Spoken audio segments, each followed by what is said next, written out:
umesajiliwa the correct way. Tunachukua pia kategori yako. Tunajua kama we ni delegate, tunakuja ama we ni crew. Crew tunafanyia kitu inaitwa accreditation pia. So that tujue ukikuja, unakuja under which media house na unakuja kufanya nini katika hii debate. Yes. Kwa hivyo inamaanisha kwamba wote waliokuja hapa ni waalikwa ambao tayari walijisajili awali. Yes. Naam. Yes, ukikuja ni lazima ukuli alikwa. Kuna list ya wale tulikuwa tumewatumia invitation. So wakishahakikisha kwamba ni the correct people wanakuja, ndipo tunaweza wapatia sasa entry into the event. Naam, shukrani sana Michael Luya. Bila shaka mtazamaji, huyo ndo mkuu wa kitengo cha usajili katika hafla nzima ya mdahalo huu wa wagombea urais. Na mtazamaji, kufikia hapo narudisha upande mwingine wa studio.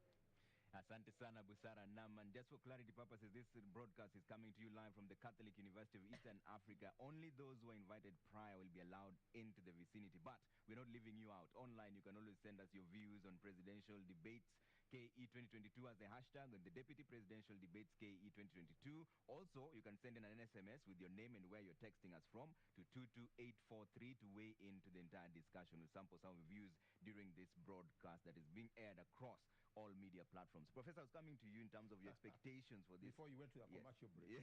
Yeah. Just trying to clarify to the people how the registration is working out there so that they don't walk in here. But what are your expectations for this debate, Prof? Yeah, thanks. And again, I think I appreciate being the company of these heavyweights of ladies here. I think it's the same we expect in the debates. Yeah. There'll be only one gentleman, I suppose. Yes. And 3 ladies. I think the first thing is for them to appreciate and realize the position they are holding. You are holding the second person entrusted with the responsibilities by Kenyans. And therefore what we expect you is to talk at that level. In the sense that, how am I going to look at a country like Kenya and place it where it's supposed to be in the world, in Africa? Could be the first economy in Africa, if not the second, you know. Yeah. I expect that from them. And as my sister talked about here, perhaps it's not a politicking. These are very different discussions because here they'll be asked questions. When they get to the rural areas, nobody asks them a question. You are talking to the people. Yeah. Here we are debating. And therefore I would like them to go beyond what we are promising Kenyans. Yeah. Hope is not a strategy and will never be a strategy. Tell us, for example, we are going to have free education from ECD to the university. How? Anybody can say that. Yeah. Even the mad person in the streets. But how are we going to do it? So what I expect, and I think the panelists here have brought the issues here. Yeah. If we look at the public debt, if we look at the fuel prices, how are we going to deal with it? That is something I would expect from them. Yeah. A very clear strategy. In fact, you move from hope to a strategy. And from a strategy, you have the implementation. Yeah. So that's what I'm really expecting of them. Okay. Because the moment you tell the Kenyans, we have issues of food. Yeah. What makes us go back? Farming, agriculture. What makes agriculture tick? Water. Yeah. What is my plan to deal with harvesting water? Okay. What equals manufacturers? Energy. How are we going to deal with the energy? Yeah. So those are the kind of things that are going. And I think Ebre, that brought the drought, the public debt, post-COVID, you know, the war in Ukraine. And of course, I think, I would not like to to say like Wanjiro there. I know Wanjiro hits below the belt of the times he has opportunity. And I think everybody has, we are looking for strong leadership. Yeah. A leadership which is no-nonsense, in the sense that it will not allow things like some transaction cost. Yeah. That's what we are looking for. All right. And Dr. Baraza, Professor Gituru is raising a very interesting aspect on position. The position they serve as the deputy president of the nation, the incoming one. The Constitution itself, Article 147(2), is not even explicit on the roles of a deputy president. It simply just says he or she will deputize the president and execute functions by the Constitution and assigned by the president. Is that where the problem is really? Did we err in passing it like that without clearing it? I was part of the drafting of that constitution, and I think there was no erring, and I don't think there is a problem there. I think it is clear, once you are a deputy, I think the constitution expects you to be a principal assistant to the president. And the president assigns you work. And I don't see a president who would fail to assign work. I don't think from the framers or the position of the framers of the Constitution there was a problem. The problem is being created in the office itself, in the presidency itself, probably people not wanting to appreciate the position that the Constitution gives them. Yeah. I don't think there is a problem there. But as a person who took part in the drafting of it Yes. all, Yes. what happens if a president decides not to assign the deputy the duties? The deputy decides to take the president. Yeah, or the deputy decides to ignore what has been assigned. Did you look at that possibility? I think the expectation was that we were not going to have that kind of friction. Okay. That for a presidency to run smoothly, there is a reason why the Constitution put there a principal assistant called a deputy president, and he would be assigned work. Yeah. And then there is a reason why the Constitution created a deputy president and called him a principal assistant of the president. So if this principal assistant wants to outsmart the principal himself, I think now that is the problem of the persons holding those posts. Okay. Yes.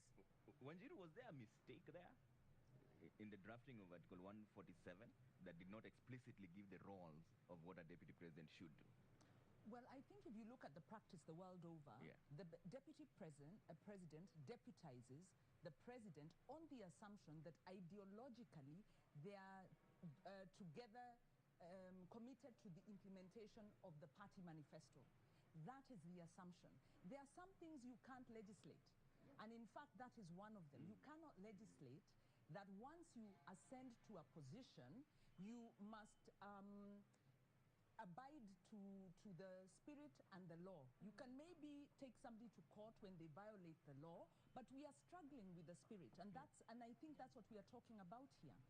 This is why we say we are also struggling with the issue of leadership and integrity. And you can see the big back and forth we are having between the IEBC, the EACC, and the court system. Because if somebody has been convicted, another person actually has even been, somebody's been charged or convicted or impeached and put themselves forward for a leadership position, and a party then proceeds to give them the ticket and they win the nomination. That is in violation of the spirit of the Constitution. The law was diluted, unfortunately, because we are working in a political context. Yeah.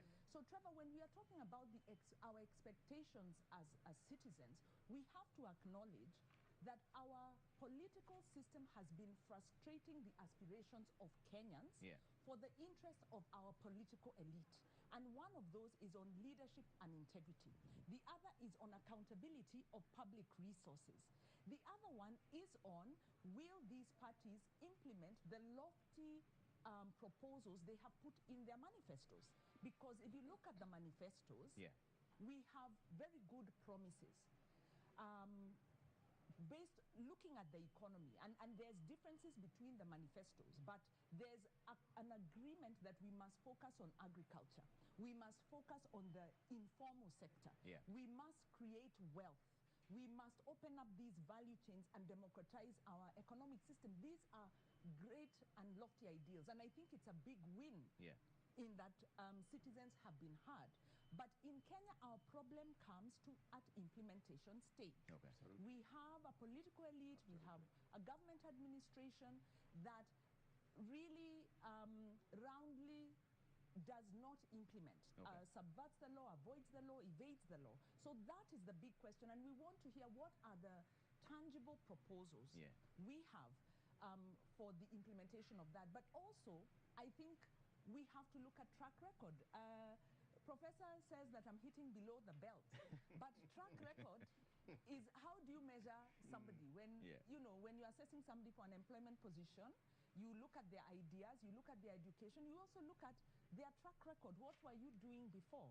And we're not saying we are witch hunting or moralizing, we're just saying, have you been consistent in terms of your ideological position, in terms of how you've conducted yourself in public? Okay. Asaska, I'll come to you. I see you're itching to respond, but I want to show you what's going on right now. The registration is happening as we speak. The auditorium will be full to capacity, 600 strong. All of them invited guests. It's happening right now. If you're prior invited to this conversation, then you're being cleared. There's a tight security check at the corner. The chaperones are there waiting to pick each and every person who they are assigned to. You can see them lining up there. As soon as the candidates come in for debate 1, we will usher you straight to the auditorium when the conversation will begin at around 5:30. Justina Wamae for the Roots party is expected here anytime from now. Ruth Mutua of Agano party is also expected here anytime from now. The moderators will be Francis Gashuri and Zubeida Kome. As soon as that kicks off, we will take you there. But Saska, I was coming to you on this. Is it true what Wanjiru is saying, that it's the political system that frustrates the aspirations of Kenyans? Culture. Yeah. Not the system, The political culture. Trevor, I totally agree with Wanjiru here. Yeah. And I don't know if politicians forget that Kenyans do read their manifestos. Yeah. They do scrutinize it to ensure that it does reflect our needs and our aspirations as a country. I think there is that missing link. Yeah. Because we have beautiful manifestos with lofty promises, as Wanjiru has alluded to. But the thing is, there is no clear-cut implementation roadmaps on how best all these promises and commitments will be executed at the end.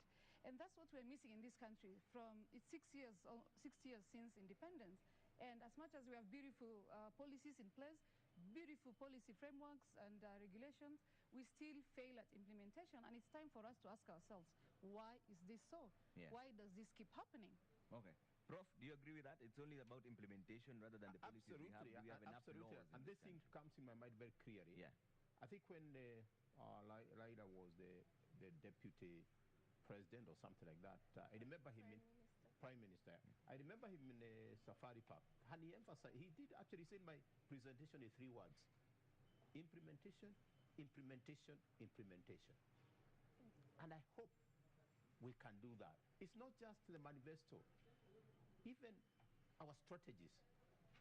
I'll give you an example. Kigali Stock Exchange, actually brought from here. Yeah. The CBC, there are people who have run away with it. And it's something perhaps, as we look at all this, I think it's also really to see them, all these things they're saying, what is the foundation?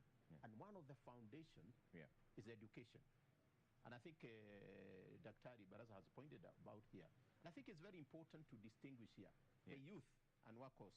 Prof, hold the thought on the youth in just a bit, because one of the candidates has already arrived. That is Ruth Mutua of the Agano party, and she's standing by there with Michelle Ngele. Let's find out how she's feeling just ahead of the debate. Michelle? Right, Ruth Musheru, she's the first candidate to make it for the debate here, which is about to begin at 5:30 this afternoon, Trevor. Good to see you today. You are the first of 2 candidates in the first debate. Are you ready? I'm very ready, Kenyans. I am here to bring our agenda and to give you the view and what manifesto we have as a Agano party. We are ready and a privilege. Thank you for giving us this chance to the Media Council. It is a third deputy presidential debate. What are your expectations within those 90 minutes? To air the manifesto, to air what the Kenyans want to hear from us, what we are coming to bring in, yes, as the Badilisha team. What do you expect from your debater, Justina Wamae? She will come and bring forth what she has for the Kenyans. Right. We can debate from that point. Thank you. That is Ruth Musheru. She is the first candidate to make it for the deputy presidential debates here at the Catholic University of Eastern Africa. Trevor, over to you. Thank you, Michelle. And Prof, you're finishing your thoughts on the issue of Every time I'm coming, there's there's a something commercial going on. break is coming in. This is happening in real time. I'm trying to bring a nexus, which I think Dr. Barasa brought very strongly. Yeah. And Wak also brought it, the issue of employment. And where I come from, our young people are not really looking for employment. They are looking for opportunity to create employment. Yeah. And that is important. And I link that, I step back and link that to CBC, the curriculum-based... competency-based curriculum. Competence-based curriculum. Yeah. And what do I see the candidate linking that to what it translates to create opportunities for young people to create employment? Yeah. And there are people in this town, I have some Marotom around me, and I've mentioned him, Kitoni. I I did happen to have teaching campus, and he said, by then I'm not going to be employed, but I'm going to create employment. That gentleman today has created employment. That's the kind of youth we are looking. But how do the deputy president, let's say they hold very high position, link that to what happens in the classroom? Right now, there are issues. When you look at the curriculum we have adopted, very expensive. Curriculum drives everything, but we need to look at in that perspective. But the leadership, Wanjiru, I totally agree with you. I had an opportunity to work in government, and we say there are certain terms you use. I remember one time talking with the public service. You don't say they have no skills. You say they have limited skills. So I could be talking about leadership, but really talking the issue of prudent utilization of the taxes we are paying. That's a big hole. Somebody has to look at that. Because today you go excise duty 16%. Left and right we are being taxed. And we Kenyans really we like to pay taxes, but we must see what the taxes are doing. So I've already have that sting. I think I wish the candidates who are coming, please go beyond your manifesto. We have led them. But tell the Kenyans, if I'm going to do this, how are we going to do it? That's what we would expect from them. Let me bring in Nerima on this. And Nerima, let's now talk about the cost of living and the economy. So according to the Kenya National Bureau of Statistics, inflation has actually reached a 5-year high of 7.9%. Public debt is at 8.5 trillion. So Azimio is talking about agriculture, livestock farming, and blue economy that will then grow the agriculture sector by 30% of the GDP. Is that where the solution lies as a young person, considering that the average age of a farmer today is 70? Yes. The average age of a farmer is old because, again... You like that word, old. Because she's young. He's mature than... That's a better word. Mature. That's a better word. Wise, I don't know. There are some very wise young people. But I would say that it's also because of how we view agriculture. You know, even when we look at the vocational training institutes, a lot of times even when people apply or youth apply to go there, it's because it's the last resort. I wasn't able to go into a higher formal institution, or my parents can't afford it, so it's not a place where youth are saying, I am very passionate about doing this because I feel it's an opportunity for me. So we have to change the way we view agriculture and also see that agriculture can also produce opportunity for young people. Once youth see that transition, you will not even need to advertise for youth to enter agriculture. They will come on their own. And also, I agree on Prof's point in terms of youth looking for opportunity. But this country is not very conducive toward small businesses, medium-sized businesses, and young entrepreneurs. It is a struggle. The number of youth who even struggle with, say, the paperwork required and the costs of it, or the taxes to even have that business, it clamps your company before it can even continue to exist. And a lot of them do not last more than 3 years. After 3 years, they are done and dusted.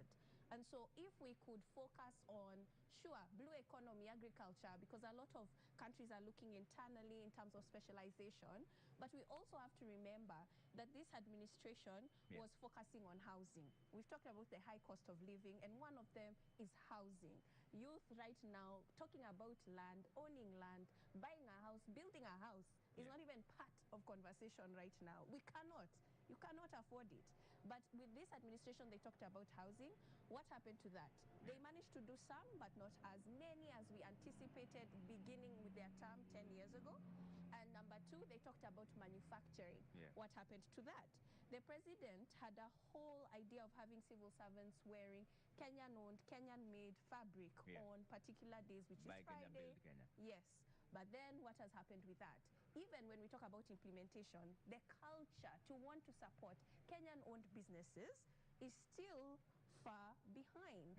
And when you even see youth who are in agriculture, a lot of them complain about how there are certain policies that prop up. All of a sudden you need a license to start bee farming. All of a sudden you need a license to grow grass to be able to feed your cows. All of a sudden it's cheaper to grow onions in Tanzania, and I get my eggs from Uganda. And so we have to look at how can we improve the business environment for young people it will be important because we're looking at integration. We haven't talked about the free trade, Africa free trade area that is now in place, and youth being able to see opportunities in areas like Rwanda, Kigali, that we've talked about, and the fact that now that exchange will come into place, and it will also change the conversation on currency and how we trade and what we're trading. Okay. And Dr. Baraza, in hindsight, what is missing when it comes to youth empowerment initiatives? Because some of them have been there, but they've collapsed on their faces. Or is it that the uptake has not been there? In your view, what is missing when it comes to youth empowerment? I think what is missing is seriousness in following those programs through, in implementation. I know there are programs, there are funds, we hear of funds, youth funds, but I think implementation is not good. Nerima has touched on a very important issue. Youth try to do things, to farm, for example, or to rear chicken, for example, but they have no market. And the reason is we, the powerful, occupy that space, okay? We deprive them of market. They cannot afford inputs because they are too expensive, and so that leaves the powerful, the rich, to do the business that the youth could engage in. So I think we strangle them along the road, along the way. And so we just don't enable them to succeed. It's the enabling environment that's not there. The enabling environment is not there. Okay. Asaska, we were speaking about the Azimio manifesto of agriculture, but Kenya Kwanza, on the other hand, also is pledging to invest 500 billion over the next 5 years in the smallholder agriculture and informal sector. Will the proposed agricultural initiatives guarantee food security to all Kenyans? Thank you, Trevor. Definitely, as we all know, cultural sector plays a big role, is a key driver to Kenya's economy. And in 2021 alone, it contributed approximately 22.4% towards Kenya's GDP. Definitely, agriculture is a sector that enhances productivity and thus cannot just be wished away. And in that case, as you've seen in the Kenya Kwanza financial commitment towards agriculture, they've set aside, I think, about 250 billion Kenya shillings within the financial year of 2023 to 2027.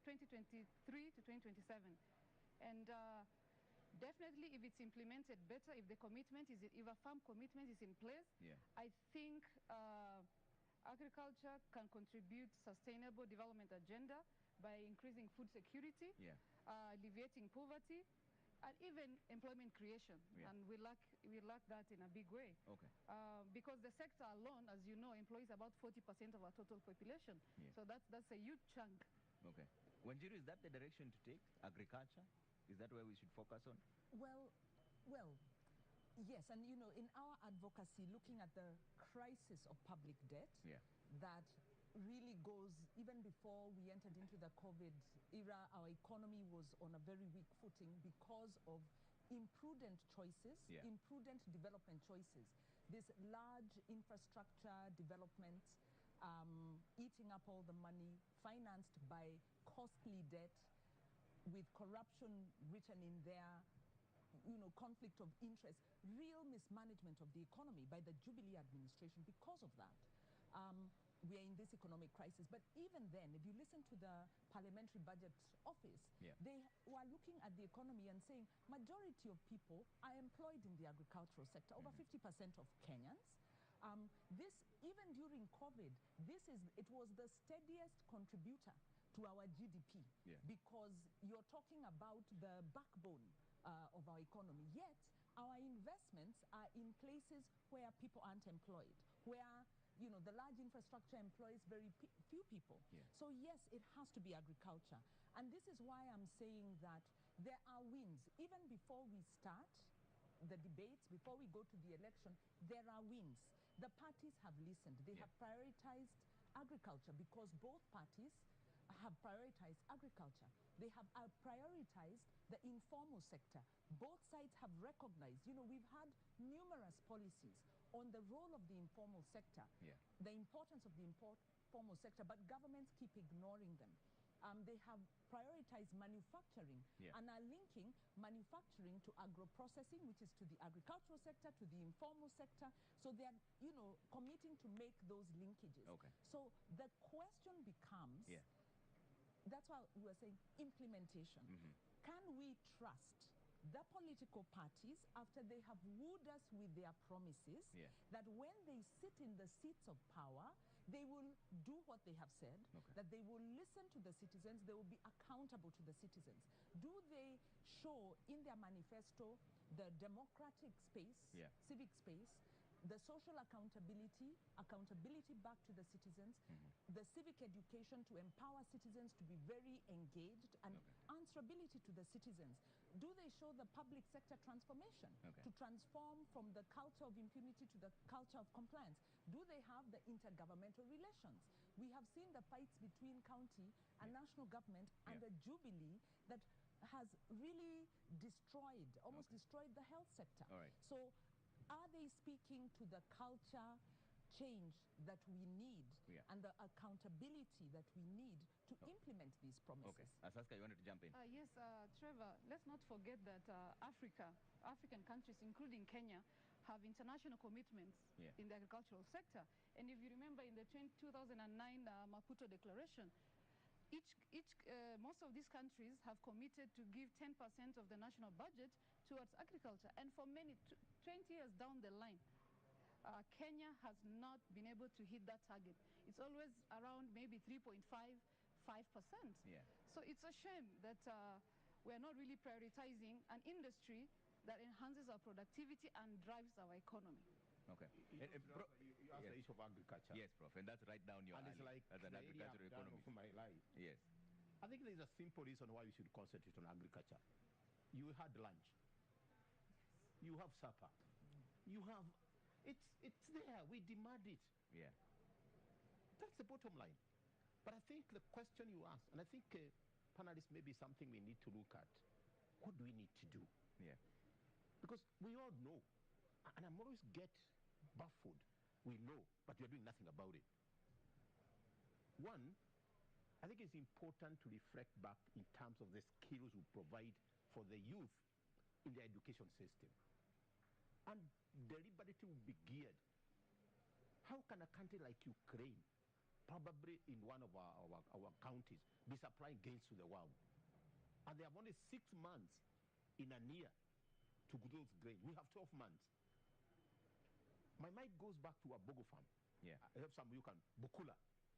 The one we have in Kiambu here called the Waruyu farm. The extension farmers.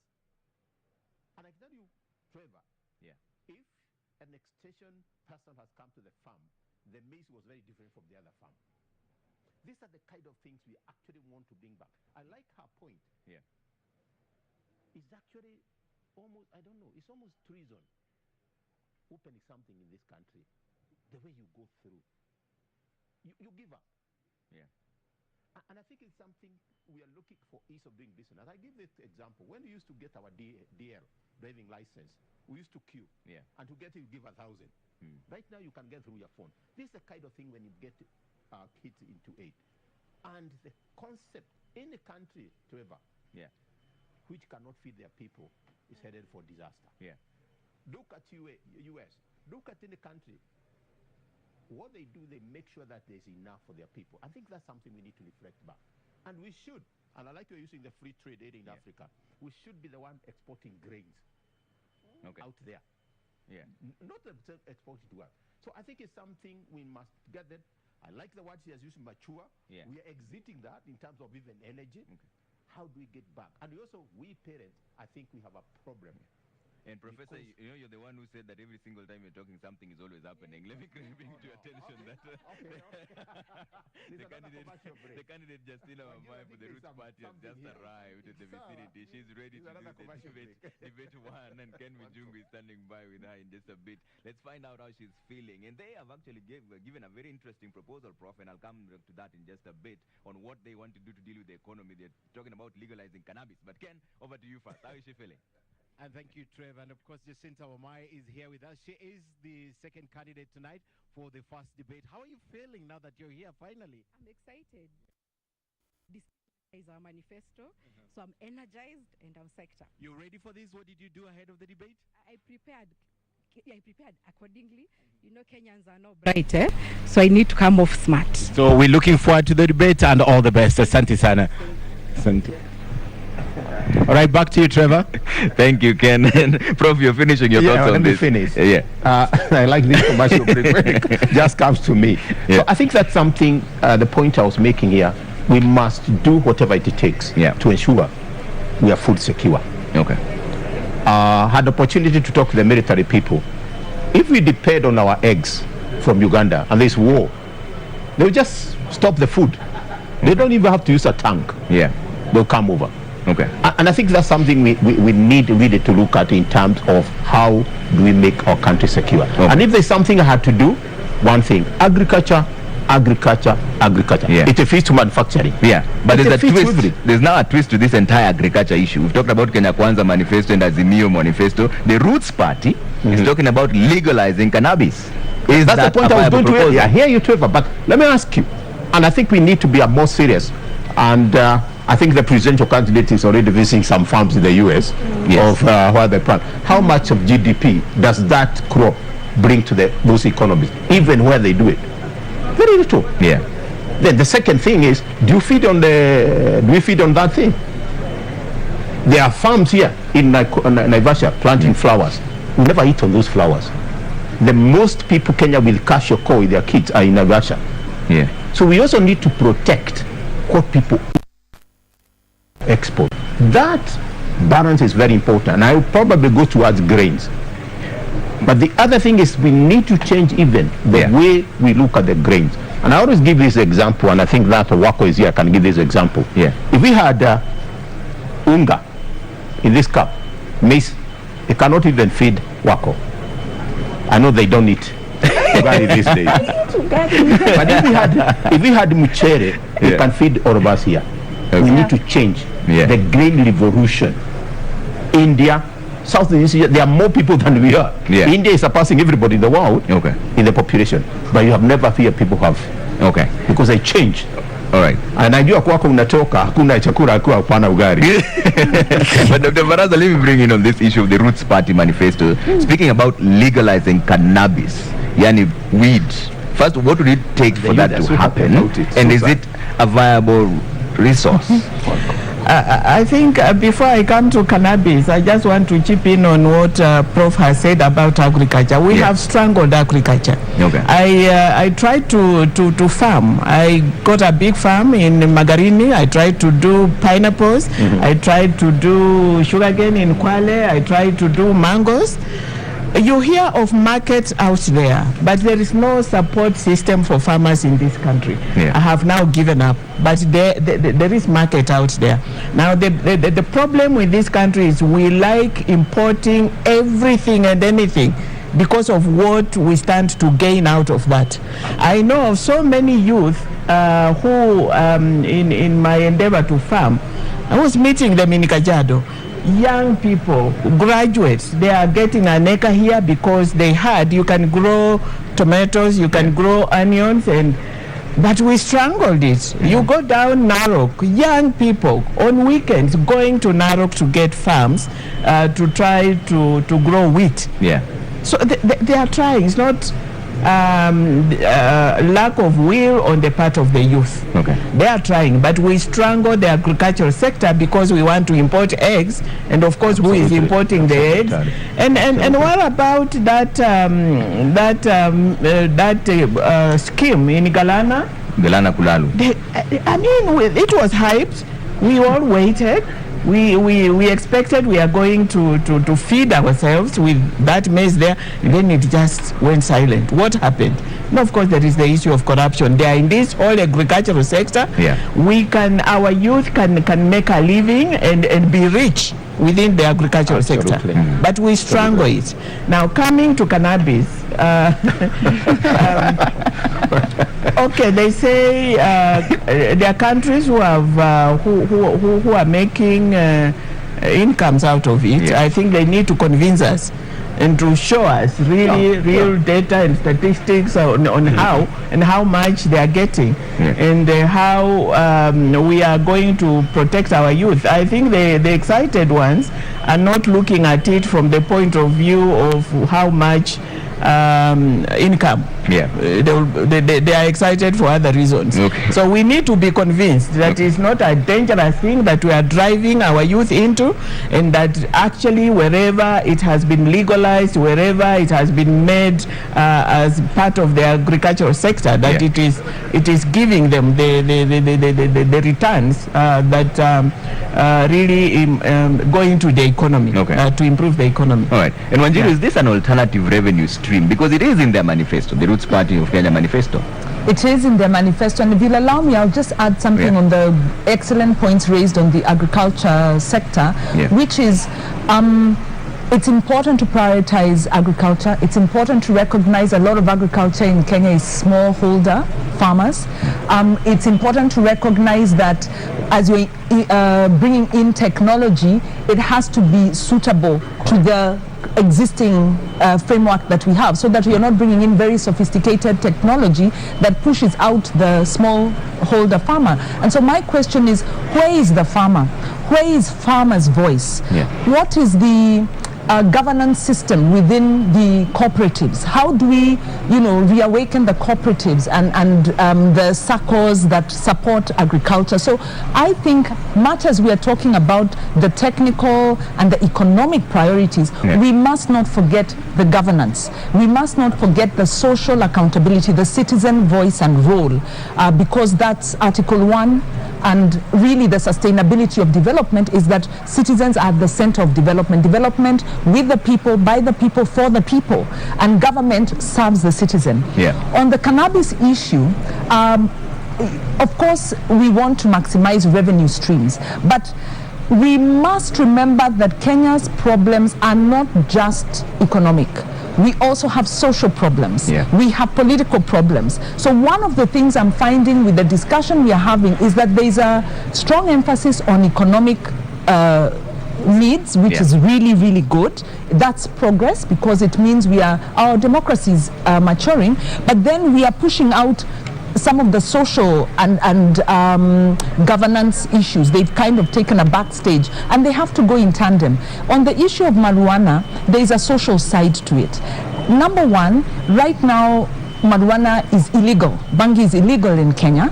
What this means is there's a lot of young people who use the weed that are in prison because of owning or using small amounts of weed. There are recommendations to decriminalize bangi so that you can deal with that problem, because I think that creates inequality, and that fails to deal with, there's a disconnect between the law and the social reality. So if we are going to go into marijuana farming commercially, we then need to look at marijuana in terms of its medicinal contribution, but also as a drug, and ask ourselves, how well are we managing our drugs at present? How well are we managing alcohol? How well are we managing tobacco? What are the health impacts of these drugs? Because they are drugs much as they are legalized, and marijuana has different connotations because of the historical context. But the broader question is, what is the social support system? Kenya is quickly developing a drinking problem. Our young people are quickly developing drinking problems. This has been exacerbated by our kind of skewed taxation that we have on alcohol, that makes it cheaper for young people to take hard drinks than it is to drink maybe lower levels of alcohol. So we need to talk about social impacts of the decisions we make, economic decisions we make, so that we have a holistic conversation. So my view is we are looking at one aspect but missing the bigger picture. Asaska, is it a realistic proposal? I find the Roots Party's proposal quite controversial and at the same time interesting.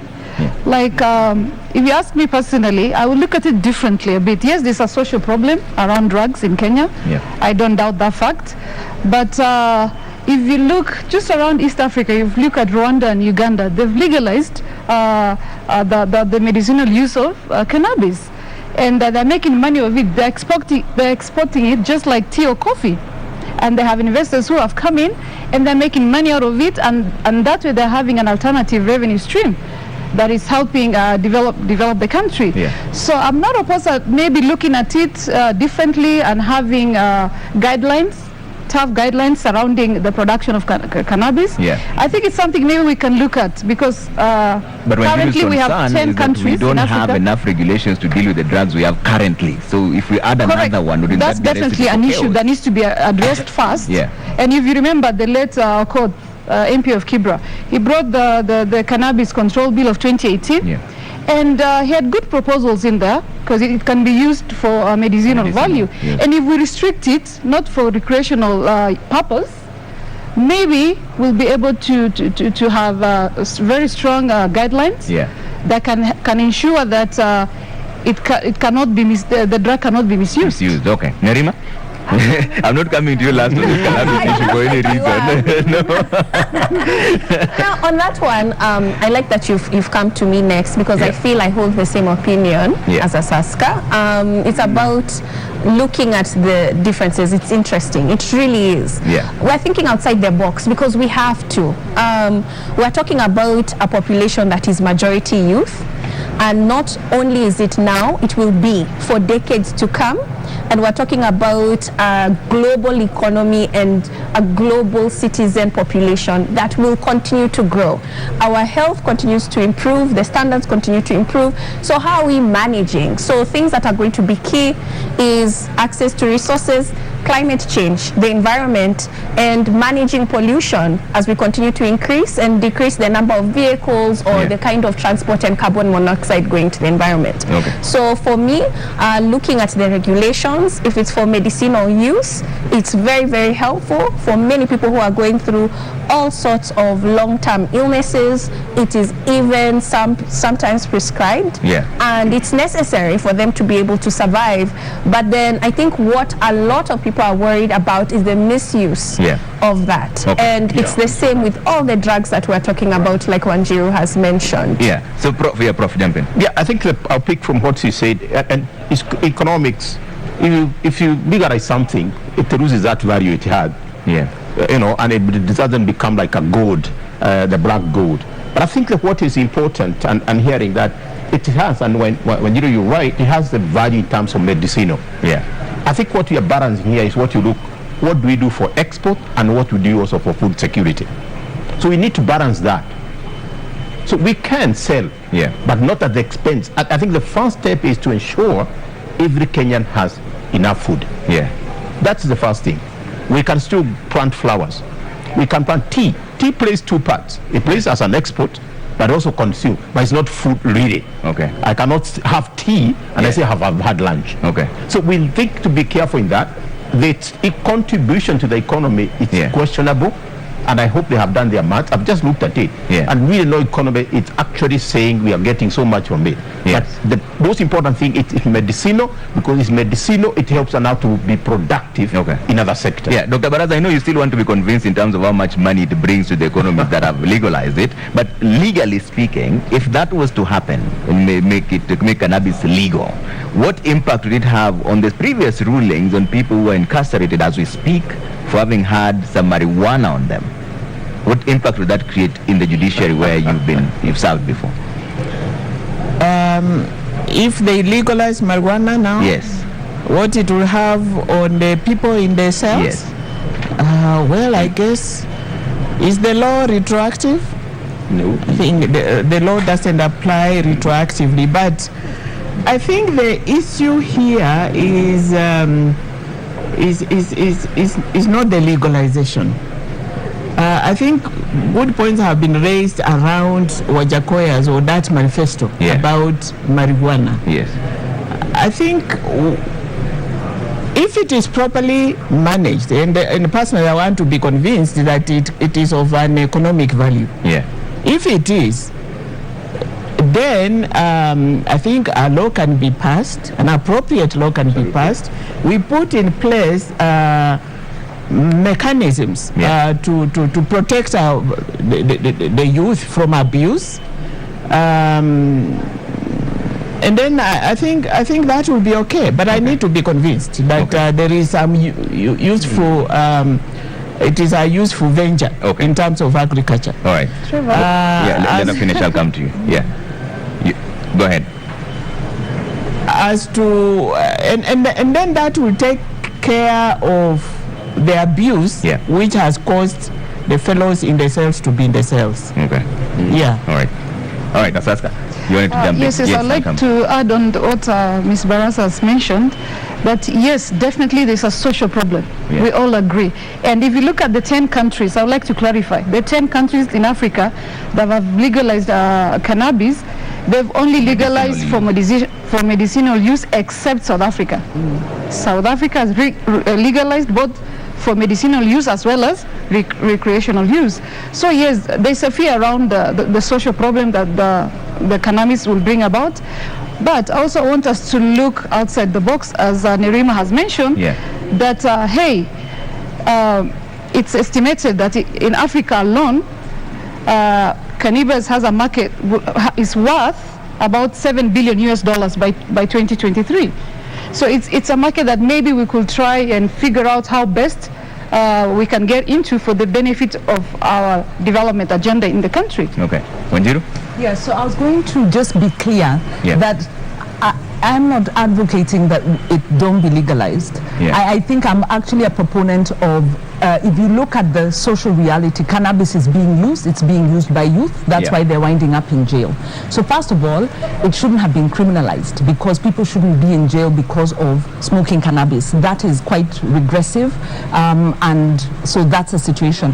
But if I think the case that what Gachagua is making is, let us legalize cannabis, and I say yes, let us legalize it for medicinal, also for social, because it's in use, and regulate it in the same manner that we would regulate other substances.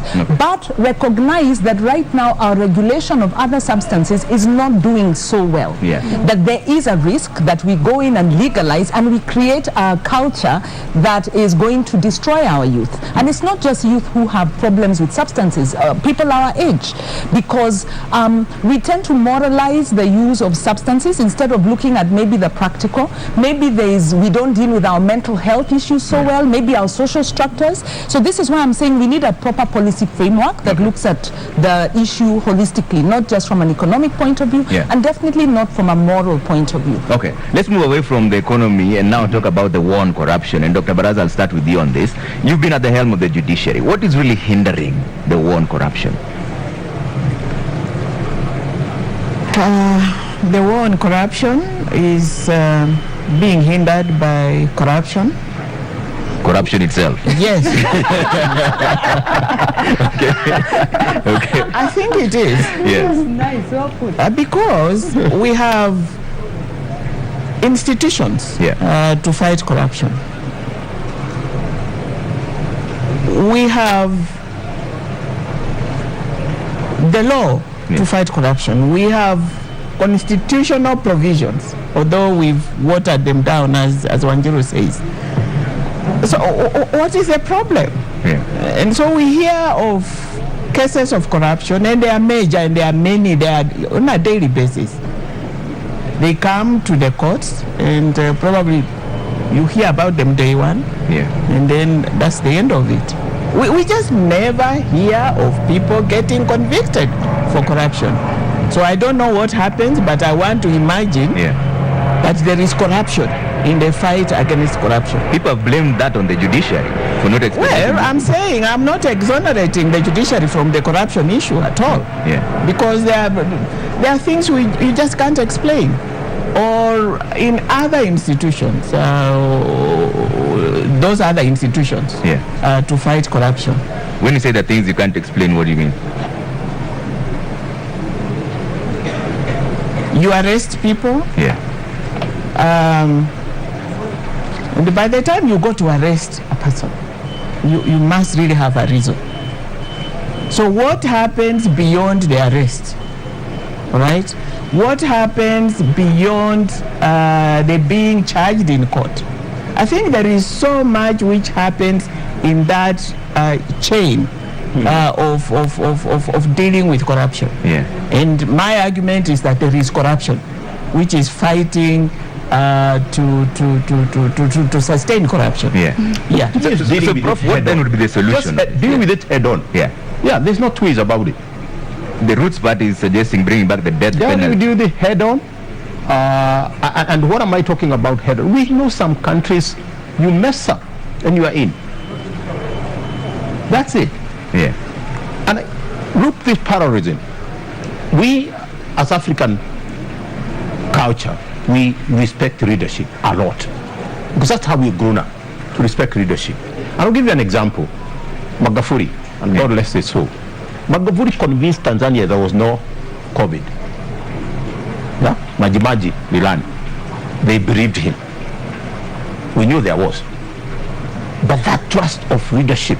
So today, that leadership tells us Kenyans, I don't want this nonsense. Yeah. Yeah? Wako you show up, you're in.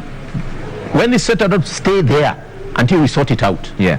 But there's right always the presumption of innocence. Somebody's even going that we cannot arrest her. Yeah.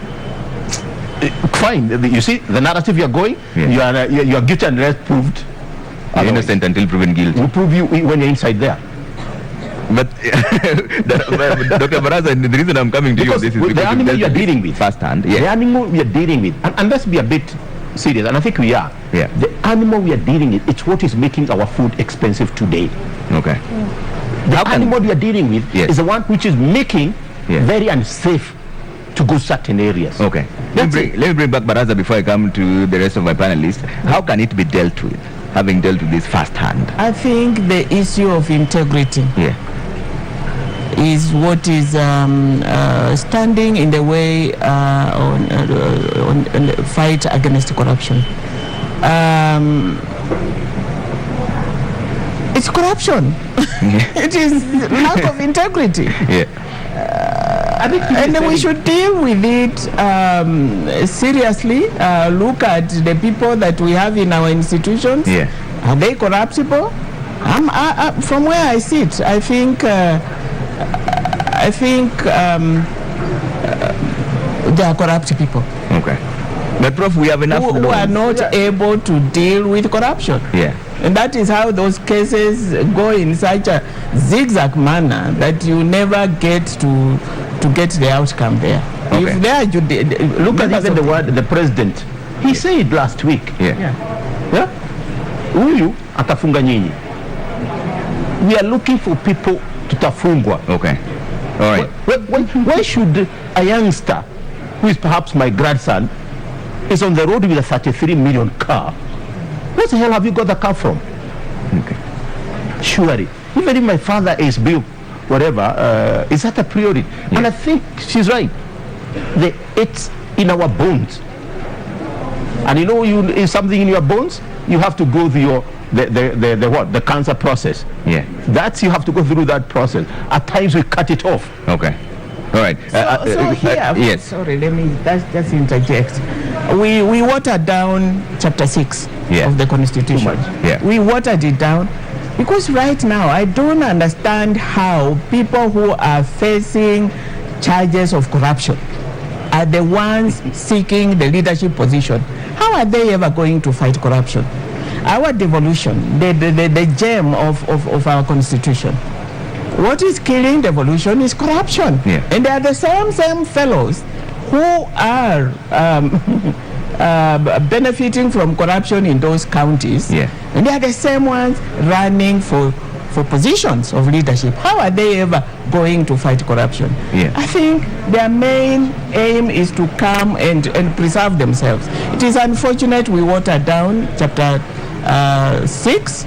And so we are going to go in circles on this issue of corruption. Okay, Wanjiru, I'll come to you and talk about this, but let's cross over now to Busara Naman, who is standing by. This time it's not you, Prof.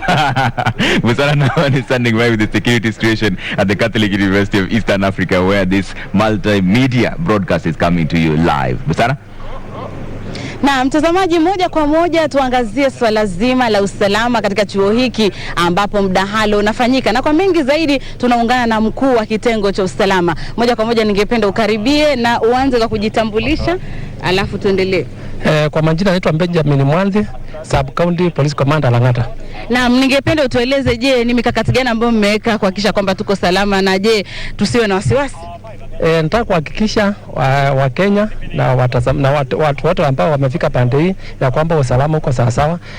We have made the necessary arrangements. Tumekuwa hapa since the governor's debate, and since then we have been scaling up security. Kwa sasa hizi security kwa sawa sawa, na nahakikisha wananchi ya kwamba wasiwe na wasiwasi yote. Tumeweka usalama ya kutosha. Naam, basi tayari ameshatueleza kwamba kila kitu kiko shwari, inamaanisha kwamba tusiwe na wasiwasi. Lakini cha mno, je, bado mnaangazia ni akina nani wanaingia? Ni waalikwa tu ama mnaruhusu mtu yoyote? Si mtu yote anakubaliwa, ni wale wamealikwa. Iko vetting kwa gates, iko vetting, iko separate vetting areas kabla hujafika mahali ya debate. So ni wale wamealikwa peke yake, wako na cards, tuna verify kabla hawajaingia. So watu wasikuje isipokuwa wale wamealikwa, na tunaomba wale wamealikwa nao wakuje, na wale watu walitupea wakasema wao ndio wataandamana nao, wasiongeze watu wengine zaidi kwa sababu ya the logistics ambazo tumeweka huko ndani. Naam, bila shaka mtazamaji, huyo ni Benjamin Mwanthi, ni OCPD wa Lang'ata, ambaye anatujuza mengi kuhusiana na shughuli nzima ya usalama katika eneo hili, na kama alivyosema kila kitu kiko shwari. Kwa hivyo mtazamaji, kama uko nyumbani endelea kutazama kwenye runinga yako, kama uko na radio sikiliza, kama uko na bundles basi angalia mtandaoni mtazamaji, uweze kujionea yote yanayojiri katika mdahalo wa leo wa wagombea wenza. Kufikia hapo narudisha upande mwingine wa studio kwako Trevor. Asante sana Busara Naman, kila kitu kiko shwari. Kiswahili. Wanjiru, let me bring you back into this. You've been dealing with this issue of corruption for the longest time now. What are the best options of dealing with it? Great, yes. As an institution, we deal with social accountability. Yeah. It is really strengthening citizen voice for accountability. Yeah. Corruption proper, you're looking at abuse of office and you know the penalties and the kind of remedies you have on that. And how do we deal with the problem of corruption? First of all is to recognize that, as Prof has said, as Daktari has said, it's become a part of our culture.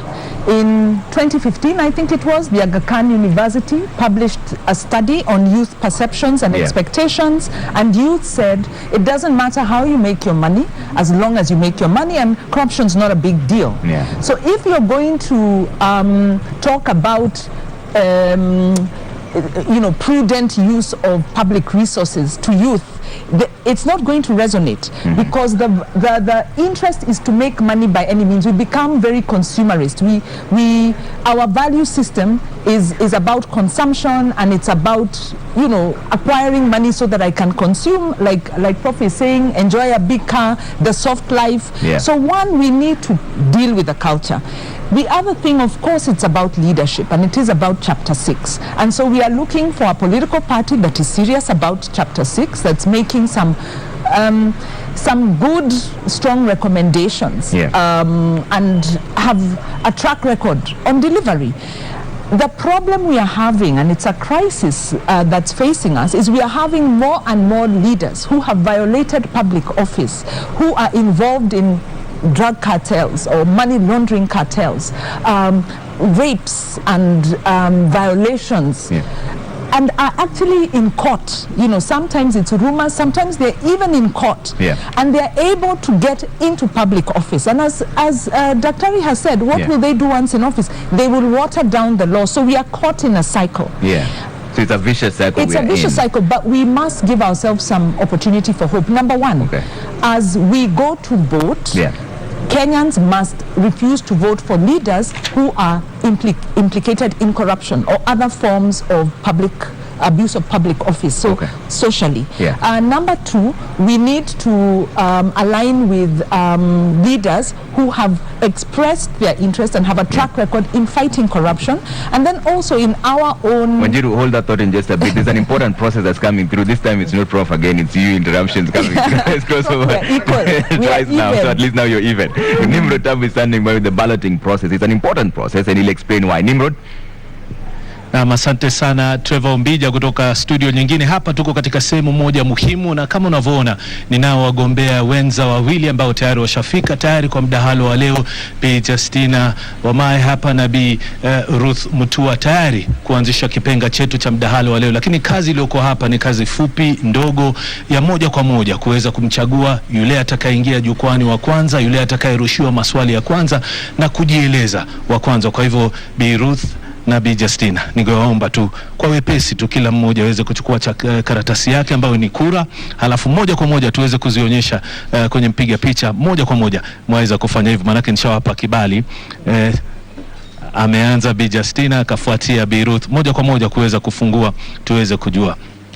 Haya basi, ni kama unavyoona upande wangu wa kushoto, nambari wa kwanza atakaye naingia jukwani si mwingine ila Bi Justina, wa pili atafuatia ni Bi Ruth. Na moja kwa moja basi niwaeleze kwa kifupi tu, kwa kuwa yule anaingia kwanza anaingia sehemu ya kushoto kuangalia wale wageni walioko mbele yetu. Kwa hivyo ni shughuli tu ya moja kwa moja kuingia na kuweza kuanza kusubiri mdahalo kuweza kuanza rasmi. Asanteni sana na natakia kila laheri. Asante.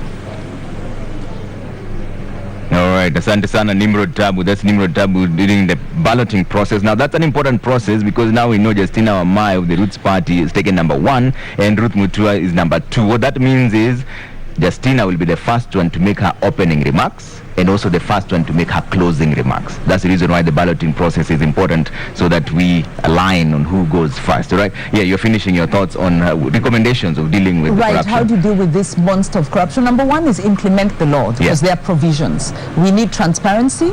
We need to know who the beneficial owners of public-sponsored projects are when you have private sector working with with government, because what we are having is government officials enriching themselves through public schemes. So beneficial ownership, we need transparency, disclosure of the contracts. We are in court over the SGR.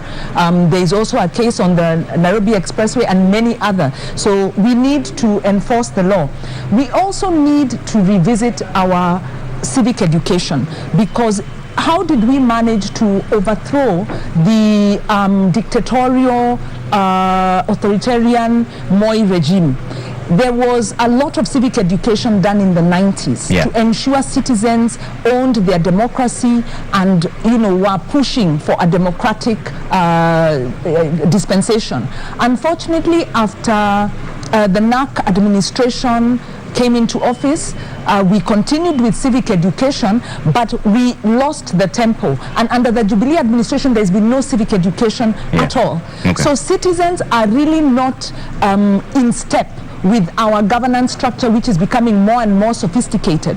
So we need to go back to civic education, look at countries that have transformed their culture. And I remember, Prof, when you were at the Vision 2030 talking to us about some of the examples and how you do education at the family level, you do it at the community level to promote leadership and good values. Again, I have to disrupt you one moment now. And I'll come back to Nerima and now she has 3 against 2. We're taking a quick break here. When we come back, debate 1 will be taking place right after this break, all right?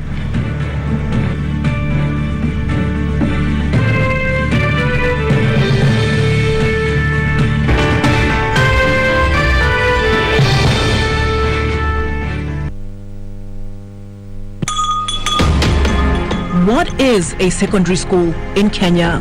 It ranges from 106 high-cost national schools educating 3% of the learners, where you find ultra-modern libraries and laboratories, the most experienced principals and teachers, and the best teacher-student ratios. 27,019, some barely established, understaffed, lacking basic facilities, sub-county schools, educating over 60% of learners. Given that KCSE is the most consequential examination in our education system, isn't it fair that we level the ground for all learners to excel by narrowing the capacity gaps between the worst and best schools to deliver quality education? Usawa agenda calls for a sub-county schools upgrading program and a change from the capitation model to enable small schools to grow. Without these, SDG 4 is a false promise to most Kenyan children.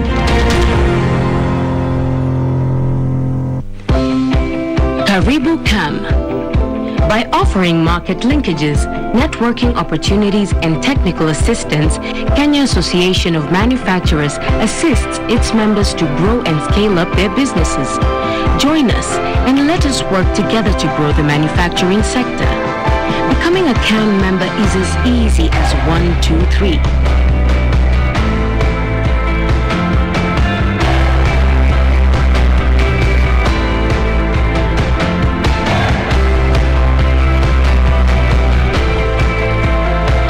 Kenya Association of Manufacturers, driving global competitiveness.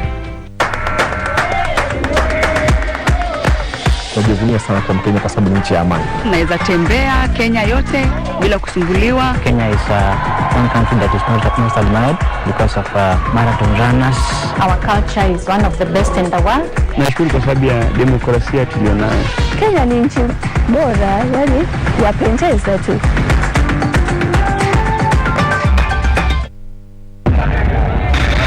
When we hate, demonize, and divide,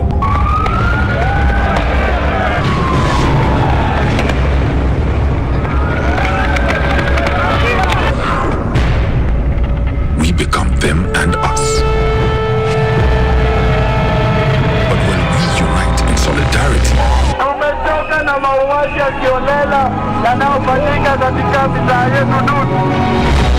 Compassion and respect, our actions become more powerful.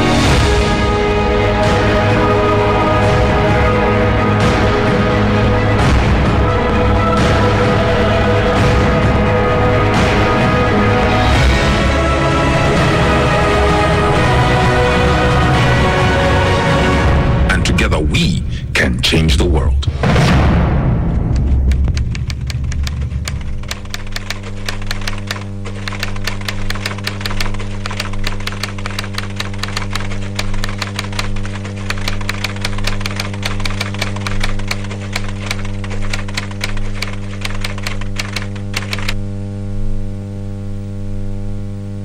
My queer experience can be summarized in a nutshell as one of transformation. I think once I joined this campus, I didn't have a vision of where I wanted to be. I didn't know who I was and what I wanted to do with my life. And I feel like the environment and the people who've mentored me along the way have enabled me to find out who I am and have helped me figure out where I want to go in this life. They have a good quality education, which I 100% vouch for. Enroll at Catholic University of Eastern Africa for courses in nursing, law, business, economics, computer science, education, community health and development, actuarial science, international relations, counseling psychology, regional integration and theology. September intake ongoing at Langata and Eldoret campuses. Email admissions@queer.edu or visit queer.edu. Queer for innovative, marketable graduates.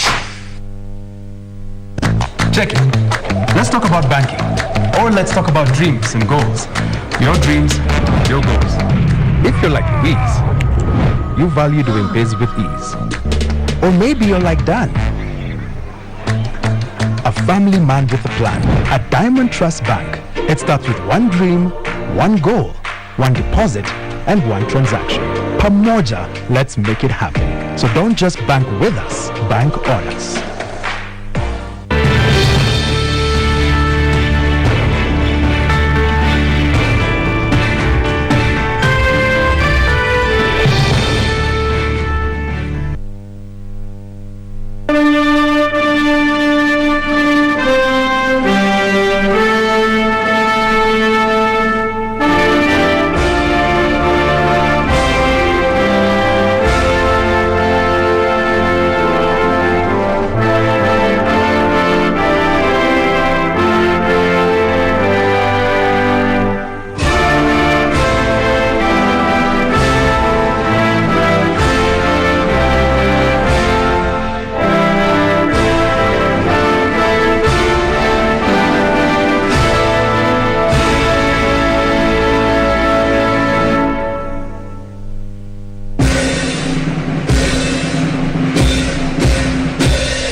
evening and welcome to the Pope Paul VI Learning Resource Center at the Catholic University of Eastern Africa in Nairobi.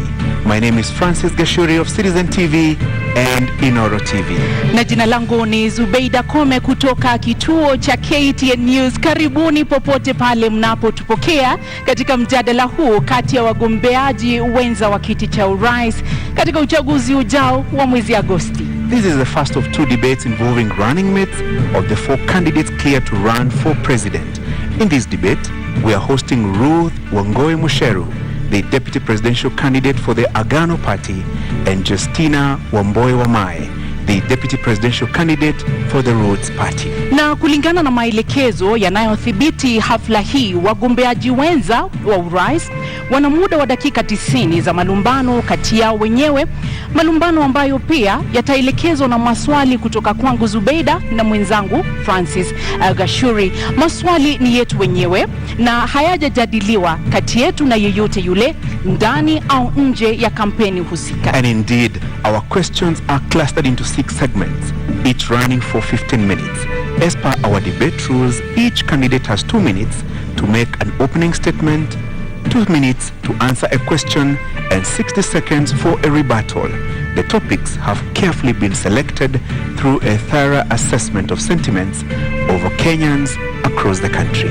Na maelekezo yetu pia yanashauri na kuwataka wagombeaji wote kuendeleza mjadala huu kwa lugha, nia na njia zinazohifadhi heshima kati yao, kati yetu hapa na hata kwa watazamaji wanaofuatilia matangazo haya mbashara. Hii ina maana kwamba lugha isiyofaa, ikiwa ni pamoja na maneno yanayoweza kupewa tafsiri ya matusi, hayataruhusiwa kwenye mjadala huu. The same responsibility shared by the audience seated here in the auditorium. Debate rules do not permit any cheers or jeers, except now, when I turn our attention to the debate platform to welcome the deputy presidential candidates, Justina Wamae and Ruth Musheru. Naam, kulingana na kura ambayo imepigwa awali kuambatana na wanaowania wakiwa wagombea wenza kwenye kinyang'anyiro cha urais kwenye uchaguzi mkuu ujao, Justina Wamae wa Ruth party ndiye amepata nambari ya kwanza, kumaanisha kwamba ndiye atazungumza akiwa wa kwanza, na vile vile tuko naye Ruth Wangoi Musheru wa chama cha Agano. Karibuni sana. Asante. Welcome ladies, and for purposes of this discussion, allow me to refer to you as Madam Justina and Madam Ruth. Welcome. Thank you. Let me start with you, Madam Justina. You have 2 minutes to tell us why do you want to be deputy president in the Republic of Kenya? Thank you very much, Kashori and Zubeida, and thank you everyone who is here, and we appreciate. Justina Wamae is emotionally intelligent, she's vibrant, she's someone who looks into the future. And given the fact that I was born in Kibera and I am where I am today, I feel I've achieved, which is encouragement to anyone at home. In 2013 and 2017, I must say I was a consumer of this production. I was at home watching, but today I'm part of the production. So I feel very humbled, and given that I understand the role of a DP, that you deputize the president in all execution of his duties, I am ready for it. My educational background in procurement, having a master's in procurement, links with the public service. We are out to run an efficient government, a government that looks into how we are managing our money. So that gives me the upper hand. And again, being 35 years a youth, I can resonate with the challenges the youth are facing. Besides, I had ran for Mavoko in 2017, member of National Assembly, and many people were asking why the member of National Assembly. My drive then was to go into National Assembly and formulate and sponsor bills that are youth responsive. So when I speak here, I know the plight of the youth, I know the plight of the women, and my focus is telling the Kenyans the truth, that it is not easy, but we are going to make it. The future is beautiful for Kenya, and that is what Ruth's party stands for. Naam, shukran sana Bi Justina. Bi Ruth, una muda wa dakika 2 kuanzia sasa kutueleza mbona unatosha kuwa makamu wa rais wa Jamhuri ya Kenya. Asante sana Zubeda. Nashukuru the media council that you have given us the chance to sell our manifesto and tell the Kenyans what we have for you. I am Ruth Wamboi Musheru. I am a daughter. I am a wife to one, Mr. Mutua. I am a mother, and I'm here before you to tell you what Agano is coming to change, and the required change that all Kenyans have been waiting for. And to ensure that whatever you desire and whatever you want to achieve, Agano gives you. And what our policy is that we bring the money back. Agano inarudisha pesa ya Wakenya. Welcome. And once more, Madam Justina, the role of Deputy President is outlined in the Constitution. Yes. Do you understand that role well? And how would you utilize it if elected Deputy President of the Republic of Kenya, together with your presidential candidate in the August 9th general election? In the Constitution, the role of Deputy President is outlined in Article 147. The first sub-article says that you're to deputize the President and in the execution of his duties. I understand this because currently we're having challenges, and maybe it's because of the aspect that politics in this country has taken. Politics is about numbers, they say. Politics is about tribal inclination and who has the tyranny of numbers. But our idea as Roots Party is that every Kenyan is having the challenge of unemployment, high cost of living. So we are here to speak to an individual Kenyan, devoid of tribe. And when I stand here, how am I going to execute? My work is not to start fighting my boss and telling him I brought this in, I am better than you in this. No, my role is to support the Roots Party manifesto, which, by the way, it focuses on economic upswing, which we shall discuss, and legalizing and regulation of marijuana, which we shall also discuss in length. So I understand my role well, and for me, I do know that there's a president who is the supreme, and then I come in as a support system. Mm-hmm. Madam Ruth, similar 2 minutes to respond to this question. Your understanding of the role of Deputy President, yes, and how would you execute that function of Deputy President if elected in about 20 days? We know that Deputy President is the second highest political seat. So my business is to assist the President. My business is to sit in while the President goes out on duty. My business is to ensure that this country runs as long as the President has given me the mandate to do so. So Kenyans will not have the gap. And for me to have been picked as the lady of Agano Party, I am coming in to bring a balance. I am coming in to bring a change and decision making on the woman level and the youth level. Kidogo samahani, una dakika moja unusu, bado na dakika 20, sekunde 20, bado una la kuongeza au umekamilisha? Makamu wa rais huwa anasaidia rais mwenyewe, huwa anasaidia kutekeleza majibu ile, the work that has been given to her in the presidential aspect. So my business is to assist. My business is to play the part of assisting and implementing what the captain and the 5th Mwaure David has stipulated. Na hapo basi ndo nitaingia. Justina amesema kazi ya makamu wa rais ni kusaidia. Je, mnakuja kusaidia tu? Mna mawazo? Ni watu ambao mnaweza kushauri, au mmechaguliwa kwa sababu nyinyi ni wanawake? Wewe binafsi umechaguliwa kwa sababu wewe ni mwanamke au ni kwa sababu una uwezo? Kwanza hilo swali la kuwa wanawake, Ruth and I are assuring Kenyans hakuna cat fight hapa, si ndio? Hakuna. We are going to share and execute what Roots Party requires. We are just not only supporting. The Deputy President has a role in giving their voice. And my role there is to amplify the youth voice, to amplify the women voice, because as it is where we are, I am happy because in leadership you have women in leadership, but we need more. So our role is to put in that the women also can add value. We are here to represent, or I'm here to represent the Kenyan woman in the kitchen who knows the high cost of cooking oil. It's affecting her. I'm here to represent the women who fuel their own cars. I'm here to represent the stay-at-home women who, when you tell your husband to give you money, he starts thinking you're not spending the money well. Yet it is the economy that has deteriorated. There's so much inflation.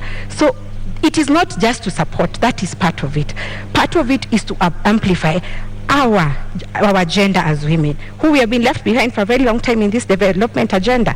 So kusupport na kuweka sauti zetu kama mimi, kama wanawake na kama vijana. Madam Ruth, what is your voice then? What, arguably in the political sphere, somebody would ask you, what do you bring to the table? So what do you bring to the table in terms of capacity, in terms of the understanding of this role, in terms of your ability to execute the functions of Deputy President, if Kenyans give you the nod in about 20 days in this election? Okay, what I'm bringing in, one is the difference in leadership, that now, for the first time, to make history, is that we will have a lady deputy president. That for me is a key factor. I am coming in with intelligence, with my intelligence. I am coming in corruption free. I'm coming in as a trustworthy person. I'm coming in to bring the development agenda that has been left out of the woman and the youth. Na Bi Justina, inakutia wasiwasi kwamba kwa upande mmoja mnaonekana ni kama kidogo kama Ruth Party mnakuja kukiuka maadili, unaogopa kwamba hiyo inamweka kidedea Bi Ruth katika kinyang'anyiro hiki, kwamba unaonekana nyinyi mnakuja kuharibu, yeye inamweka kidedea katika kuvutia kura zaidi, inakutia wasiwasi? Sina wasiwasi kwa sababu Wakenya mahali wamefika. Mkenya amefinyika because uchumi umezorota. Idea zetu ni za kusaidia Wakenya. Kwa hivyo sina uoga wowote, niko hapa nitajibu maswali yote, because my role nilipoingia nilisema ni kudestigmatize manifesto ya Ruth Party. Hata Ruth kabla anipige tukue na malumbano, ningependa asikize vizuri, ndio akiniuliza swali bibi from a point of her understanding. Kwa hivyo sina uoga wowote. Na unaposema, nikupe dakika nyingine moja, unaposema hauna uoga wowote, awali nimesikia ukizungumza kuhusu tyranny of numbers. Nyinyi wawili yaonekana ni wageni katika ulingo wa siasa. Hauoni kana kwamba kuwa wageni kule kuna wapa ile disadvantage mkilinganisha na wale ambao pia wanagombea wadhifa huu wa kuwa naibu rais? Nyinyi ni wageni kwenye ulingo wa siasa. Ndio, naweza kuwa mimi ni mgeni, lakini mgeni huja na heri njema. Miaka 30 tunaobishana nao wamekuwa kwenye siasa. Tyranny of numbers imetumika kila saa kusema watu wetu. Lakini kama iko sahi, ni kila Mkenya awaze ajiulize, hawa viongozi ama hii serikali inanifaidi aje kibinafsi? Kwa hivyo mimi na Ruth Party tunaleta a mind shift, change of mindset. Mkenya akuwe selfish kivyake, aseme ingawaje kabila langu liko uongozini sijasaidika, lakini hawa hata kama sio kabila langu wako na agenda na wanataka kupeleka Kenya mbele. So I'm not scared in any way. Anakutisha Ruth? Anakutisha Justina? Not at all. Tuko hapa kuleta mabadiliko ile Wakenya wanatarajia. So we are coming in to bring the change. Hii ni uongozi mpya. We are not frightened with the fact that there is tyranny of numbers. Those are numbers, but the actual fact is Wakenya wamechoka. Tumekuja kuleta mabadiliko ile wamekuwa wakingojea. Madam Ruth, 30 more seconds. Where are those numbers? Unasema you also have your numbers. Where are those numbers? The numbers are there, Francis. You know, as the fifth Maureen Wahiga said, some of these research institutes have been sponsored. So what they are doing to us and the Kenyans is reverse psychology. So that means they're trying to say the tyranny of numbers has an upper hand. Lakini ninataka kueleza kuna mabadiliko na Agano iko site, watu wakate simu. Na vile Bi Justina, yes. Tunapoangalia katika uongozi na katika nafasi ambayo mmesema kwamba mnaielewa vyema ya makamu wa rais, tuseme kwa mfano kesho mgombea urais kwa tiketi ya Ruth Party awe kwamba hawezi kuongoza, tuseme umechaguliwa, nini ambacho kinakupa hiyo motisha au uweze kuwa na ule ushawishi wa kuwa kwamba unaweza kuongoza kama rais wa Jamhuri ya Kenya? Kweli unatosha kuongoza kama rais wa Jamhuri ya Kenya? Zubeida, ukiangalia leadership iko na two aspects, the hard and the soft. The hard ni what you have been doing, legislations and regulations, but the soft is you talk to the hearts and minds of Kenyans. Hearts of minds of Kenyans inasema 5.5 million of Kenyans are unemployed. 1.2 million of Kenyans live below the poverty line of 220 shillings daily. That is what Kenyans are speaking about. Na hiyo ndio inanipatia courage, nasema ingawaje labda amwezi jizungumzia, mimi najitoa na nazungumzia. That is the truth of the matter, that Kenyans are struggling. Pia niko hapa, I'm representing the many parents who take loans to educate their children. Unajua wazazi wetu wakati walikuwa wanaona ati wao akichukuliwa kazi ilikuwa after form 4 wanaenda kazi kwenye benki, but now our time mzazi hiyo time akaona labda degree ndio itasaidia mtoto wangu apate kazi. Unfortunately hakuna kazi, wazazi wamejekelea loans. Kwa hivyo mimi nazungumzia wazazi wetu, nazungumzia ule youth hana kazi, nazungumzia mpaka wale watu ambao in 1998 kulikuwa na bomb blast. Our Kenya wengi over 3,000 were never compensated, and this comes to the respect. Unajua wenye walilipwa ni watu wa American Embassy and the Tanzanians and those Americans who are victims, but Kenyans were not compensated. In my thinking, mtazamo wangu ni kwamba hawakulipwa kwa sababu Kenya haipewi heshima. Utapewaje heshima na una pesa? Angalia Middle East, Wakenya wanaenda kutafuta greener pastures, wanatesekea huko. Many a times people ask ati ambassador anafanya nini?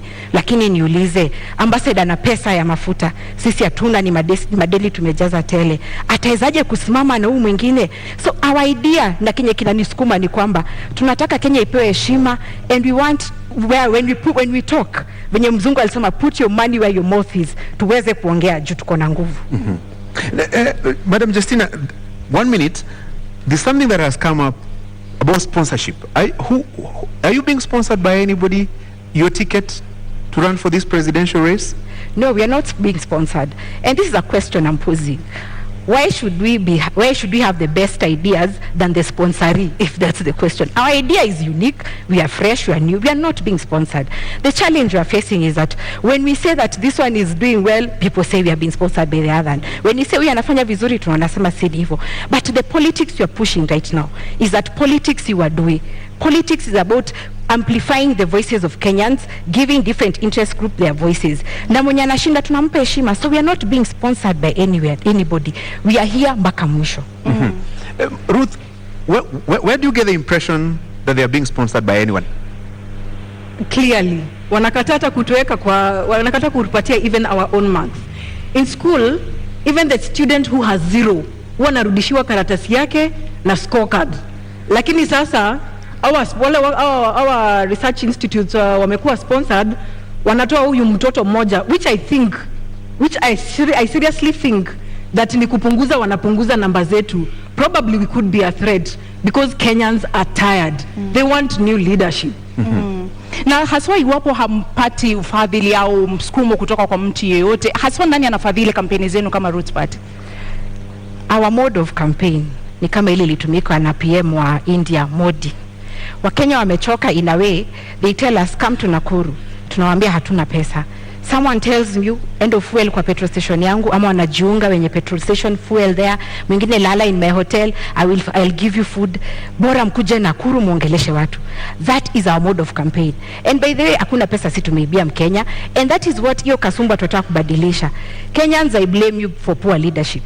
Because kila sasa ya siasa watu wanasemanga kameiva tunakafunga, because mwanasiasa akikuja you want to be given something. Hiyo ndio ina motivate wanasiasa kuiba, wakiingia ndani they recoup, there's return on investment. Haizi ekelea pesa yake hapo alafu afikiria ati unakula freely. No wonder we have bad leadership. Kwa hivyo wewe Mkenya ukiona watu wanakuja campaign, usituchukie juu hatuna kitu. Sisi tuko na idea ya kupeleka Kenya mbele. In the next 5 years tukiwa kwenye kiti mtakuwa mnatupatia pesa ya campaign. Na labda ni kuongeza dakika moja, je, Roots Party inakuja kuharibu kura ya vijana na kuharibu vijana? Naweza sema nobody owns anyone's vote. Our role hapa ni kuambia wa Kenya that there is alternative. Si kila siku hiyo 30 years mmeambiwa ati tunafanya hivi. No, ours is to give alternative. No one owns any vote. Na Mkenya usiogope kupigia Roots Party kura ati because wewe ni wa nani. And there's also another question. Kenyans are saying you should have started earlier. Let me say this. Official campaign period began on May 29th, 2022. So hakuna mapema tungekuja because we follow the law. Number 2, we have not yet gone into election. So you can vote for Roots Party, usiogope ati jueni wa mtu mwingine. And finally, wa Kenya, kuambiwa that you're owned by someone is negating on our gains on democracy. This debate here has to achieve the purpose. The purpose is to convert the many Kenyans who we never find during the campaign trail, lakini wako kazini. So musikize na tuendelee pamoja. Bi Ruth, labda kuambatanisha na hilo, mmeonekana kutoridhika sana na yale ambayo yanaendeshwa na Roots Party. Mna wasiwasi eti kwamba wanakuja kuharibu vijana, kwa nini? Tuseme ukweli. Marijuana, bangi, we say it is illegal. Sasa hii sera wanakuja kuuza, tunangoja kusikia venye wataweza kutuzia sisi wenyewe, and already it is an illegal substance. So how do we work around such manifestos? So maybe Justina will let us know further how far they can go with marijuana. I will give an example of kijana moja alikuwa anafanya kazi some place that I lived back then. Alikuwa anafieka nyasi at 11 p.m. na nikaenda nikamuuliza. So I asked him the following morning because I had the noise from outside. Nikamuuliza what happened. Okay, I had heard the history that anavuta bangi. So I asked him in the morning, kwa nini ulikuwa unafieka nyasi saa 5 za usiku? Akaniambia, madam, nilikuwa napunguza kazi ya leo. So realistically, kama unapunguza kazi ya leo kufieka nyasi 11 p.m, I think kuna shida na tunaweza kuwa tunaelekea in the wrong direction. Madam Justina, now you seem eager to say something about that? Yeah, I'm happy Ruth is very respectful and she wants to listen to our manifesto. Let me say this. Our idea in Kenyans, I want us to be very conscious and, open up your minds. And before I explain, let me give you a quote by a guy called Ralph Waldo. He said, in every generation, there are map makers who see opportunities, seize the opportunity, and open man's vision to the future. That is the direction Roots Party is taking.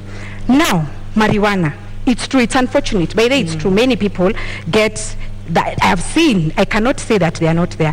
But remember, most people have mental challenges because of one, unemployment, cost of high living that brings about depression. Alafu unaona watu wanapigana kwa malumbano. So high cost of living can account for the madness in this country.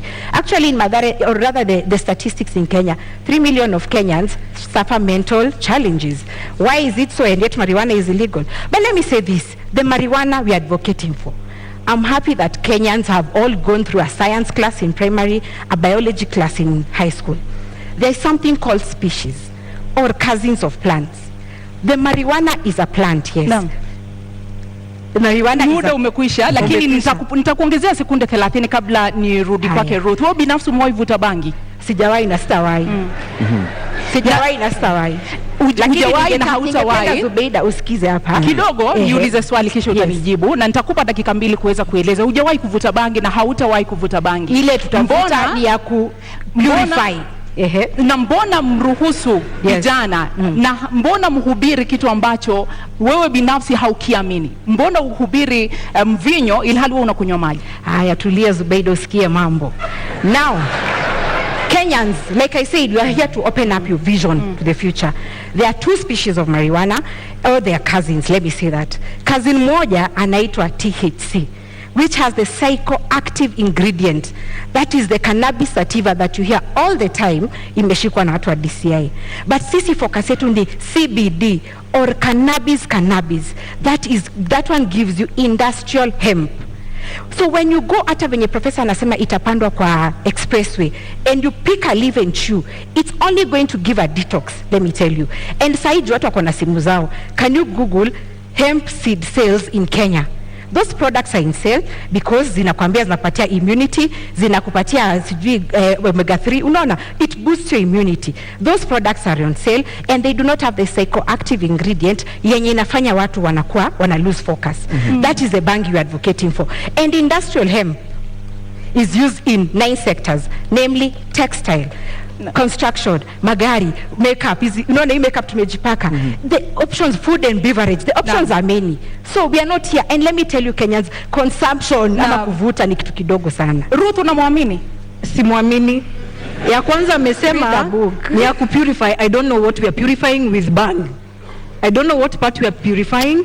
Kwa hivyo ningetaka aweze kutuelezea kama ni damu tunaosha, kwa sababu kama ina purify na ni dawa, si tuapishwe 10th alafu 11th hospitali zifungwe kwa sababu ni dawa.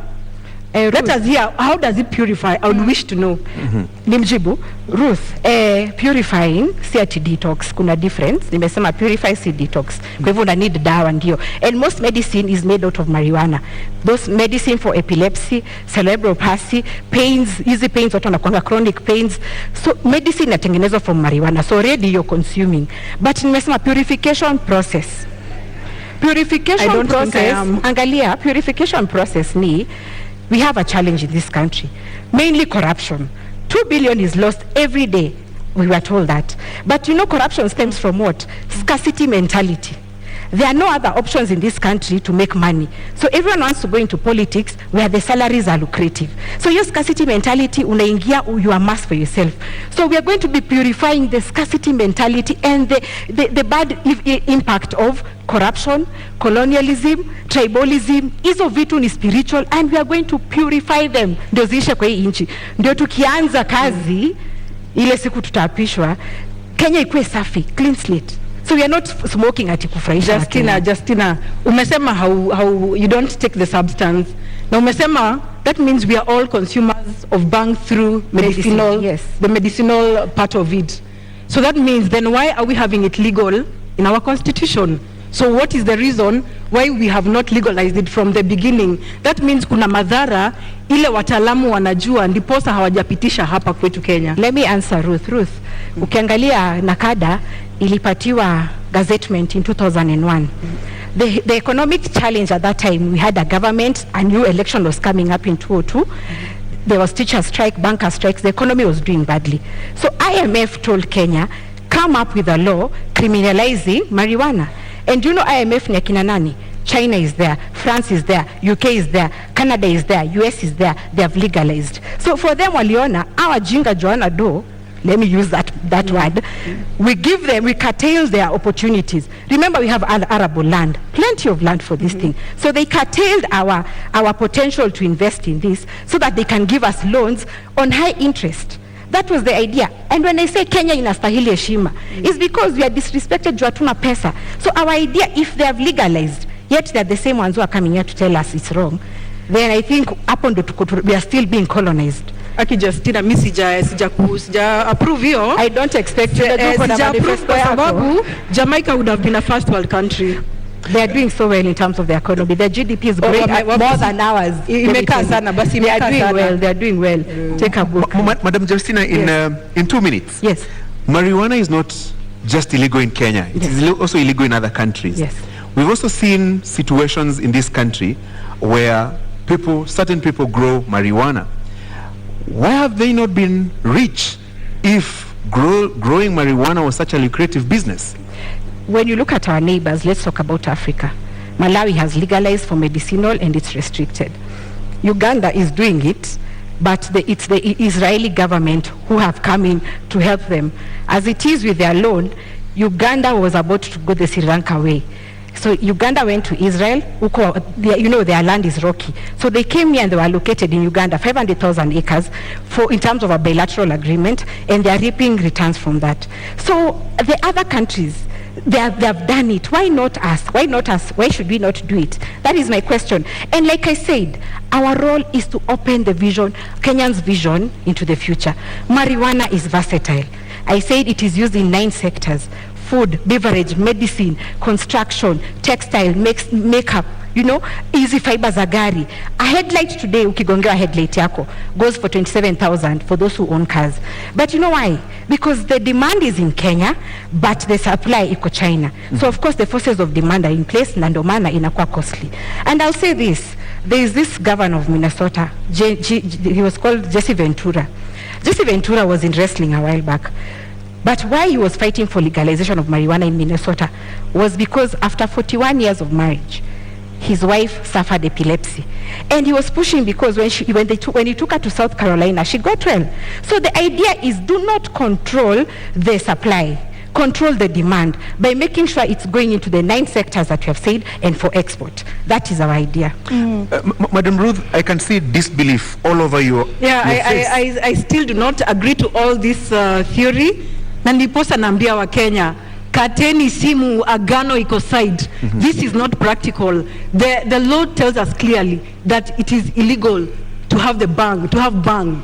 So how else, na amesema, na yeye mwenyewe alisema ama amesema sahi that they will smoke bang on the 10th. I'm looking for a happy mother. I am a mother. Ruth, I'm looking for a happy mother CBD, that will, I am looking, allow me to answer. I'm looking for a happy mother who will attest that mtoto wake amevuta bangi and they are okay. Yeye mwenyewe pia najua ni mama. Nataka kujua atakubali mtoto wake avute bangi on that 10th, because for me, I don't think I would allow my children to take it up, nor my sisters and brothers. Good question. And I'm going to answer this question to you and Kenyans as Mama Wambui. I said open up your minds, dear Kenyans. The marijuana we are advocating for is industrial hemp. I think I gave the clarification, not THC. So Ruth, stop belaboring this idea that we are smoking. It is not for consumption. And is it smoking? It is for purification. You can even put it in those things, you know, you nachoma mahali, inatoa scent. So it's not smoking, it's purification. There's a difference. And it's true, Ruth. Okay. Mothers are suffering. Let me say this. I don't want to come off like I don't relate. I have seen mothers are suffering. And that is why Ruth's party has said, anyone who attempts to grow cannabis sativa, we are growing CBD or cannabis. We already have regulations in place. Number one, we license all farmers. Number two, we'll introduce agricultural officers to go around this country looking at those farmers and what they're doing. And there's a distinction. Even you Kenyan, you can report someone growing sativa. Why? The leaves of industrial hemp are very large, but the leaves of sativa are very small. So the agricultural officers will control licensing. So I think we're already controlling this measure. Let me give you one more minute to explain this. This is the theoretical talk about agriculture in terms of growing marijuana. What are the practicals? Have you identified the areas that you intend to grow this marijuana? What are the economic returns if this was to be allowed, if you're to become deputy president? Okay, marijuana is going to spur up our economy because agriculture has been given a backseat. The challenge you're having now because of FLA, many of the Kenyans or the youth who are in the bread basket of Kenyans have migrated to the urban areas to do what? To be boda riders. They're thinking there's money because agriculture, they're not viewing it like it has money. So these are the returns. Look at China, for example. In 2021, they made 1.2 billion USD out of 169,000 acres. That is China. Now look at our case. And by the way, land in Kenya, when you look at the NLC report, Kenya is close to 144 million in acres. 80% they say is dry and arid. 20% is what we are using. So when you bring marijuana will be like crop cover to stimulate our soil so that it can be able to produce other things. So we are focusing on the arid area, the 80% of it. 20% of it is where Kenyans are crowded. So we'll open up space so that we use all the other land that we have. Bi Ruth, kidogo kuambatana na kile ambacho wamesema, unadhani uchumi wa Kenya haujaimarika kwa sababu hatujahalalisha bangi? Wakenya wanaumia kutokana na gharama ya maisha kwa sababu hatujahalalisha bangi? Hapana, sikubaliani na hiyo. Uchumi umezoroteka kwa sababu ya corruption. And that is why Kenyans, we are coming in to bring in a new leadership, a new change in how things run in this country, and give Agano party, Mwaure Waihiga, the chance to come and be the president of this country. Corruption has eaten us up. In every corner of each sector, corruption has eaten us up. It's not that we do not have bangi, lakini corruption imetukula sisi wenyewe. We have eaten ourselves up, and a few of us know ourselves. So we are going to deal with that. Let me add something quickly. Okay, when you look at private businesses, they look at what is our competitive edge. How can we be ahead of our competitors? So it's not that uchumi imeharibika because of no legalization of banking. Of course, I agree with Ruth, corruption should be blamed. But look at this situation, that if private businesses are looking into the future, why is government scared to look into the future? And the future is legalization of industrial hemp or marijuana. So our idea as Roots Party is to run a profitable government, devoid from increasing taxes from Kenyans, from getting further debt, but we are going to look for our own money. Our own money will come from legalizing a regulation of marijuana. Case in time, a pilot study will be Kulalu Galana, the 1 million acre project. Iyo ikiwa 1 million, that is times 5 of what China got in 2021. So we'll have 6 billion USD. You can do the math in Kenyan shillings. That money is money that will be used to pay teachers, pay the civil service, increase their salaries in trenches. So for us, tunaangalia competitive edge, what private businesses do. Niulize Justina swali kidogo. Kuna kuanga na employee incentives. Ukifanya kazi kwa bakery, huwa wakati mwingine unapatiwa mkate uende nayo nyumbani. Na je, bangi wataenda nyumbani na nini? Wataenda nyumbani na very good question.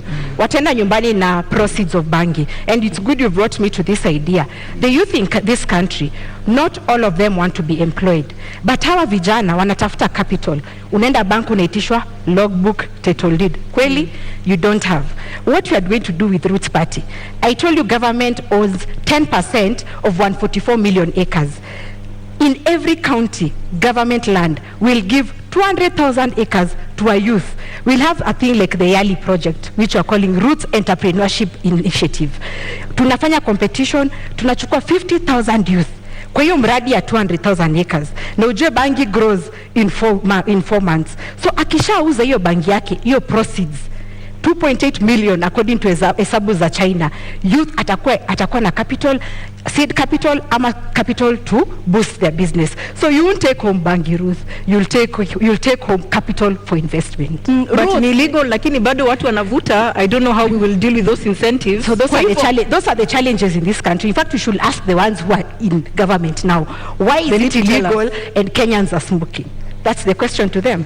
Kwa hivyo Ruth, kwa kuwewe ni kuhalalisha kutohalalisha bangi au ni swala la maadili? Kutohalalisha, the constitution does not allow. Lakini unaona kwamba inahujumu maadili? Sorry? Inahujumu maadili au haswa tatizo lenu kama Agano Party ni kwamba bangi ni mbaya, haistahili kuhalalishwa au ni swala la maadili? Ni maswala ya maadili na si Agano Party, ni wa Kenya. Kama it is already legal, it is currently illegal. So how safe is it? How safe is it when we start taking it up? That means we are destroying a whole generation. We're destroying our children. I am concerned as a Kenyan. So you're being unfair to Ruth. You know Ruth cannot support our manifesto, so it's true atasema ni mbaya. Let me give you some 60 more seconds, Ruth. Yes. Is it a question of faith and values that drives your opposition to the Roots Party's manifesto and proposal to engage in marijuana farming? It is more values. It is more value and faith too, yes. It is more values and faith too. Because I'm trying to look at right now, currently what is happening in Kenya right now. Nirudie statement. It is illegal. Lakini watoto wamejaa madhare. Wamama wanalia pale nje. So I'm wondering, how many are smiling? How many are going to smile? How many are educated out there to know that hii ni biashara, mtoto hafai kuvuta? Children are idle out there. Watajaribu kuvuta kidogo, and you know the consequence is going to be what we all know. Watoto tunapoteza ufahamu, tunapoteza future. I think I was clear on the control measures on this, Ruth. Nilisema the seed will be CBD, tutatumia KEFIS, tutapatiana licenses, we'll reintroduce agricultural officers to man or inspect what Kenyans are doing, and we are also going to bring back the NYS, those ones who have graduated, to control government marijuana. So I think the control measures, and that is why we are saying legalize and regulate. Unajua hata ile shamba iko thika pale ya mananasi iko na control measures, lakini bado watu wanaiba. Sasa it is our Kenyans, we need to change tabia zetu venye Ruth anasema. Yes, you take electrical fence, I don't know. I don't know. Very well. Let me move you now to a different aspect of this debate. Yes. In 2 minutes, Justina, you're not alone in this race to become the next deputy president. You also have Martha Karua, Rigathi Gachagua. What sets you apart from them? And are there issues that you agree with them and their manifestos, and those that you don't agree with? In 2 minutes. Let me first say I respect the ones you've mentioned, because I remember 30 years ago, I was a young girl that had been in politics. So being on the same ballot paper with them is very humbling. And there are strides they have made, fighting for democracy of this country. So I respect that. But what sets us apart is that 30 years they have been there. They have been telling us the same narrative which they're telling us now. They are not responsive to the youth of this country. Youth whose parents took out loans to educate them, and they're still living at home because they're unemployed. What sets me apart is because I can relate to the youth of this country who know that unasoma na hakuna kazi. That is number one. Number two, I can relate to the businessmen. Maybe them they're in government, they've been in leadership. That is where they draw their salary. But I relate to a businessman like for where I work now, we're into excavation and supply of building materials. And Kashori, I can tell you, business is down. Why? Increase of cement, chuma zimepanda bei, Kenyans do not have purchasing power to build a house. And that business is very satisfying because you know our role is what? We are the first stroke of paint. When you want to build your house, sindo tunatoa cotton. But it saddens me that Kenyans cannot afford. They are not building and neither are they affording to pay rent. So that is what sets me apart. I know that what we need now is policies and leadership that is responsive to the plight of Kenyans. Madam Ruth, same question to you. This is it's a political competition. You're not in the race alone. Yes. What would you use to convince the Kenyan voters to elect you as the next deputy president and not your competitors, Rigathi Gachagua, Mother Karua, and in this case, Justina Wamae? Let's first talk about the other two who are not in this debate. Yeah, at least for Justina, we have probably a lot in common because we are new, we are fresh. But our competitors, yes, they have experience, but they have let us down. I have voted for the last 2 decades. I have chosen the same leaders, so I don't see what difference they are coming to bring in, because I feel like some of them are sanitizing the leaders who have been there. We want new blood, we want fresh blood, fresh ideas, so that we gear this country to a different direction. What is this new idea, fresh idea? What does it constitute? Corruption. Our big agenda is corruption. It has eaten us in big ways and in every way. So corruption is our bangi. So that is what we are after. Then the rest will be able to be balanced out. Justina, the same question. What about the larger coalition setup? You know, let's say the Azimio setup, the Kenya Kwanza setup. Do you see any challenge there that would inhibit you from becoming the next deputy president, for example? No, I'm not challenged in any way. Ashori, I told you that Ruth's party realizes it is wrong, it is very wrong that 5.5 million of Kenyans are unemployed. 1.2 million of Kenyans are below the poverty line of 220 shillings per day. So these people have been in government. I dare say that they are to blame for our current situation because they never looked into the future when they were there, or the time they've been there. Maybe the future was telling them legalize marijuana. It's going to set us apart in terms of competitive advantage. They didn't do it. So I'm not scared because every individual Kenyan, it doesn't matter what tribe you are, what creed or educational background, everyone is suffering. Let me tell you this. Ask a woman who has a salon or a man who has a kinyozi. Do you know boys are saying ati beard gun? It's not a maneno a beard gun. There is no money kukwenda kunyolewa. So Kenyans are lacking. Unaona pesa mkononi or the purchasing power iko chini. So I'm not scared because I'm amplifying the voices of Kenyans. Right. Bi Ruth, haswa kwa sababu umetaja maadili, umetaja ufisadi. Kwa kuwe unaelewa vipi sura ya 6 ya katiba? Maadili haswa kulingana nawe ni nini kwa dakika 2? Maadili, integrity, kwa maoni yako ni nini haswa? Unaielewa vipi? Maadili kwangu na kwa Agano Party is the intention to be transparent, is the intention to be trustworthy, and intention to be trustworthy to the Kenyans who have employed you. Kwa hivyo pale mimi naona the integrity has been compromised with the current and the past government and our competitors.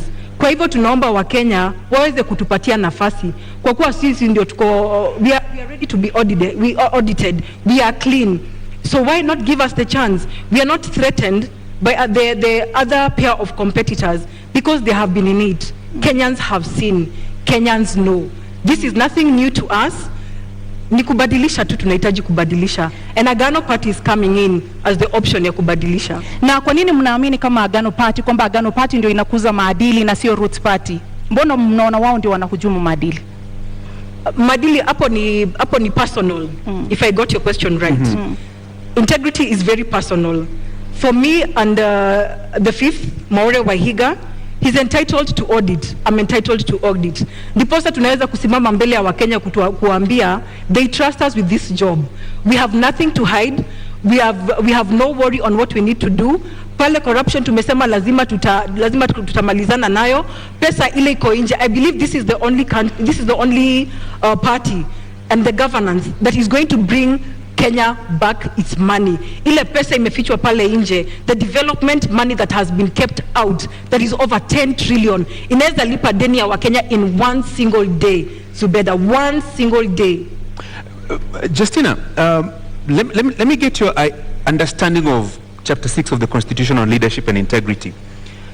12 years later, what do you think is the challenge in implementing Chapter 6 of the Constitution? Let me say this. I think the judiciary, and I'm sorry to say this, but they are used to impede the Chapter 6. For example, if I went to ABC and they said my degree is not right, I'll run to court, and then the court will say, fine, can you clear Justina? And then there are other issues, there are other agencies. For example, maybe the university or the Commission of Higher University will say, no, it's out of our, out of our mandate, we can't handle Justina. So I feel that Kenyans have this attitude: when you do wrong, you run to court and your money will be used to sanitize you. And that is why, as Ruth's party, we are saying that if you're corrupt, if you're not doing the right thing, because integrity is focusing on your conscience, do the right thing irrespective of circumstances. So even those in the judicial system who are rotten, they are going to be subjected to what Ruth's party is saying, hanging, because you're the ones who are impeding how Kenyans, the aspirations of Kenyans, when they're looking out for leaders who relate to their challenges. And not just leaders, but leaders who are within the Chapter 6 of the Constitution. So integrity is very key, and yeah, we are propelling it. Professor and I have not stolen any money. We've not been in government. We are genuine, and I always tell Kenyans, tupende bure, we don't have anything. Lakini, integrity is key. If we need to go ahead, we have to instill integrity. And let me give this quote because I have time. There is a quote that Mugabe says, how can you tell young people that education is a key, yet you have poor graduates and rich idiots? So the thing is, we have to make sure that the youth, the younger generation, I'm sure right now they're watching because their parents are watching, the younger generation needs to move away from this idea of deals. And our idea, Rashori, means that you shouldn't be my friend to benefit in government. You have your own marijuana. You don't need a deal. You don't need a tender from government because Justina is your friend. Wekele industrial hemp yako will pay you according to the market price. Ruth, you've been in this country in the last 12 years. Yes. And you Since understand. I was born. Yes, and you understand Chapter 6 of the Constitution.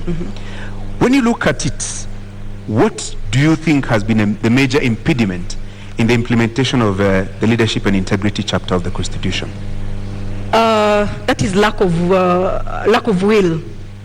We have leaders that are not willing to change for this country. So just as much it's going to cost us, just as much I'd wish to tell Kenyans that without very big words, if we don't decide to change the leadership of this country, it will cost us another 5-10 decades. So integrity is paramount to us as Agano party. We are the clean. We are the only option for Kenyan citizens. Tafadhali mtupatie kura. Tutakuja kuleta mabadiliko. Give us practical examples of how you will deal with corruption and implementation of Chapter 6 of the Constitution, because there is the saying, yes, and there is the doing. Agano party has a covenant with Kenyans to abide to the constitutional law. And we say, if you do not follow the law will follow you. For us, nobody is above the law. If you have been in corruption, you will face the law. We are not hanging anybody. Na umenielekeza mahali ambapo nilitaka kuelekeza wewe binafsi. Unadhani tutaweza kukabili ufisadi kwa kuwanyonga wale ambao ni watuhumiwa wa ufisadi? Agano party governance yetu si ya kunyonga, lakini tunaweza, we were able to deal with it in an amicable way following the law. I don't think even kunyonga is in the constitution. So that means the one wana breach kuvuta bangi na the next wana breach kunyonga watu. Bi Justina, mmesema kwamba mtasitisha katiba mtakapoingia mamlakani. Hasa mtakuwa mkitumia vigezo gani kuhalalisha hukumu ya kuwanyonga wale watuhumiwa ufisadi, namna ambavyo unasema kwamba mtawanyonga? Na tutasema tutasitisha katiba as a whole. Tutasitisha parts.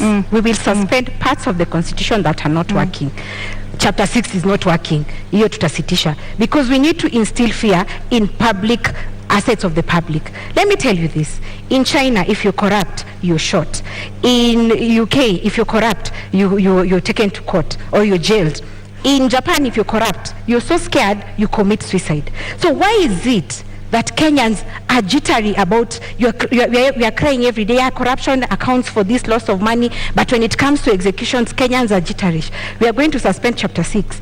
Go back to the Kenyans and tell them, what do you think about this hanging thing? And let me tell you, they are all very happy. They are saying that corruption is accounting to deaths. Look at the badly done roads like Ngong Road.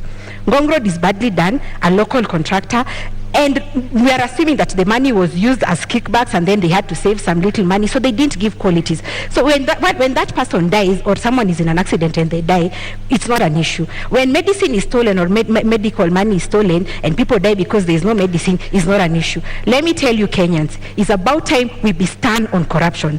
Our idea is instilling fear in the minds of Kenyans that public mali ya umma ipewe heshima. Na hukumu ya kunyonga iliharamishwa mapema miaka ya 80. Haswa ni nini, ni kigezo gani ambacho mtatumia kuona kwamba sasa inaweza kufanyika, kwa sababu ni kitu ambacho kimeharamishwa nchini Kenya? Ni kwamba mnaona kuna mapengo, kuna nafasi katika katiba ambayo mtarudisha hukumu hiyo, au haswa utekelezaji utafanyika vipi? Unajua hii katiba, Zubeida, ilikuwa copy and paste. Watu walikimbia huko wanaona ati wazungu wanafanya aje. Na wazungu ama wa China ndio wanakuanga na hizo UN conventions ati human rights issues. Kama kwao they are shooting, where are they curtailing us? And that is why I'm saying Kenya haipewi heshima. We need to be firm on this, because sisi ndio tunajua shida zetu. Hakuna mtu wa UN ama nani who are feeling our pain. Sisi wenyewe ndio tunalala njaa, sisi wenyewe ndio tunateseka, hatuna kazi. So we are going to look at it as Kenyans. In fact, katiba kama ingekuwa inafanywa public participation, ingekuwa ingetranslatiwa in all tribes. Mtu asiseme ati because nani amesoma niko sawa. No. Ruth, the last time in this country somebody was hanged, a convict was hanged, was in July 1987. 35 years later, would you agree, would you support the hanging of convicts, and particularly those who have been found culpable of corruption? Francis, I'll go back to the law. We have a covenant with the Kenyans, we have a covenant with the law. The law clearly stipulates we are not allowed to hang. So what business do we have hanging convicts? There is a law that enforces corruption, the people who have committed corruption. So for us, ni kumaanisha wakivuta bangi on the 10th, one, that is breach of law. Sijui kama hanging is part of it, because it is breach of law. They have broken the constitution. So I don't think I would agree that we need to suspend part of the law. We just need to probably sit with experts if we need to revise. But I don't think we need to hang people's life. People deserve to live and be corrected. Ruth, there are very many injustices. Let me give, for example, Anglo-Gleasing golden bag. Yes. Money was stolen in this country. So in your opinion, the Agano way, how would you do it if it's not hanging? It is law. They follow law. Which is, si tunafunga? Wamefungwa. Watu Anglo-Gleasing. Sijaingizwa kwa ofisi. Tuingizeni Agano kwa ofisi muone. We will deal. That is the question. We will deal, but you know, if we are saying, why would we want to hang people? You have a sister, you have a brother who probably just needs to be corrected. So why hang? Na wenye wanakufa because of road accidents, lack of medicine, au si wa Kenya, wenye watu wameiba, wanakufa. That is unplanned. KEMSA unplanned. Life is life, Ruth. Life is life. No, KEMSA, mtu Anglo-Leasing, all this is planned. Mtu akigongwa na gari, that is very unfortunate, and God forbid. Those unfortunate instances, we cannot debate on because that. Of road design. But we are discussing about surely road design. We can. Okay. Kwa hivyo Bi Justina, yes. Kama Roots Party, kwa kuwanyonga mtarejesha vipi mali ambayo wameiba? Mtatoa vipi mali ambayo imetumika vibaya, imeibwa, pesa ambazo mnasema zimefichwa katika mataifa ya ughaibuni? Ukinyonga yule mtuhumiwa, hiyo mali itarudi vipi kwa Wakenya? Na wacha niseme, atuseme mtu akigongwa na gari anakufa. Nasema people who are given jobs, like to build Gong Road for example, those people want to save on money. So the road design does not, they save money, so wana save pesa and wajenge barabara in a cheap way. But niseme hivi, there is a process, Zubeida. We are not just going to pick someone at because media imesema ni is they are corrupt. We are going first to remunerate kuongeza mshahara vizuri, judges, policemen, we have to increase their salaries because they are abet corruption because mtu ameiba pesa kidogo anawapatia. We have to give them increase their salaries. However, there is a judicial process, a fair hearing. Go process ifanywe na tukusikize. Na pia tunapeana caution. It's not like the chicken gate case in the UK. Hapa Kenya haijaisha. So pia watu wa judiciary they will notice they have to speed up this nini. So kutakuwa na hiyo wapelekwe the process. We have to get the assets back. We have to recall the assets na pia waende wakanyongwe. Ruth, sijui kama wote watakubali because if I know I'm being hanged, so why should I tell you mali iko? There is a process. There is a judicial process. Maybe the first two might be caught with the process ya rudisha mali alafu tunanyonga. But someone else will think kama unataka kuninyonga, finish me, wacha wengine wakulie hiyo pesa. Okay, so I don't think I would justify that. But for us, we are saying the corrupt, we will go even for the big fish. Sisi hatuogopi, tunataka pesa irudishwe, ndio imeweza kuumiza economy ya hii country. We have our president is planning to give a moratorium where the Kenyans who have stolen our money, wameficha development money, warudishe, wanapatiwa nafasi ya kurudisha. Hapo pale mtu anapitisha ile wakati umewekwa, so from there the law takes its course. In 2002 there was such. Why has it not worked? Maybe in your opinion, I'm not saying because you're not in government, yes. Ruth, but you need to show Kenyans that you understand. So, it was there in 2002. What in your opinion is what is the reason why it didn't work out? The idea that you're sharing, in your opinion? Leadership problems, Justina. We are different leaders here. Let's talk, because you seem to agree on the seriousness and the challenges of corruption in our country. Yes. Given an opportunity, Justina, in 2 minutes, given an opportunity to be the next deputy president with the government that you will form with the presidential candidate that you're supporting, what are the specific areas that you would target in terms of dealing with corruption practically? Because there's the whole question of administration of justice. And like I said, the three arms of government they are being threatened. How? The independence rather is being threatened. When, for example, the executive says this, someone runs to court, and then the process is stopped. That is the backdrop of why we are going to suspend the constitution. But yes, administration of justice is there. But again, has it worked for us? And you know, law was made for man, not the other way around. It is upon us as Kenyans to sit and say, are you happy that 2 billion is lost every day? They say no, because it's accounting to unemployment, inflation, high cost of living. So we are going to we'll be together with the Kenyans. We are going to call for public participation. And the Kenyans, I can tell you, they are very happy about it. Because someone is feeling like, I wake up like in Meru, I wake up at 4 a.m. kuchukua hiyo mira yangu, I pack it. Someone is eating the taxes. Mtu anajifanya ndio mjanja kuliko wengine. So Kenyans are tired. Of course, that aspect is there of administration of justice. Lakini Gashori, Kenyans are suffering. So sisi tutaka participate now, and many of them are supporting this. We need to instill fear in assets of the public. Heshima kwa public assets. Bi Ruth, haswa endapo mtaingia mamlakani, mnawapea Wakenya muda gani waweze kuona matunda katika vita dhidi ya ufisadi, na wewe binafsi mchango wako utakuwa upi katika kuona hilo linatimia kama makamu wa rais? For us, we will bring in this in phases. Kuna ile pesa iko nje, in the money that is stashed illegally abroad. For that, we can even say we have started even implementing our 100 days. The fifth, Maura Waihiga already wrote a letter to the UN and 15 other countries to start processing our money back. That means tuna uhakika by the time we are getting in, kuna wezekano pesa iko imefika, and if not, tunataka kukata hii mfereji. The report that the incumbent president gave out, 2 billion. We actually think it probably could be 5 billion that we are losing a day, including today and until the 9th of August. So for us to Tukiingia pale ndani tunataka kukata hiyo mfereji ya corruption like instantly, so that we also have working capital to jumpstart the economy. Na umetaja pale shilingi bilioni 5, haswa kwa sababu umerejelea mara kadhaa pesa ziko nje. Yes. Ni pesa ngapi ambazo mnazizungumzia sasa hivi na mtazirejesha vipi haswa? Mmeweza kupiga hesabu mkajua ni ngapi na ziko wapi? Ni zaidi ya trilioni 10, na ndiposa nilisema pale awali, it is possible for us to clear our debt in a day. It is more than 10 trillion that is out there. This is development money, and that is why tumekasirika, tunataka kuleta hiyo pesa irudi Kenya.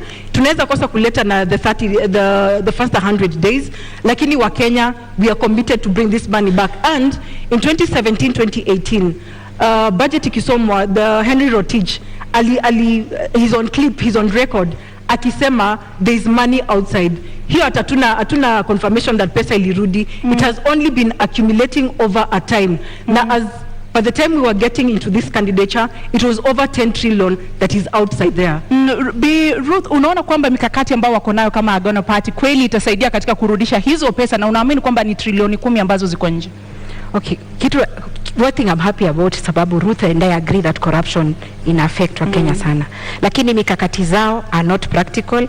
They lack the how question. How are you going to do it? Utanishurutishaje pesa yangu iko huko Swiss account to return it? How are you going to force me? Kwa hivyo the idea is good, but it's just an idea, it lacks practicality. Moratorium. Tumesema tunapatiana moratorium. You know you have money outside there. We give you time to repent. Sisi Agano tunapatiana time to repent. You won't weze kurudisha pesa, and remember we have external and internal. Kwa hivyo pia hapa ndani, that's what I'm trying to say, we have already commenced the process ya kurudisha ile pesa iko nje. Hapa ndani the local individuals, we will give them the chance to return, so that if they don't do that, sasa the law takes its course. Hapo in another 30 seconds, Ruth, yes. When you say pesa ziko nje, give us specifics. Let me give you a minute actually. When you say pesa ziko huko nje, do you have the specifics? This amount of money is in this country, this amount of money is in another country, and is taken there by so and so. Do you have the specifics? I may not be having the specifics, but we know the big fish that is having money out there. So yes. Justina, pesa ziko huko nje? Do you believe kuna pesa huko nje? Okay, I believe juu tumeambiwa Pandora box kwa media, but sisi tunasema yaliyopita si ndwele. Kama mtu tushajua huyo mtu tutampeleka through the judicial process, we are going to recover their assets. Kwa hivyo pesa ziko huko nje, after the judicial process tutarecover. But mimi niseme hivi, there are so many injustices in this country. Anglo leasing, hizo zote, you know, post-election violence zote zimefanyika. Do we hold on to the fact that we shall never forgive? We want to punish people? I think we should take the direction of Rwanda. After everything that happened in the genocide, tukae hivi tuseme wenye wamehangiwa na we have recovered assets, ni sawa. Mwenye amekata ahame Kenya because hatutaishi na yeye. But the fact remains, let us adapt a forgiving nature, put in firm policies on how to deal with this, and finally give the opportunity. I said people are corrupt because of a mentality called scarcity mentality. Where are they corrupt? Because in government unasikia MPs earning 1 million, huku nje there is nothing that you can be able to get in that value. So tukipeana opportunity of legalizing bangi, Kenyans will have money. Maybe niongezee ni kusema, we are not saying we will not forgive anyone. Ukisema utarudisha pesa yetu, we have no reason, we do not have any reason ya kukupeleka ahead na kukuingiza ndani. We just want Kenyans to bring back development money. Sijui venye wao wata jumpstart economy, but that is a long term strategy for us. Pesa irudishwe ndani. Tunapokata mfereji inapoteza pesa 2 to almost 5 billion a day. Tutapata nafasi ya kuweza kutengeneza our economy without having unnecessarily borrow more money out there. Kwa sababu nikisikia venye anasema, then that means wataongeza loan ile tuko nayo sahi. Ruth's party is fighting to pay off the loan. The loan as it is 9 trillion Kenya shillings or 70 USD. 70 billion USD. Our idea is this, Ruth. marijuana or industrial hemp takes 4 months to grow. And I gave an example that Kenya government owns around 14 million acres. Tufanye pilot test ya Kulalu Galana. In 4 months, tunaekelea industrial hemp. In 4 months, we are going to be able to recoup 6 billion USD. So we are going to be in the process of paying. Hata tukisema Kulalu Galana ndio tunalipa nayo. In 3 years, 6 months, tutakuwa tumelipa deni hiyo 9 trillion. Lakini tuko na shamba, we have times 14, 14 million. So we are going to know how we are going to appropriate this land. But niseme hivi, our idea, and I tell Kenyans, I'm here to tell you the truth, the economy is messed up. You need an honest leader who tells you it's not going to be easy.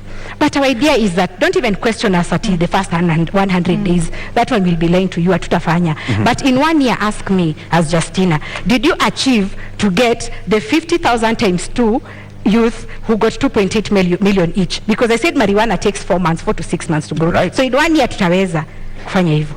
Ruth, let me now introduce a discussion on the cost of living. Yes. And I want to give you 2 minutes to tell us, in your understanding, what is the driver of this rising cost of living? And if elected president, let's say in the first 100 days, what would be the Agano proposals to reduce the cost of living? I agree to what you're saying, and I think the 100 days for us, we will repeat that our agenda is corruption. Cost of living has been affected by corruption widely. And if we deal with corruption, I think Kenyans will smile back at us. And the first 100 days, one that was implemented yesterday, na ninajua unga haijateremka, 2 weeks ago, on our manifesto we launched that. We will introduce the subsidy of maize. It was introduced yesterday. Na Wakenya wameambiwa to wait for 2, 3 to 4 weeks for it to be felt. Jana nimepitia kwa supermarket, bado unga ni 230. So for us, we still have to bring the subsidy for Kenyans to be able to eat, because a hungry nation is an angry nation. For us, we're also planning to implement the pay cutoff of 50%. I know you'll want to ask where the deficit is going to come in. Our repayment period for the loan is 1.3 trillion. And the financial year, the last financial year, KRA reported that the payment that was done through the payee was 461 billion. So if we cut off the payee by 50%, that is 230 billion deficit. If we come and cap the repayment period, the repayment of the 1.3 trillion, kumbuka tutakuwa na ile extra 300, ile tutakuja kusongesha pale kwa payee, so that we are able to run our activities as usual and even have a small surplus of 7 billion to run with. That being amongst them. Do you agree with her and the proposals to reduce the cost of living? Okay, first I can't agree with her, definitely, but cost of living is occasioned by inflation. Number one, too few goods, but there's too much money in circulation. Number two, taxes. When manufacturers have the tax burden, they push it to the consumer, and the consumer is not having any salary increase. So that is the reason we are having this. So let me say this. We are not going to do the 100 days, that's a lie. But you ask us after 1 year when you get into office. That one, we are going to widen the tax base. Why? I said marijuana is used in 9 sectors, across 9 sectors. Example, paper. We are going to give life to pan paper.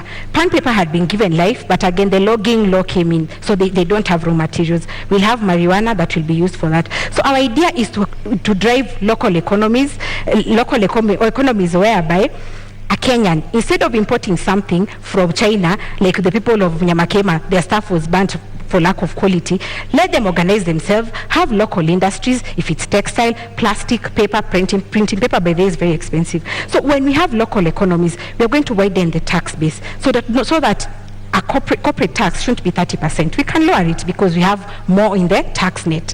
Another thing is to ensure that we give conducive environment for business. As it is, businesses are not comfortable. They are saying that lack of the dollar in the country is impeding their purchasing power in the global supply chain. So when we give a conducive environment, the economies are going to be there, Kenyans are going to be employed, and then we are going to have money. Then the other youth who don't want to be employed in these industries can go into the other thing of investment that I said. We are going to empower the youth financially.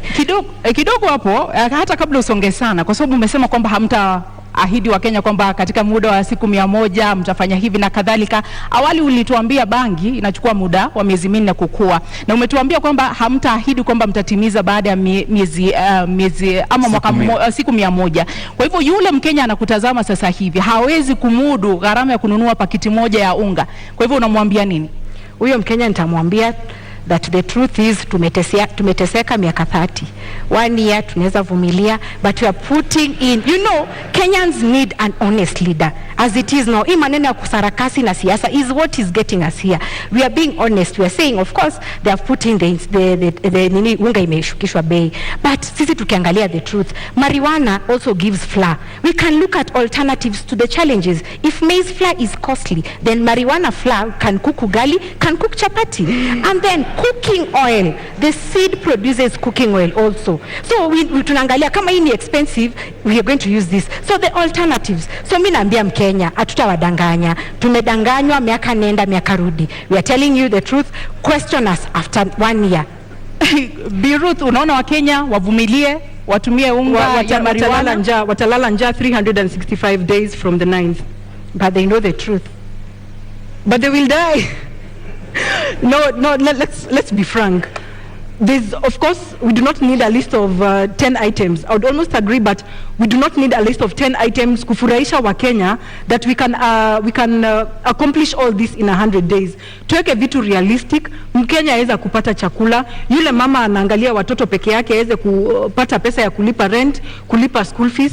But telling Kenyans to wait for 1 year, I think it's a long time. The truth is, it's such a long time. Ruth. And you know, someone who's been in government, I know they're laughing at us, but the truth is, government policy is about trade-off. What is working for our country? What is working for our people? So if we come here and say tutaangusha bei ya mahindi, farmers walitoka Ushago, they came to Nairobi. There is rural to urban migration. They are border riders because farming doesn't have money. It is about us giving the conducive environment for agriculture to thrive. Watu warudi Ushago, they grow the maize, they grow the marijuana, they do the Mira Act, and actually we are giving Kenyans an alternative. If you're a Mira farmer, continue doing, no problem. But we need Kenyans to know it's not about the government doing things. We won't lie to you, and that is why leaders or politicians lie to us. It's about telling Kenyans the truth. Here is a trade-off between a very bad situation and a worse situation. I think maybe I think agriculture has money. Sijui kama hapo tutakubaliana, lakini farmers agriculture has money. I will give an example. My grandmother amekuwa ametegemea majani chai. They have brought up she brought up 8 children. Lakini sai mkulima wa sai analia. So if we restore back our economy, that means hata ule mtu hajasoma ataweza kuongeza pesa kwa mfuko, na tuweze pia kukata hii importation tunaleta ya michele, na kuna project kuna schemes kama za Moya tunaweza patia wakulima nafasi to boost themselves back, na Wakenya waweze kupata chakula ya kukula. Just like even the maize, people are having maize in the granary. Kwa nini tunaleta mahindi kutoka nje? Tupatie nafasi wa Kenya wajijenge. I believe farming has money. Pia ule akona ng'ombe ananunuliwa maziwa 30 shillings lakini inauzwa 60. Wacha tujaribu kubalance out. Sikusema agriculture doesn't have money. You said but wait, as it is, the global prices, declining global prices. Sai watu wa Kisii wanasema 1 kg of coffee or tea wananunuliwa 30 shillings farm gate prices. Sugar cane inatoka 4,112 per ton. Sai mahindi 3,000. Na sai ekelea fertilizer. So the input cost of agriculture as it is so costly that you as a farmer you're not getting money. Na niongea about maziwa hata dairy farmer. By the way, hemp produces animal feed. So our tukitengeneza animal feed which is very costly as it is, they impede maziwa production. Kutakuwa na so much milk that Roots Party is telling Kenyans, and we are promising Kenyans, kutakuwa na maziwa ya Roots na mayai ya Roots, because animal feed will be affordable. Kenyans can take milk as they wish. So our purpose is to reduce import costs in agriculture, but agriculture has money. No, that's when I quoted you, Justina, and I think the pricing right now of the food products is because of a leadership issue. It's nothing that the Kenyans cannot produce. Tuko na mchanga, tuko na maadili. We only need to give Kenyans ile nafasi waweze kulisha Wakenya wenzao. Just that. Let's stop saying ati mahindi it's intoxins, iko na intoxins, whereas the strategy is kuleta mahindi binafsi, unaleta hapa kwa nchi, unajitengeneza wewe mwenyewe, lakini unafinya yule mkulima ako pale Murang'a, ako pale Kisumu, hawezi pata return on investment. Kwa hivyo let us try to promote what we have locally, because this is a blessed nation. Justina, in 60 seconds, listening to you, then it sounds like it begins and ends with marijuana farming. That is part of our manifesto, and agriculture is the core principle in our manifesto. Let me say this, the snake farming. As it is, 3 Kenyans die out of snake bites as it is. And we have a law called Wildlife Conservation Act 2013.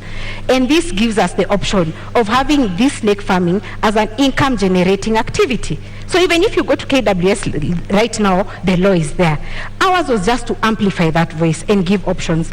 Like I was saying, 3 people are dying every day because of snake bites. And why? The antivenom we import in this country is from South Africa and India mainly. But there are over 3,000 species of snakes in the world. So maybe the snake that will bite you didn't have that antivenom.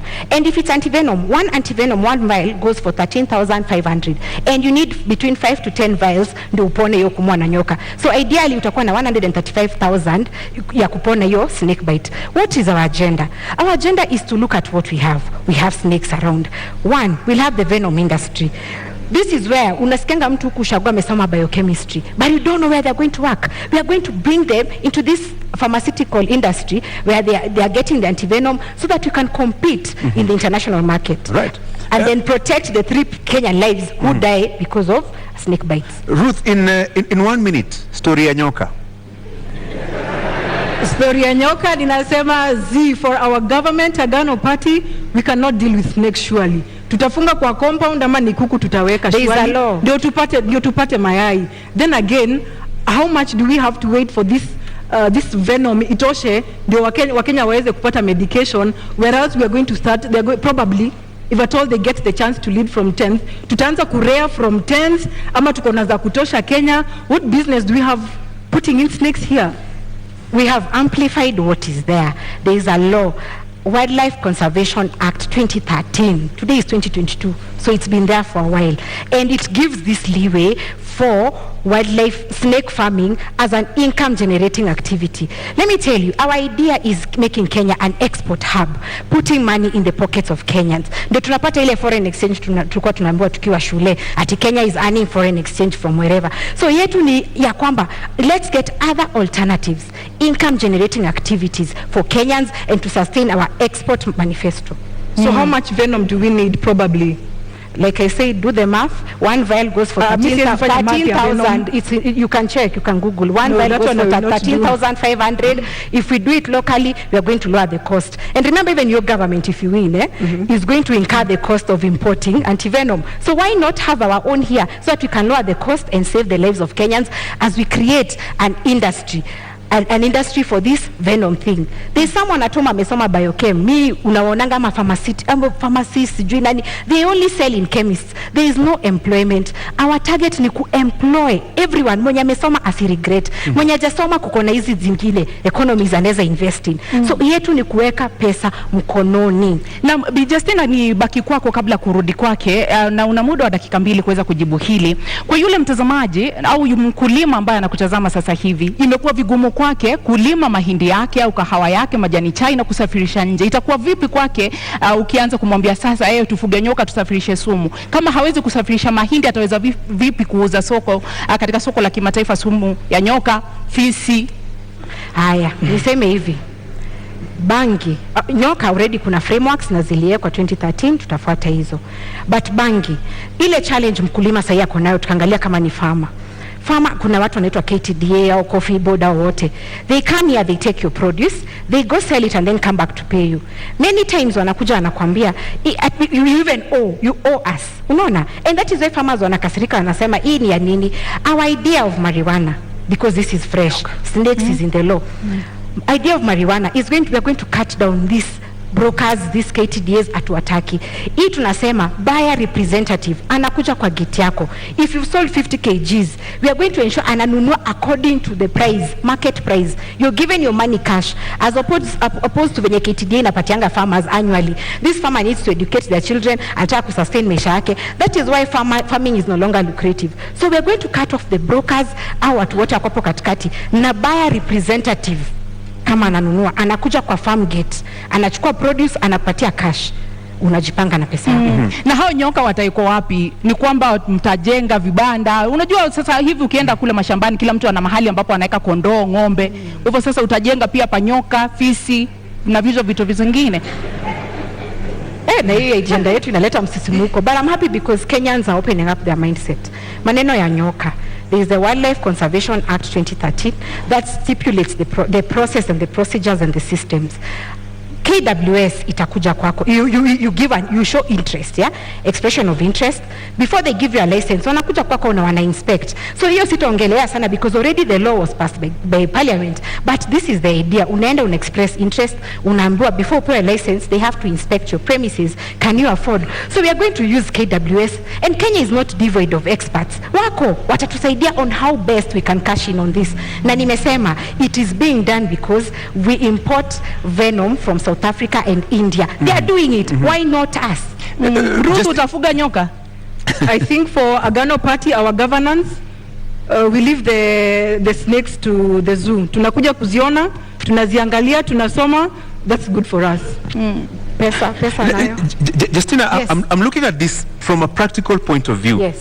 If you want to introduce, let's say, tea farming or maize farming, you give farmers seeds, fertilizer and everything else. So what will you give to somebody who wants to engage in snake rearing? What will we give? Yeah. Like I said, Gashori, the law was passed in 2013. KWS, we are not doing it at Justina or Professor Wajakoya. No, there are regulations in place. Au ndo wataenda na KWS will advise them as it is mali watatoa hiyo nyoka because there's already a research process in place wako hapa Ngong Road ni a government, it's government owned, nina support KWS in this process. So what we are saying, hatutapeana nyoka. Justina Wamae or Wajakoya won't go and give snakes. No, we will work with the experts, and Kenya haikosi our experts. We will work with KWS, but the fact is we have amplified the voice that this is an alternative income generating activity. Una la kuongeza kabla tu? Naona KWS wako na kazi mingi ahead of their government. Ya fisi na ya nyoka. For us, we are safe again. We leave them in the zoo. They were expecting, the law is there, the Wildlife Conservation Act 2013. Those were just my remarks. Yeah. Naam, tuingie katika mada yetu ya mwisho katika mjadala huu wa leo ambayo inahusu kinyang'anyiro hiki ambapo kipo, namna siasa zinavyoendeshwa. Kwa mtazamo wako Bi Ruth, katika muda wa dakika 2, unapoangalia jinsi kampeni zinavyoendeshwa, jinsi uongozi unavyoendeshwa humo nchini Kenya, kama mgeni katika ulingo wa siasa na katika masuala haya yote, ni kipi ambacho unaona kinastahili kubadilishwa katika namna tunavyojiendesha? I would say that I have been a leader. One, I will not call myself a new politician in this field. I have been a leader from the time I was a young girl. And I almost actually got into the Nairobi gubernatorial in January 2021, a governor with David Mwaure. Lakini we Kenyans and Nairobians know what happened. Hiyo maneno ilisimamishwa. So what I would bring in different is to ensure that we get rid of this PR. Tumedanganya wa Kenya for too long. People have been asking hauna experience, but if the cost of experience is what has happened over the years, I'd rather come in as the new option. Mtu le amebadilika, mtu ako trustworthy, mtu ako na nafasi ya kubadilisha maisha ya Wakenya, kushughulikia wanawake, kupa wanawake sauti, even the youth. Wanarika pale nje wametengeneza jobless corners, but tunasema tunahitaji experience. No, I refuse what those the stereotypes are talking about. Ninasema sisi tunakuja kuleta mabadiliko. Amkeni wa Kenya, tunakuja kuleta mabadiliko na uongozi mpya katika hii nchi. Ni baadhi ya mabadiliko kama yapi ambao unapendekeza Ruth? Kwa sababu unasema kuleta mabadiliko yapi? What should change? Corruption, Francis, corruption is big on us. You know, we cannot be able to change agriculture without curbing corruption. We cannot deal with sports. Look at what Ferdinand, what happened to Ferdinand. The corruption imefanya hii maneno ifanyike. He's a champion. He's going to represent a country. Lakini kuna wale wanatangulia kabla yeye. The person who is supposed to be bringing glory back to us is the person who is last. Is given last priority. Kwa hivyo haya mabadiliko sisi ndiposa tunaegemea upande wa corruption, because it is a cancer in this country and we need to get rid of it. Let me give you some 60 more seconds. Haya mabadiliko unayozungumza, how will it affect health? How will it affect the young people who have no jobs? How will it affect infrastructure development na mambo kama hayo?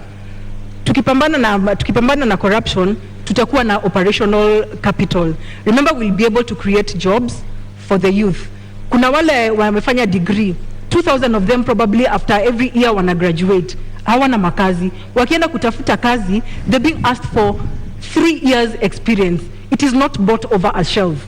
Tunataka kupatia the graduates nafasi waweze tunapatia graduates nafasi kuweza kuingia kwa makazi with a minimal experience with a minimal experience, which means tunaweka mikakati ya kuweza kuwapatia nafasi kuingia immediately after graduation. There's a graduation program. Na watu kama wa informal sector tunamsha the industries that have been dead. During COVID, we got to learn that we can make masks we can make locally masks. Kwa nini bado basi tunazileta to employ wanarika walipo hapa ndani waweze kutengeneza mask? You can imagine we're even importing toothpicks. Situpatie wanarika in the informal sector nafasi waweze kujijenga pia. Justina, what should change about our way and mode of doing politics? Let me say this about health. Ukiangalia as it is, if you have for example, you're told to come for an MRI, to get an MRI scan or dialysis, ukiwa Turukana, you have to come to Nairobi for NHIF to give you authorization for that. Assuming you're very, very sick, so you have to come with someone. You travel from Turkana to Nairobi. Up until 2018, it was working. I don't know why it stopped. You come here to Nairobi, maybe upate watu ni wengi kwa NHIF office, so uende bado ulale, there's cost of even spend in Nairobi, and then you go back. What I'm thinking, the change we need in Roots Party, what we are pushing as Roots Party.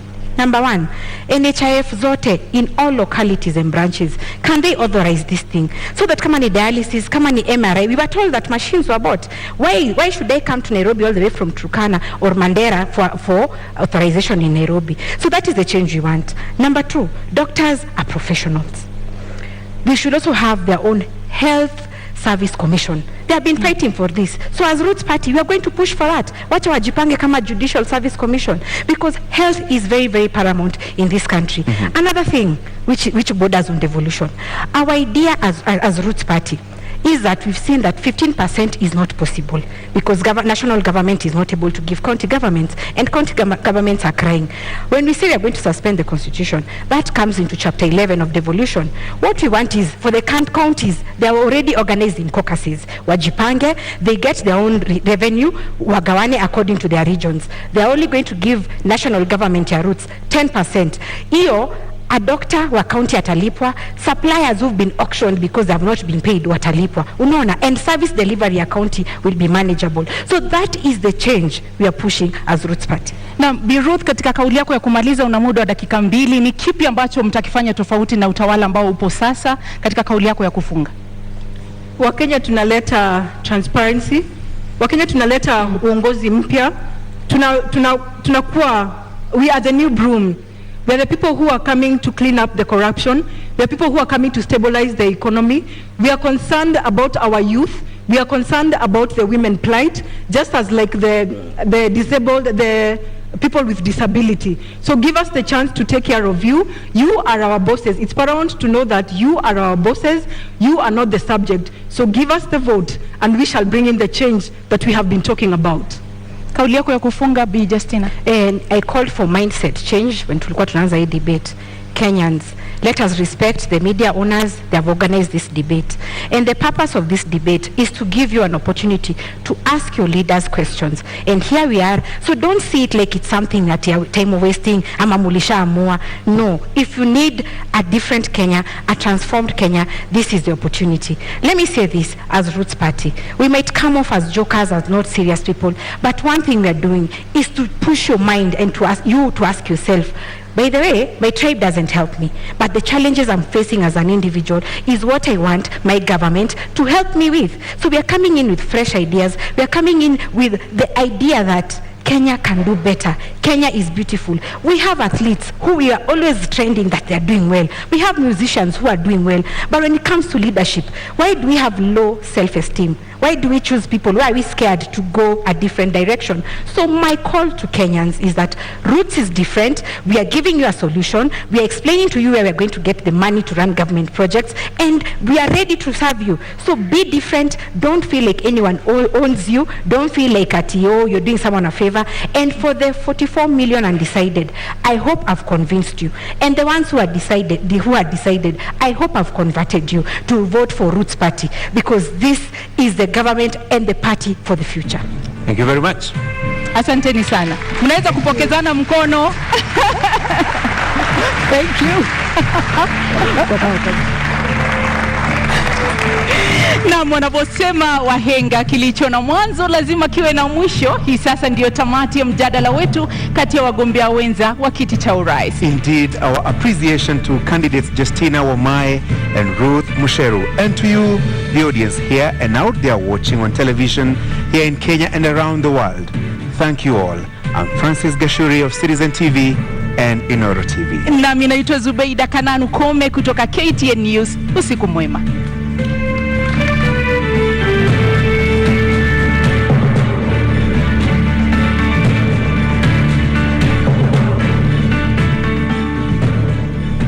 Thank you for staying with the deputy presidential debate. Debate 1 has just ended just moments after Justina Wamae of the Roots Party and Ruth Mutua of the Agano Party faced off there in debate 1. Debate 2 is kicking off in just a bit, but my panelists are still here with me. In fact, some of the leaders are already here, within the vicinity. We're waiting for Martha Karua, Azimio la Umoja, One Kenya Alliance, and Rigathi Gachagua, who is from Kenya Kwanza, who is just arriving for the debate 2, which will kick off in the next 1 hour, and I'll be crossing over to Ken Mijungu in just a bit, and Michelle Ngele was standing by for that conversation shortly. And my panelists are still with me. Professor Alfred Omenya, urban planning expert, is changing places with Professor Gituro. Nerima Wako, executive director, Siasa Place, is still here. Dr. Nancy Baraza, former deputy chief justice, is still with us here. Saskala Barakwe, public policy expert, is also with us.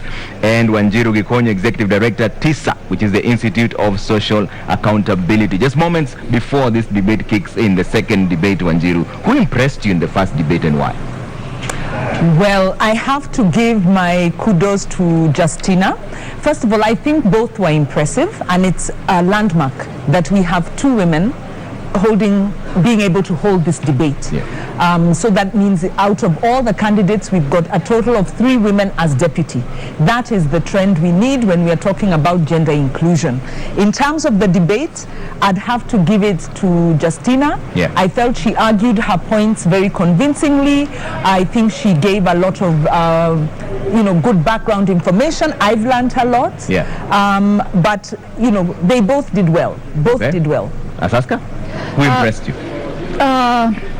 To be honest with you, I give it to the Roots Party for making cannabis a national conversation in this debate this evening. Kudos. And I also picked up that she covered their manifesto very well, cutting across all the 10 points. And the other thing I noted is that the Roots Party manifesto is an outward-looking manifesto. Yeah. Because you'll find that she really focused on exporting hyena parts and dog and snake meat and anti-venom and all this. And they're looking at China particularly. That I find it quite interesting, okay, because China is one of the highest consumers of these exports. And And because of this, she's really hammered it down on legalization of marijuana. Yeah. And she made it clear to Kenyans that, hey, we're not just going to work in an empty space, you know. We'll have laws and regulations guiding the farming of marijuana. Yeah. So I found it very interesting and captivating. Dr. Baraza, were your expectations met? Are you convinced now? You're waiting to be convinced whether this is an alternative option? I think before I answer that, Trevor, I want to commend the two candidates. Yeah. I think, as Wanjiru has said, I think our democracy has grown. It's growing, that we are having women stand before us and debate and offer themselves. I think our democracy is a demonstration that our democracy is maturing. Yeah. But to come to the issues, I think Justina did very well. She was on top of her manifesto. They are thinking outside the box. She gave us what is it? The issues around their manifestos and why the issues and how they intend to realize those issues, the law, the regulations. I think she did very well. Yeah. Except we got focused too much on marijuana. Yeah. Probably other issues were not as well articulated. As for Agano, Ruth performed well too, but she ended up reacting to Justina and forgot that they have their own manifesto. She didn't articulate their own manifesto very well. All right. Otherwise, I think it's a clap for our democracy. All right, Dr. Baraza. And you can see right now this debate 2 is just about to kick off. It's starting off in the next 45 minutes or so. And one of the candidates there, Honorable Rigathi Gachagua from the Kenya Kwanza and UDA Brigade, is already here, ready to face off with Honorable Martha Karua. He's just come in first. And of course, they're going to hold him for a bit for the second part of that debate, which is kicking off at exactly 8 p.m. all the way to 9:30. That will be moderated by James Smart and Sophia Wanuna. James Smart, who has been told there's no such thing as beard gang. Ni pesa kuna.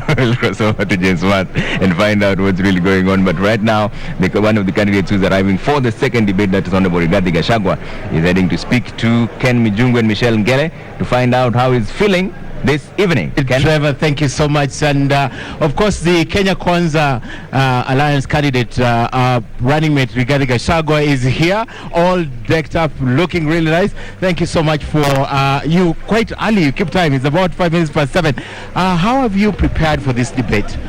Well, to start with, I'm a guy who keeps time. You know, I was a guy in uniform. I believe in military precision. You told me here to be 7, here at 7, I'm here at 7. Okay. I'm ready for the debate. I'm looking forward.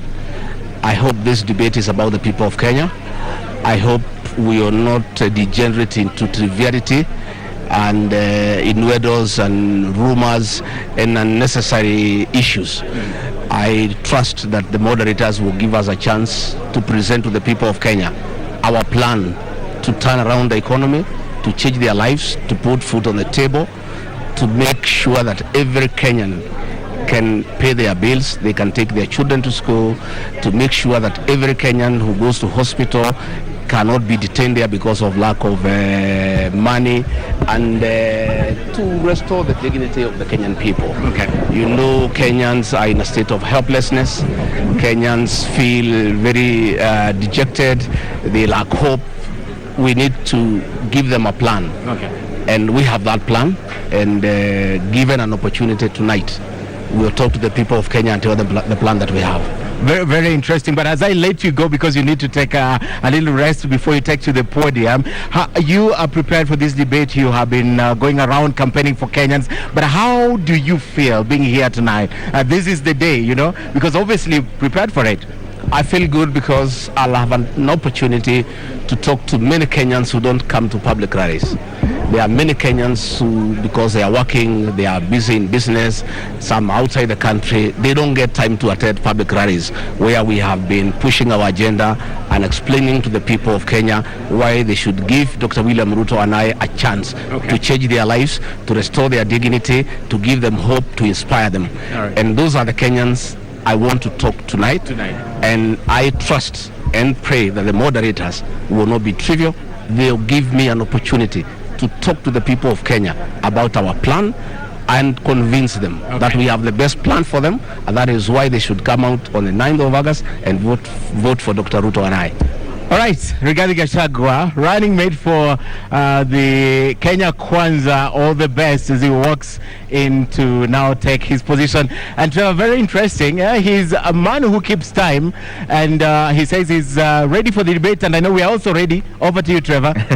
Thanks, Ken. We're absolutely ready for debate 2. This is just moments after debate 1 has just finished. Justina Wamae of the Roots Party and Ruth Mutua were facing off. Now debate 2 is kicking off in the next 45 minutes or so. That's at 8 p.m. They're going all the way to 9:30, and the first candidate has already arrived. That's Honorable Rigathi Gachagua. Nerima, coming to you now, just post the first debate.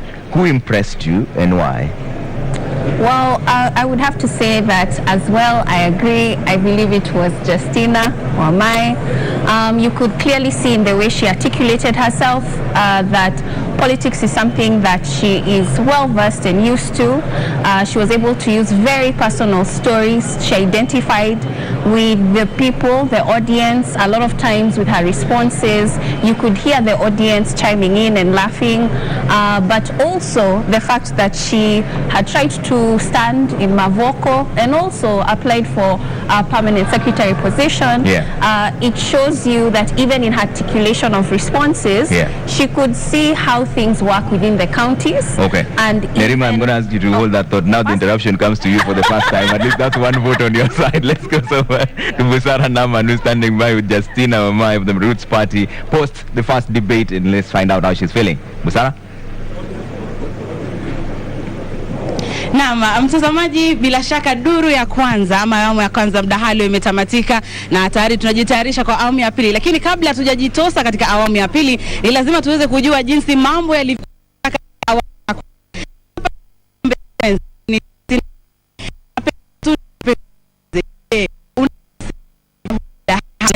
Kwamba Kenya kiingia hapa nilisema kazi yangu itakuwa ku destigmatize Roots Party manifesto na believe nimefanya hivyo. But wacha niseme hivi, Kenya imebadilika, wa Kenya wanataka leaders who understand them. Na ndio maana ilibidi nifanye a lot of research na ni present well ndio wa Kenya watuelewe. Another thing, Mkenya wa leo si ule wa kitambo. Nilipokuwa mdogo nilikuwa naona wanasema women in politics are not married. So the men in this country wako progressive, wata support ideas, hata women empowerment ideas, and I need to thank personally my husband, my spouse, Bwana Alex, tuko naye huku kwa kunipatia hii opportunity ya ku choose and do what I love, which is public service and leadership. Nimefurahi sana. Naam, asante sana kwa kuja, asante kwa kuitikia mwito. Na mtazamaji, kufikia hapo na ningependa kumpisha mwenzangu Nimrod Tabu naye atueleze upande wake kuko vipi. Karibia kaka. Naam, asante sana Busara. Bila shaka nafikiri mgombea mwenza ameeleza vizuri. Ninaye mgombea mwenza pia mwingine alikuwa hapo katika jukwaa, Bi Ruth Mutua. Nafikiri pengine hisia za kwanza tu ulipowasili na mpaka sasa. Je, unasikia fursa hii umeitumia vizuri kuzungumza na wananchi? Manake kuna wengine ambao pengine walikuwa hawaja kuona kwa muda mrefu kuchukua majukwaa kama haya na kuzungumzia manifesto. Ina fasi nimeifurahia, and I thank the Media Council for the opportunity that you've given unto us. We are not really competing against each other. Tumekubaliana na Justina, tumekuja kuleta the manifesto. What is this government coming to do? I have loved the interview. It was interactive, but not siya kuleta mtu chini ya kumuonesha this one is better than the other. Na pia ningeweza kufurahi kushukuru familia yangu, pia mimi bwana na watoto wamenishikilia for even this first time of a race. Nasema ni asanti. Bila shaka tunatumai kwamba umeweka msingi wa yale ambao mnataka kufanya hata siku za usoni, lakini asante sana kwa muda wako. Bila shaka tukiwa na migaragazano kama hii tutakuwa tunatafutana na nyinyi.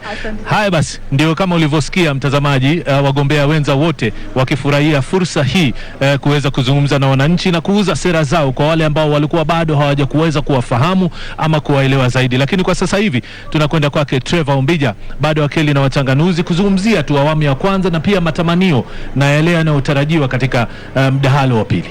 Asante sana Nimrod na Busara there, but we come back to you. You're finishing your thoughts on why Justina is the one who impressed you. Yes. So basically she said it herself just now, where she said she's passionate about public service. We saw that. She was able to bring it out. But also her opening statement, where she talked about, Kenyans, open your mind. So Ruth's party is definitely different. We saw the difference. And she also closed it with, Kenyans, open your mind. And I think that she has managed to do what she came to do. People are asking questions on, can industrial hemp make a difference to our economy? She has left Kenyans actually thinking about it rather than completely negating it. And so I think she has won this debate today. All right, Prof, were your expectations met, and who impressed you this evening? Thank you. Yeah, thank you, Trevor. I think my expectations have learned to make them very, very low, so they were met. there's no doubt about that. I think I really liked Justina and Ruth's party. Because I like them not necessarily because of the issues they responded to, but as the other panelists have actually highlighted, as our democracy expands, we'll be having different types of parties, pushing for different types of issues. And I think for the first time we're seeing a fringe party, being on the national agenda with a clear issue, and that issue is actually legalization of industrial hemp. And yes, whatever the case, whether we discussed hemp for too long or whatever it is, I think Kenyans learned a lot about that one single issue that Ruth's party and Justina brought on board. When it came to Ruth, I thought that their party must also be having an issue that they wanted Kenyan to listen to, but it seemed like her issue was to oppose industrial hemp and to oppose snake rearing and to oppose export of hyenas to China. So Agano party actually wasted our time and actually did not even use the platform for anything. Yes, but of course, I mean, what I'd hoped to hear really was whether there was anything beyond what we're hearing, the hemp and stuff like that. And I think Justina either tactically or otherwise chose not to discuss any of those things, whether it's devolution, whether it's other issues around agriculture, whether it is youth employment, and all that. But on their single agenda of hemp, it was clearly put on the table. And my own suggestion to them is that they should not really campaign about anything else. The other things they can leave for Azimio and Kenya Kwanza. Let them focus on hemp and educate us accordingly. Okay. Dr. Baraza, on the issue of the rule of law, Justina says judiciary is the one that is to blame. Because in her own words, money will be used to sanitize whoever is accused of any matter. Do you agree with those statements? That it's the judiciary that is to blame? Before I go to the judiciary, I want to support my colleague there about Justina and her hemp. Actually, come to think of it, I use an oil called Indian hemp for my head. So if that hemp is the marijuana, then maybe she should focus there. I use Indian hemp on my head. The judiciary and Justina, I think, to a large extent, I think we need to pull up our socks in the judiciary. People, whether rightly or wrongly, they think the judiciary is the weakest link in our fight against corruption. The delays in cases, the drama that goes on around the cases, especially cases on corruption. I think we need to the institution needs to pull up its socks so that we can very, very ably deal with the issue of corruption. Can the solution be the death penalty and death by hanging? Because the last time this happened, and Gachuri brought it out very well, was in 1987. She says that will instill fear if it is brought back. We have the death penalty. It is there. Yeah. It's not like it has been outlawed. It is there. And it is for capital offenses. I don't think corruption is a capital offense. So unless now we revisit it, but it is there. And I don't think it instills fear even in the murderers and the people who commit capital offenses.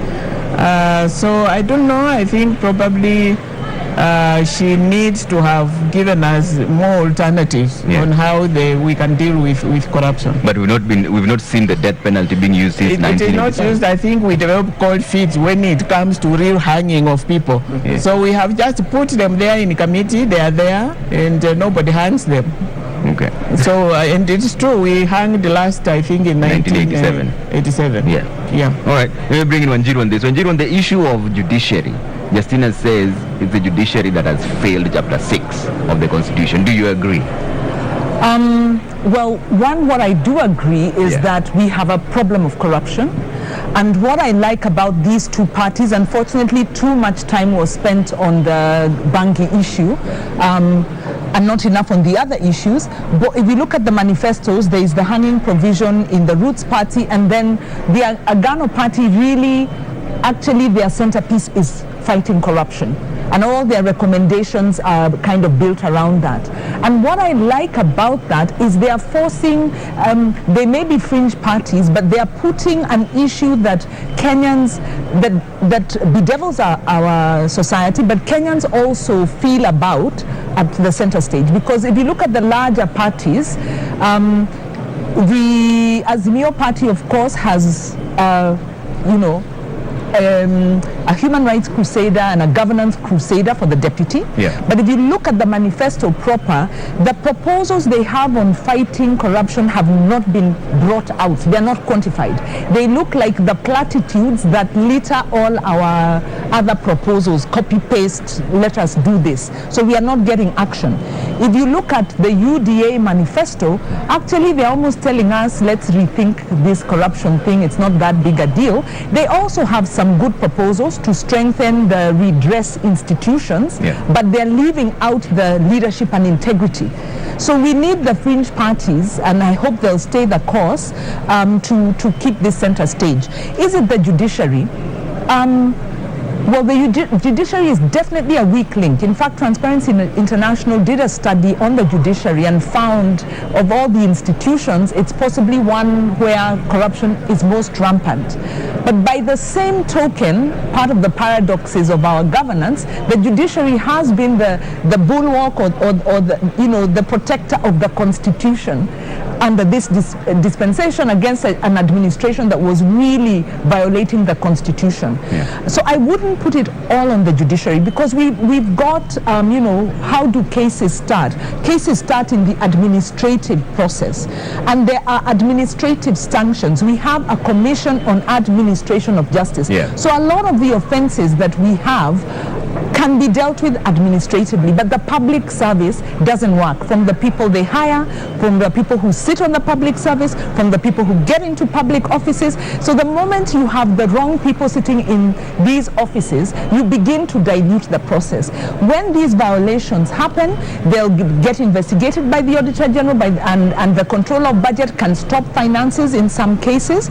Once these reports come to Parliament, what happens? And we've seen what happens with corruption cases, including the COVID, including the NYS reports. We've seen Parliament expunging the names of some of the politically connected individuals, so that you get a report with a bunch of facts, leaving out the perpetrators and those most responsible.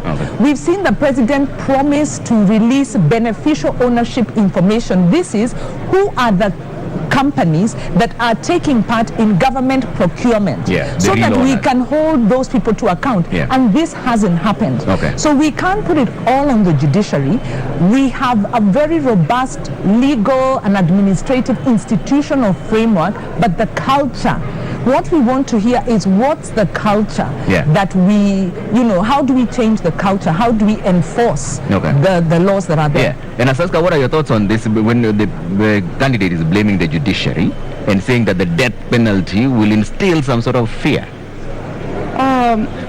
I'll agree with what Daktari and Wanjiru has mentioned, but I also don't want to 100% blame the judiciary, because our constitution is progressive and the judicial systems are quite independent. So I think we are progressing, however slow, into having perfect judicial systems in place that deliver justice and fairness. So I wouldn't blame it 100%. Okay. No. So, Prof, what are your thoughts on this? Is it the judiciary? Is that the weakest link when it comes to fighting graft? Actually, that's nonsense. We know exactly the problem with corruption in this country. Corruption in this country is a leadership issue. And it goes to what fellow panelists are saying there, that we do have enough administrative instruments to deal with this. If a president of the country is telling us that people are stealing in his government, whose responsibility is it to stop those people from stealing? It is not the judiciary. It is the president. And the president actually has adequate room in law to be able to replace people who are thieves and even who've been suspected of theft. I think if you look at the judiciary, if you look at Article 6 of the Constitution, I think that it sets a leadership standard. It sets a standard for public leaders. It is not just there actually for leaders who fail the criminal test. If I'm a famous thief, you don't need to prove that Omenya is a thief so as not to put me in, to block me from getting into public office. Corruption in this country will only end if we have leaders who are not corrupt. We can create new laws. We can create new institutions to fight corruption. We can threaten to hang people. But, and not just in the country, we know that corruption in private sector is normally when the CEO is corrupt or condones the corruption. Corruption in counties is when those governors are actually corrupt or condone corruption. Counties that have not wanted, that have actually wanted to serve the public properly and ensure that public resources are used properly, they are being done, and it's not because of the judiciary. The president, and we've been told, the president has promised us over and over again to tell us who are these beneficial owners of companies, who are running the SGR, who are in the expressway, and so on. I'm happy to say on national TV that as far as I'm concerned, the president himself has failed that test to lead from the front. In fact, I actually think that the president and his deputy condone corruption. And that's why this animal will continue. As long as we keep electing leaders who condone corruption, we can cry whatever we want. We can point fingers. We can create 10 casas. But corruption will actually continue. It's for me, it actually starts and ends with leadership. Okay, Nerima, what are your thoughts on that? I think just to add on what has already been mentioned, we need to talk about asset recovery. The Kroll report did, mention, especially during Moi's regime, a lot of resources, ill-gotten wealth, was transferred to Swiss accounts. So in 2018, when the former President Alain Berset visited Kenya, he signed an agreement with President Kenyatta called FRAC, the Framework for the Return of Assets from Corruption and Crime in Kenya. Where did that go? What has happened with that? I think that there are frameworks in place in our country to make sure or to support our resources to come back in. Because as much as we're talking about corruption within, which is current, there's corruption from previous decades of mismanagement and terrible leadership and bad governance that we also need to talk about, that is overseas. And bringing these resources back, I think it's important for our candidates to highlight how they plan to do that, not just focusing on the judiciary. So I do agree that it has everything and a lot to do with leadership in place. Yeah, and Dr. Baraza, one of the things that she brought out is closely related to what Professor is saying. Justina said that it's Kenyans themselves who are to blame for bad leadership. Do you agree with that statement? Absolutely. Absolutely. We know corruption is rampant. We know what it is doing to us. But we are ready to vote in corrupt leaders. We don't condemn corruption. We are ready. Only we are the ones who vote in these fellows. And so I think to that extent she's right. And on the issue of the judiciary, I think, let me go back to it. It's just one of the many institutions. There are instances of corruption in that institution, but that doesn't mean that the entire judiciary is to blame for corruption. I think all our institutions, all the entire leadership of this country is responsible for corruption. Okay. And so I think to that extent, she's quite right. And Kenyans ourselves determine the kind of leadership that we want. And so if we elect corrupt people, we put them in place, and they come and play musical chairs on us. We are promised there is going to be a lifestyle audit. We are all ears out waiting for the lifestyle audit, and that is the surest way of finding out how we are making our money and who is making this money. And then it stops. We don't hear about it anymore. And we continue. Okay. And right now, I think our biggest problem is celebration of money. We don't care where money has come from. Our little boys and girls are driving the most expensive vehicles in this country. Our economy is a small economy. Yeah. Where are we getting this money from? We don't ask those questions. We are celebrating corruption. Okay. Wanjiru, is it the electorate that is to blame for all the mess that we are in? No, I respectfully disagree. Yeah. I think it is, sometimes we don't understand why some of these political decisions are made. When you look at, some of the candidates, like let's say Mike Sonko, he's been impeached in one, ran Nairobi to the ground, yet there's an indication that he may get acceptance in Mombasa had the court allowed him to do so. But I think those might be outliers and also might be ignoring the many factors. So many factors go into the voting decision, including the electoral process.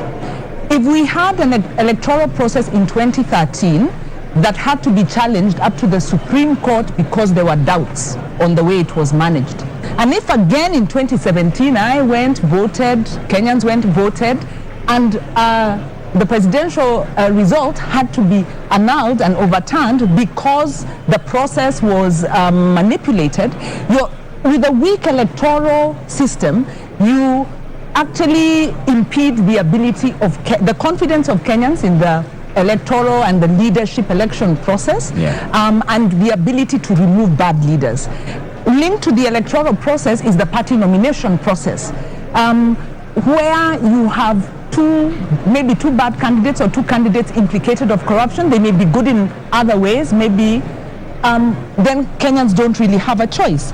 The other thing is, like I said earlier, our civic education is actually a duty of government if you look at the law, but it hasn't been taking place. And you have to ask yourself, why did the Jubilee administration frustrate the civic education and civil engagement pillar of engagement? Because they did. They were deregistering institutions. They were refusing to allow development funders to fund civic education and voter education. So if you do not build up a critical consciousness among the citizens, what do you expect? They are going to fall privy to the lies and propaganda that the politicians peddle out. Last thing is, socially, the incentives work for corruption. Those who have fought corruption pay a very bitter price. Whether it's John Githongo now paying 10 million for exposing the Anglo leasing, whether it was Jacinta Mwatela,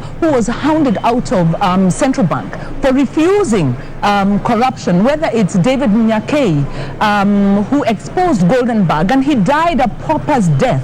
So the social incentives favor corruption because the political elite are benefiting. So blaming the citizen is victim blaming. Maybe last I can say is professionals. Look at what happened in Kenyatta University when a professional stood up and said no. So we also need professionals of courage and integrity to stop being bullied when they're given the wrong instructions. Asaska, is it the people who are to blame for this? Trevor, first of all, before I answer your question, I think we would like to appreciate the fact that Kenya's democratic space has really grown over time.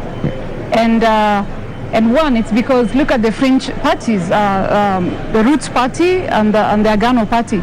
They have a huge space right now to explain to Kenyans what they really stand for and what they will bring to the table for Kenyans. And yes, you're asking me, is the corruption, are we to blame the electorate? Asaska, now I think you get one interruption also. It's fair play for everyone. Everybody's interrupted at least once. You can see now on your screens that the Azimio la Umoja One Kenya Alliance deputy presidential candidate, Honorable Karua, is now here ready for the debate, which is starting in the next 30 minutes from now. It's going to take 1.5 hours where they're going to outline the reasons why they're running for office and why they should be elected. Right after that, what is going to happen is they're going to take a ballot session. In that ballot session, whoever picks the first number is the one who will make the opening remarks first. I think she's accompanied by her family there. So once that happens, the second person is the one who will also make the closing remark second. That's Honorable Karua is coming in for the debate that's going to take place in just a short while there, but 1.5 hours of it, where Kenyans, you can send in your questions as well on 22843, and we'll cross over to them and find out whether she's ready for the debate that is about to kick off in the next half an hour. And Ken Mijungu is now standing right there with Michelle Ngele. Ken? Deputy presidential running mate under the Azimio One Kenya coalition just arrived 25 minutes to the debate. How are you feeling? I'm feeling good, and you can see I'm surrounded by my grandchildren. Yes. Do you want to say something? You want to say something? Hi, people. Are you ready for this debate? Very. Yes. All right. Say something. Hi. Do you wish her well? Okay. Yes. No, all right. Please vote for Azimio. All right, that is Martha Karua. She is the second candidate to arrive for this debate, setting the stage for the debate. Among many others, Kenyans expecting a heated debate, where amongst our center stage will be how these candidates will implement their manifestos. Trevor. Thank you, Michelle and Ken Mijungu there, speaking to the deputy presidential candidate for the Azimio la Umoja One Kenya Alliance. Honorable Martha Karua has just walked into the podium. The debate kicks off in the next half an hour from now. They'll first go into the balloting session where they pick their numbers that will determine who will make the opening remarks and who will be the first one to make closing remarks as well. But as Aska, we are talking about now, we have to switch gears. As you finish your talks on that, let's now talk about the one that's coming, the debate that's coming. What are your expectations for this particular debate between Honorable Rigathi Gachagua and Honorable Martha Karua? First, before we jump into that, can I finish on the corruption? Yes. Thank you, Trevor. So in regards to corruption, I think one thing that I want to bring it out is an overall lack of commitment to fight corruption. And it begins from our household level all the way to the top leadership. I think it's time for us to be serious about corruption, for us to face corruption head on, because I think we're losing a lot of money to corruption and it needs to go to better use. Okay. And the other issue is, are we blaming the 22 million voters? No, yes. In one way, yes. We vote to people we know, most likely experienced politicians. As much as we have the fringe candidates, we feel like we go with who is famous and who we know based on our tribal and ethnic lines. So changing gears here. Okay. What I expect on the second time of the debate is on both Kenya Kwanza manifesto and the Azimio manifesto. They really have some impressive commitments, and one of it is enhancing devolution. I want to see how well they're going to articulate the issue of devolution, particularly increasing the shareable county revenue. And the other thing is both parties are huge on social protection as a development policy. And one good example is the 600 Kenya shillings cash transfers to the most vulnerable community members. 6,000. 6,000, yeah. And my question is, as much as this makes an economic sense, is it affordable? Where is the physical sustainability of this initiative? We all know that social protection plays a big role, and it will definitely bring about equity and inclusive economic value to the beneficiaries. But as much as there's no clear cut on the criteria and how many people. I know we have roadside declaration, there's about 2 million people, but I'd like to hear from Ms. Karua on how well they're going to execute this. Okay. Professor Menya, what clarifications are you seeking from debate 2, which is about to begin between Rigathi Gachagua and Honorable Martha Karua? Yeah, thank you. I think we are really looking forward to this debate, and one of the major issues we have looked at the manifestos of the two parties. One is called a plan, the other one is called a manifesto for Azimio and for Kenya Kwanza. And the question really that I'll be interested in those candidates are answering is, what problem are they trying to solve? What is ailing Kenya? I think both of those parties have totally ignored what is ailing Kenya, and they're not talking about it. Of course, yes, we're talking corruption that is costing the country almost 700 billion. That is more than 1.5 times what we send to the counties. We are talking about a country on the verge of bankruptcy, paying 70% of our GDP, 1.3 trillion in debt. Is that debt sustainable? And are they giving us specifics? We are talking about a country where the price of unga fortunately was reduced, but of course, unfortunately, nobody can access it yet. And what Kenyans may not understand is that nearly half the country, 20 million people, are within that poverty bracket. People earning 200 shillings a day. That's the price of unga. There are 20 million Kenyans who cannot put food on the table. I need to hear from them what went wrong with Uhuru Kenyatta's economic policies and what they'll do differently. Of course, Wajakoya has told us they'll rear snakes. We need to hear from Azimio and Kenya Kwanza what they will actually do differently. I need specifics. I need people who will be talking about Kenyans. Who are these Kenyans? Where are they? How many are they? If you're going to create jobs, where? How many jobs? How will that solve the job problem? We are talking about a country where you're looking at over 40 million, both poor and rich, who cannot actually be able to access basic health. These are some of the issues that we'll be talking about. But one of the things that cannot run away from is corruption. We need to actually have clear plans on the table.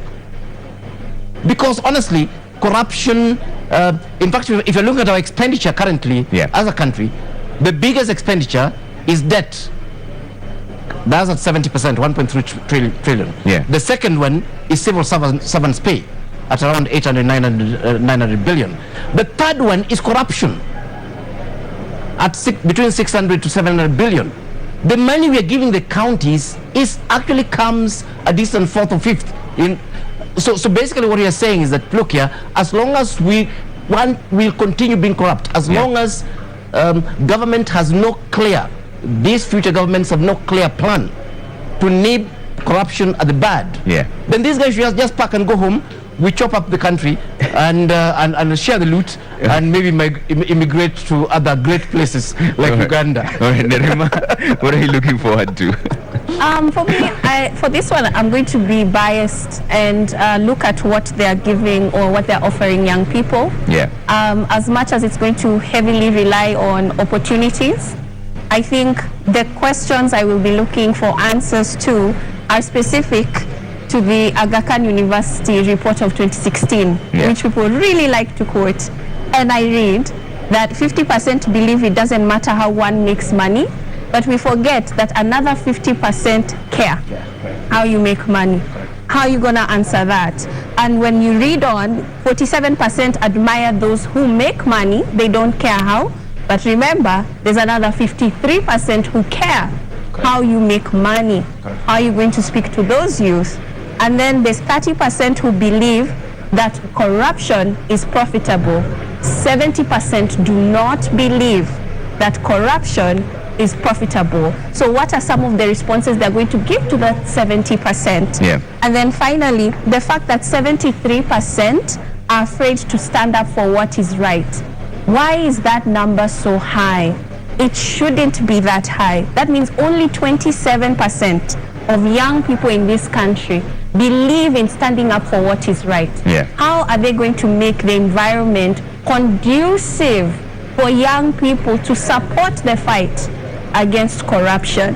But I think as well, another thing that concerns me is not even just how we're going to have the resources or things like that. It's the participation of young people. Yeah. Because in 2016, that same report said that 90% of young people are interested in engaging in politics. Yeah. The data from IEBC clearly shows us that only 39% are interested in participating in this election. So, whoever wins in this election has to deal with a population of young people that have decided to clock out. Yeah. They don't believe in your leadership already, and they chose not to participate by even registering. How are you going to manage that population? And how are you going to offer solutions to a population that didn't even believe in lining up to vote for you? Yeah. And how are you going to do it in a very difficult economy? And so integrity will be key, because we'll have to manage the amount of resources that we have. Yeah. And youth will have to see where their taxes are going. Yeah. Taxes are high. We are all paying them indirectly. And a number of youth in that 2016 report do not believe in paying their taxes. Guess what? That number has increased as well. So how would you convince the youth that their taxes is being used for the betterment of this country, and they're able to see the results of them paying those high taxes? Okay. Dr. Baraza, are you expecting anything different before I come to you, Asaska? Are you expecting anything different for debate 2, which is about to kick off? Yes, of course. Yeah. Very, very concrete strategies on how they are going to deal with these issues that touch very directly on Kenyans. They are talking about socio-economic programs to alleviate the immediate problems of the majority of Kenyans. Yeah. The women, they are, I think Azimio Moja is talking about women and children, the vulnerable ones. Yeah. And I think I agree with Wanjiru. This 6,000 into the pocket, you know, I hope it's not just a promise. Kenyans are hurting, Kenyans are hungry. I think I need to understand that, how that money is going to be sourced and when, because Kenyans are waiting. Issue of devolution, I want to hear concrete steps towards strengthening of devolution. Women, of course, I want to hear about what it is they are going to do with women. Okay. And yeah. All right. Saska, you wanted to jump in? Yes. Trevor, I wanted to let you know that I feel very privileged sitting in this panel tonight, because I'm a minority, I'm a woman, I'm Rendile from Marsabit, and I like that Azimio manifesto have mentioned about peace and security. And I know as an individual, as a resident of one of the northern frontier counties, Article 238 of our constitution does guarantee peace and security for every Kenyan. And I feel like as a northerner, we've been left out. Particularly, most of you know about the conflict in Marsabit. People are being killed every single day. Unfortunately, it does not make it to news.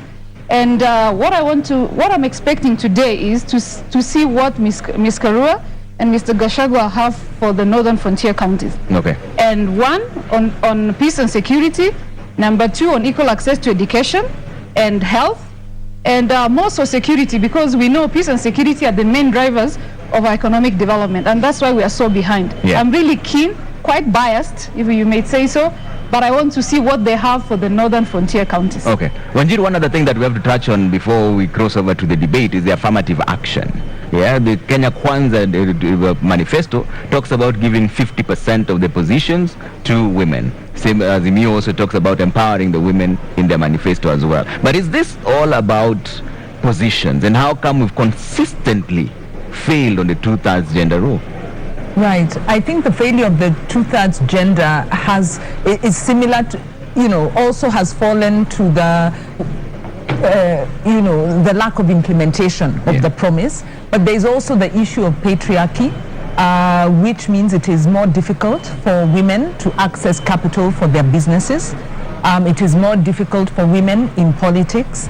And so that is why the affirmative action comes in, to level the engagement ground. Yeah. And we'd like to see, of course, we've already seen today that 3 of the parties have already begun to implement the affirmative action principle by ensuring that the candidate for DP is a woman. Yeah. And so we need to look at their proposals, but also the actions of the party as they go on, because we don't want any more false, empty promises, so to speak. And of course, when women get in there, they need to ensure they push for that gender principle.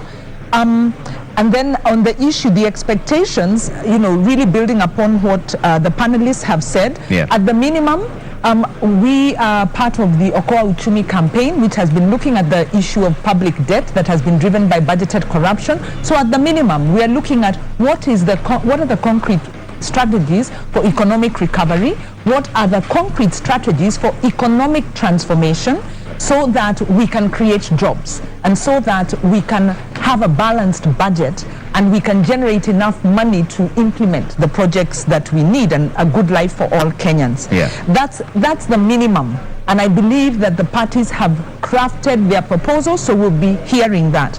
I think the other thing that is maybe the game changer, as far as I'm concerned, as the Institute for Social Accountability, we've been investigating this issue of the culture. What has happened to our social accountability culture?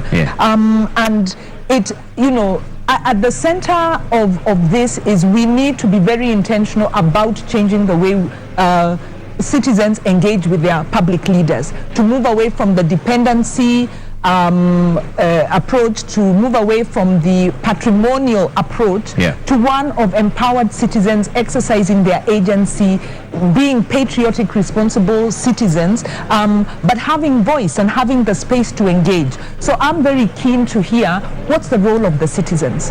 What's the empowering role of the citizens? Linked to that, what are the strategies to transform the public sector? Because corruption doesn't just happen, outside of a framework. There are public servants who are recruited who approve these schemes across the way. Like I said, we've seen an amazing example just this last week when the dean of Kenyatta University refused to hand over land to the cabinet president. Because it was unprocedural, and that shows a lot of courage. So and then also maybe borrowing from Nerima, who looked at the study from a positive point of view. When we go back to the Kibaki regime, much as the Kibaki regime didn't do well in fighting corruption, they did have the prime minister's under the prime minister's office, the public sector transformation unit. And that unit is the one that transformed the way we get our IDs issued, our passports renewed.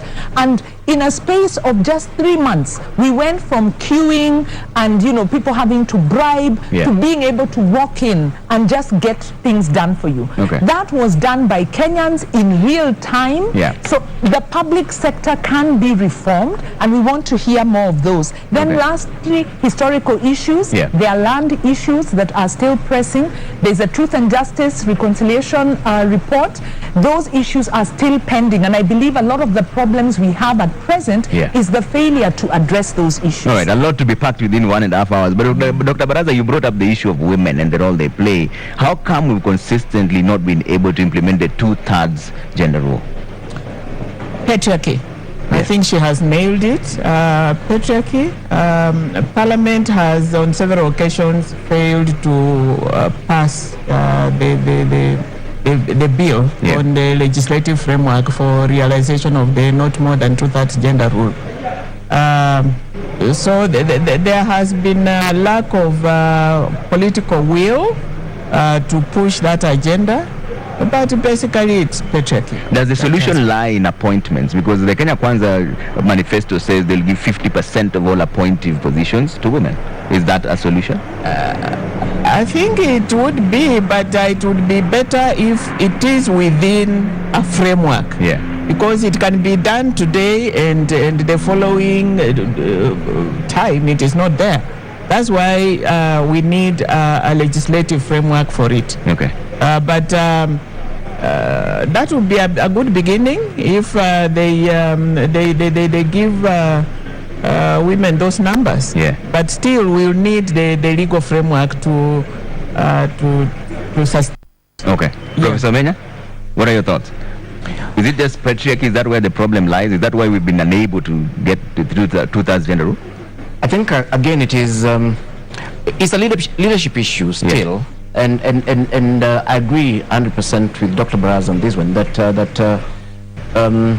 the leadership that we have been given, look at this thing as tokenism. Yeah. I think it is quite possible to implement this within the existing frameworks we have if parties actually put mechanisms within the party themselves. I mean, one obvious example would be to use party lists. And within the party list, you ensure that, the different genders are represented accordingly, so that if a particular gender quota is down, then of course you go for the other gender. Yes, but of course we know that they are not interested in doing this. The day they would be, it will actually reflect, is very, very easy to do. We have very many competent Kenyan women. And let me say on air, without any fear of contradiction, that in the architecture department at University of Nairobi, where I was, we are almost reaching gender parity. Yeah. 50-50 on the students. Mm-hmm. But it's because we believed there was nothing wrong with a Kenyan girl in terms of studying architecture, and we went out to schools and talked to them, and they came not on affirmative action. Yeah. They came on competence. We have enough competent Kenyan women. In fact, I think the problem is the other way around, that we have so many incompetent men occupying positions, and you can't figure out why. Yes, so I think it is political will. Under this one, I believe that in fact the political parties and government must be forced, using legal frameworks, to actually realize gender parity as was envisaged in the Constitution. Yeah, but Nerima, what are your thoughts on this? Because there's someone who complains and says that the critics say that even those same appointments that we're talking about tend to be very skewed, and it's more about a political reward for political loyalists rather than the people who are competent. There's a sense of that, but also this time it's a little bit different because party lists have been rejected. The parties had tried to put in individuals as favors, people who had stood for elective seats and lost them in the primaries, for instance. And IBC was very, very clear in ORPP. And so when they submitted them, they were rejected, and they've been given a timeline within a week, which is ending this week, to submit a new list. So we have seen the challenges in the space, and the right institutions are working toward fixing those challenges. But I also feel that the public doesn't quite understand the role of women representatives. Nerima, I have to interrupt you one more time because we're crossing over to the balloting session now. This is an important session. Let's see what's going on there with Nimrod Tabu and who was taking us through that. Hi, basi. Naam, asante sana Trevor. Bila shaka kama tulivyofahamu katika awamu ya kwanza, Mheshimiwa Rigathi Gachagua yuko hapa, Mheshimiwa Bi Martha Karua vile wote wamefika hapa, ugombea mwenza kutoka Kenya Kwanza na vile Azimio. Tutafanya kama tulivyofanya desturi ya kwanza, nitawaruhusu mmoja achukue kijikaratasi na mwingine asante sana. Halafu tuwaonyeshe watazamaji, yule atakayekuwa kwanza basi atakuwa ni wa kwanza kuingia katika jukwaa na kuweza kujitambulisha na kupata fursa ya kujibu swali la kwanza. Asanteni sana na natakia kila laheri katika mdahalo wa leo. Asante mtazamaji, na kurudisha kwake Trevor. Thank you so much. And point, because the balloting then means whoever picked the first number is the one who will make first opening remarks and will be the first to make closing remarks as well. So that will be Honorable Rigathi Gachagua of the Kenya Kwanza team who will make the first opening remarks and also the closing remarks. Yes, Nerima, we're coming to you before we cross over to the debate which is about to begin in the next 3 minutes. Yes, I think that one way to debunk a lot of these positions is understanding the roles of them. And for women representative, I feel a lot of people complain about that position because they don't necessarily understand the role of women representative. Because a lot of people come to me and say, how much does she get? What does she even do there? Is it even necessary? I wish we would ask the same questions about our members of parliament across the board and ask them evenly so that we have the right people representing us and understanding how important it is to have people who qualify to represent us. Yeah, but as a young person, Nerima, what inspires the youth to vote? Because there are those who claim nowadays, like Justina just said, that it's the people who are electing the wrong leaders. What inspires them to vote? They have to be able to recognize an individual who identifies with them and their issues. I see a lot of youth who follow people that they feel are speaking sense to them. All right, now to take a quick break now. When you come back, it's time for debate number 2 between Honorable Rigathi Gachagua and Honorable Martha Karua. That will be moderated by Sophia Wanuna and James Smart. Stay with Deputy Presidential Debates.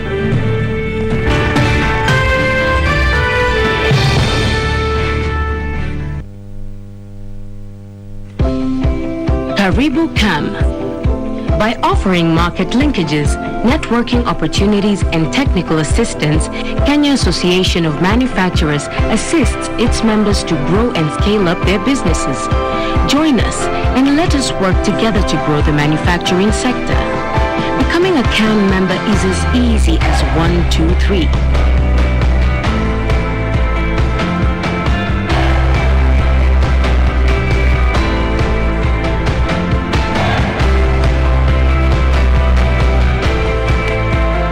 Kenya Association of Manufacturers, driving global competitiveness. When we hate, demonize, and divide,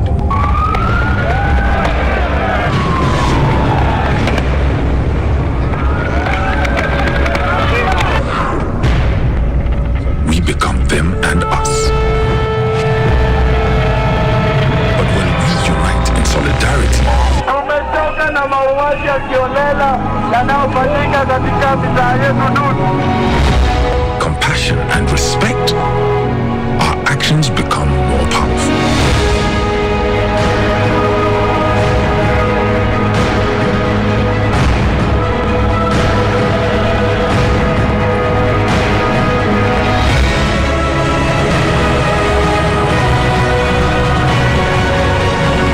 And together we can change the world.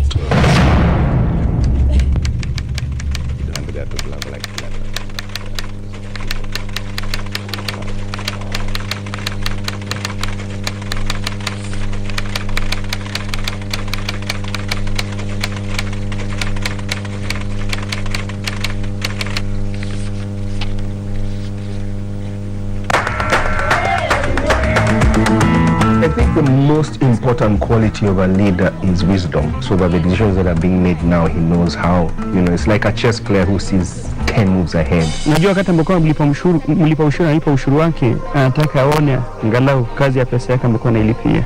Pesa tunaamini kwa zinaishia kwa mifuko za watu binafsi. I think it's important that wealth is declared frequently, and if people have found ways to accumulate wealth very quickly, absolutely good for them, as long as, of course, that is done honestly and ethically. We need leaders who are well educated to understand the challenges that we face in the modern world. Kwa mfano, mtu mwenye amesomea ukandarasi wa barabara, mkiwa na kiongozi ambaye amesomea hiyo taaluma, una uhakika kwamba barabara za eneo lako zitakuwa zina usimamizi mzuri.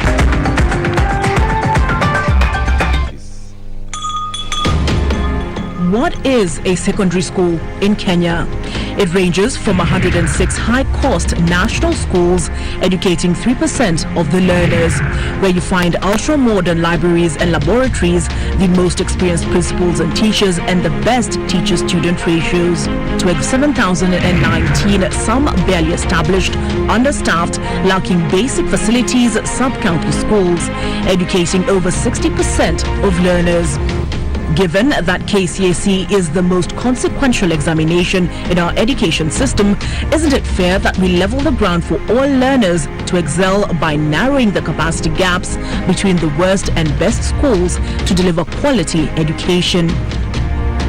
Usawa agenda calls for a sub-county schools upgrading program and a change from the capitation model to enable small schools to grow.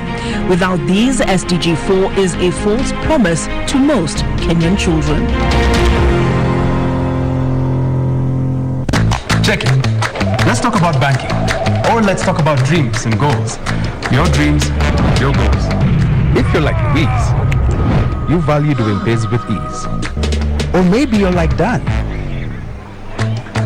a family man with a plan. At Diamond Trust Bank, it starts with one dream, one goal, one deposit, and one transaction.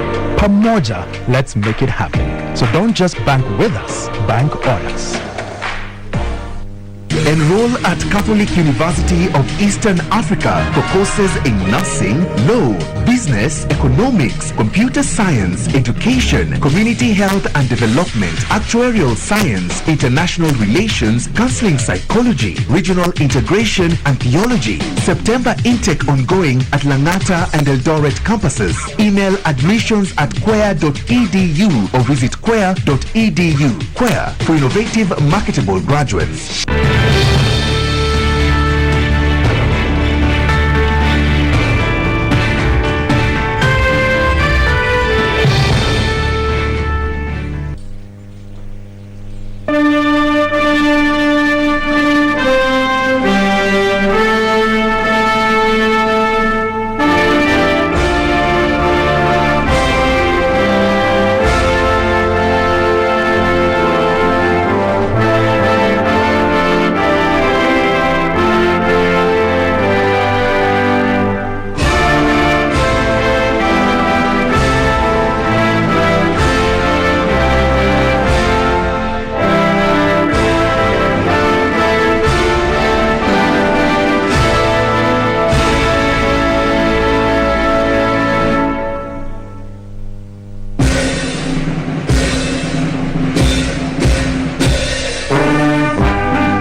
And welcome to the Pope Paul VI Learning Resource Center at the Catholic University of Eastern Africa. My name is James Smart of NTV. And I am Sophia Wanuna of KTN News. Welcome to the second and last of two debates between the running mates of the four presidential candidates cleared to run for president in the forthcoming election. This is the fourth of 6 national televised debates organized through a joint media presidential debates initiative, bringing together literally the entire Kenyan media fraternity.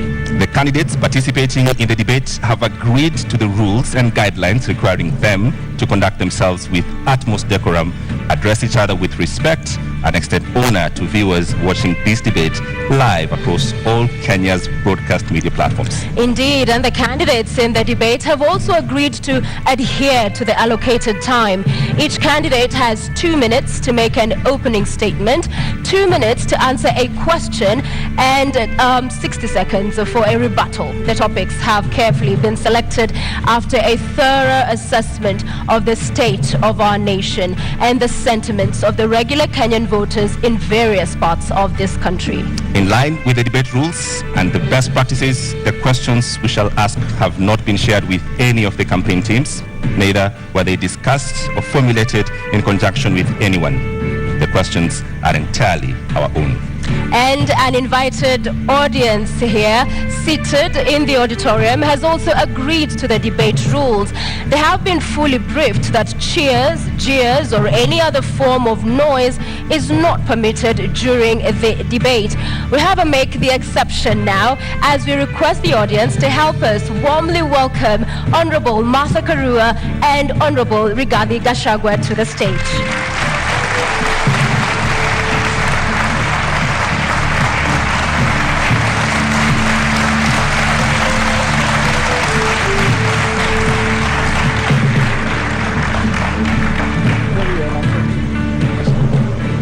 Karibuni sana. Honorable Rigathi Gachagua occupying podium 1 in order of that balloting exercise we just witnessed a few moments ago. You have heard the rules of the debate and we look forward to a fruitful engagement this evening. We'll begin with your opening statement, Mr. Gachagua, in 2 minutes. Thank you.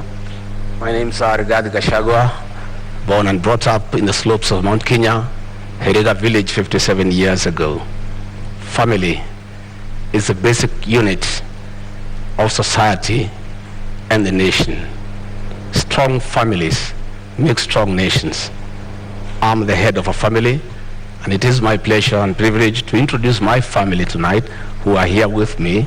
My wife of 35 years, Pastor Dorcas Wanjiku Rigathi, and my firstborn son, Kevin Gachagua, a software engineer, and my secondborn son, Dr. Keith Ikino, a medical doctor who helps me to run family business. Tonight is a defining moment for the people of Kenya. The people of Kenya are in anguish. They are in a state of helplessness. They have no food. They don't know where to get their next meal. They are devastated. They need hope. Tonight, I'll present the Kenya Kwanza plan on how we intend to turn around the economy of this country, put people where they belong, restore their dignity, put money in their pocket, and allow them to enjoy their dignity. I look forward to a very objective debate, no trivialities, issues, so that the people of Kenya have an opportunity to interrogate what we plan to do for them. Thank you very much. Thank you, Mr. Gachagua. Madam Martha Karua, karibu, now your 2 minutes for your opening statement. Thank you, Sophia. I was born and brought up in Kirinyaga, and I want to thank my parents who are still alive, thank God, for instilling the values of honesty, hard work, community, and respect, values that hold good to this day. In this debate and in the audience, I have my family, my 2 children, Wawira and Edward, my grandchildren, 4 of them, my brothers and sisters, some of them, others are online. I represent the Azimio hope for this country.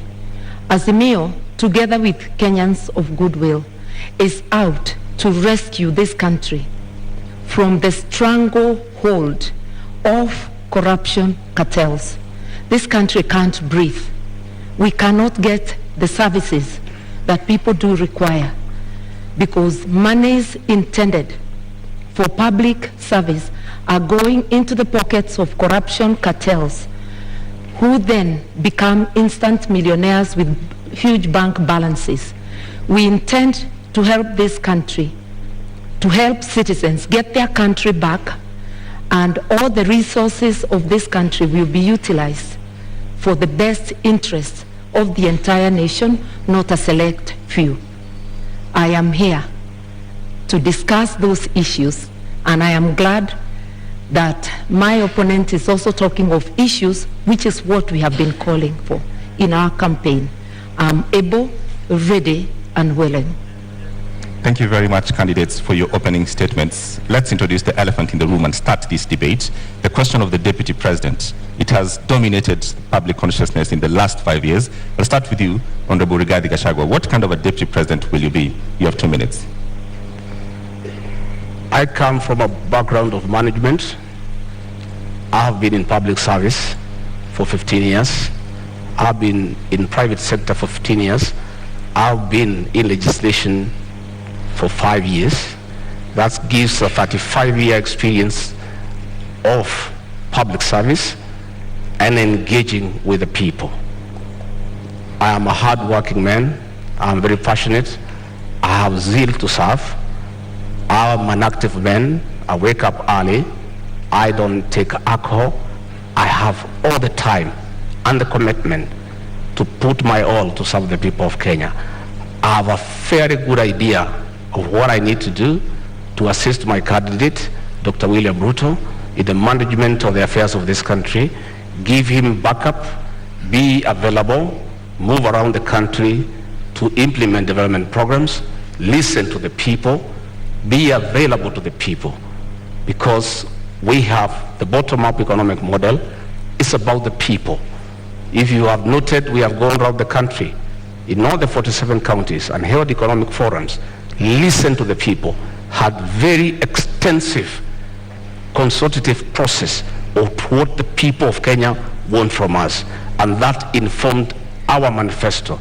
And we were not surprised that critics were saying our manifesto is too detailed and meticulous. It had to be, because it had to capture the issues, the aspirations of the Kenyan people, what they want us to do for them. And our manifesto is a clear plan that is informed by what the people of Kenya want us to do for them, to dignify them, to improve their quality of life, and to give them a chance to prevail and be men and women of substance. Thank you. Honorable Karua, the same question. What kind of a deputy president will you be? I'll be a deputy president who is respectful of the Constitution, of the people of Kenya, of my principle, and a person who will obey the rule of law and do the best to support my captain to deliver for this country. The oath of office dictates that the interests of the public are paramount in everything a government does. I will help my captain to stick to the rule of law, to ensure that what is in the Constitution is fulfilled.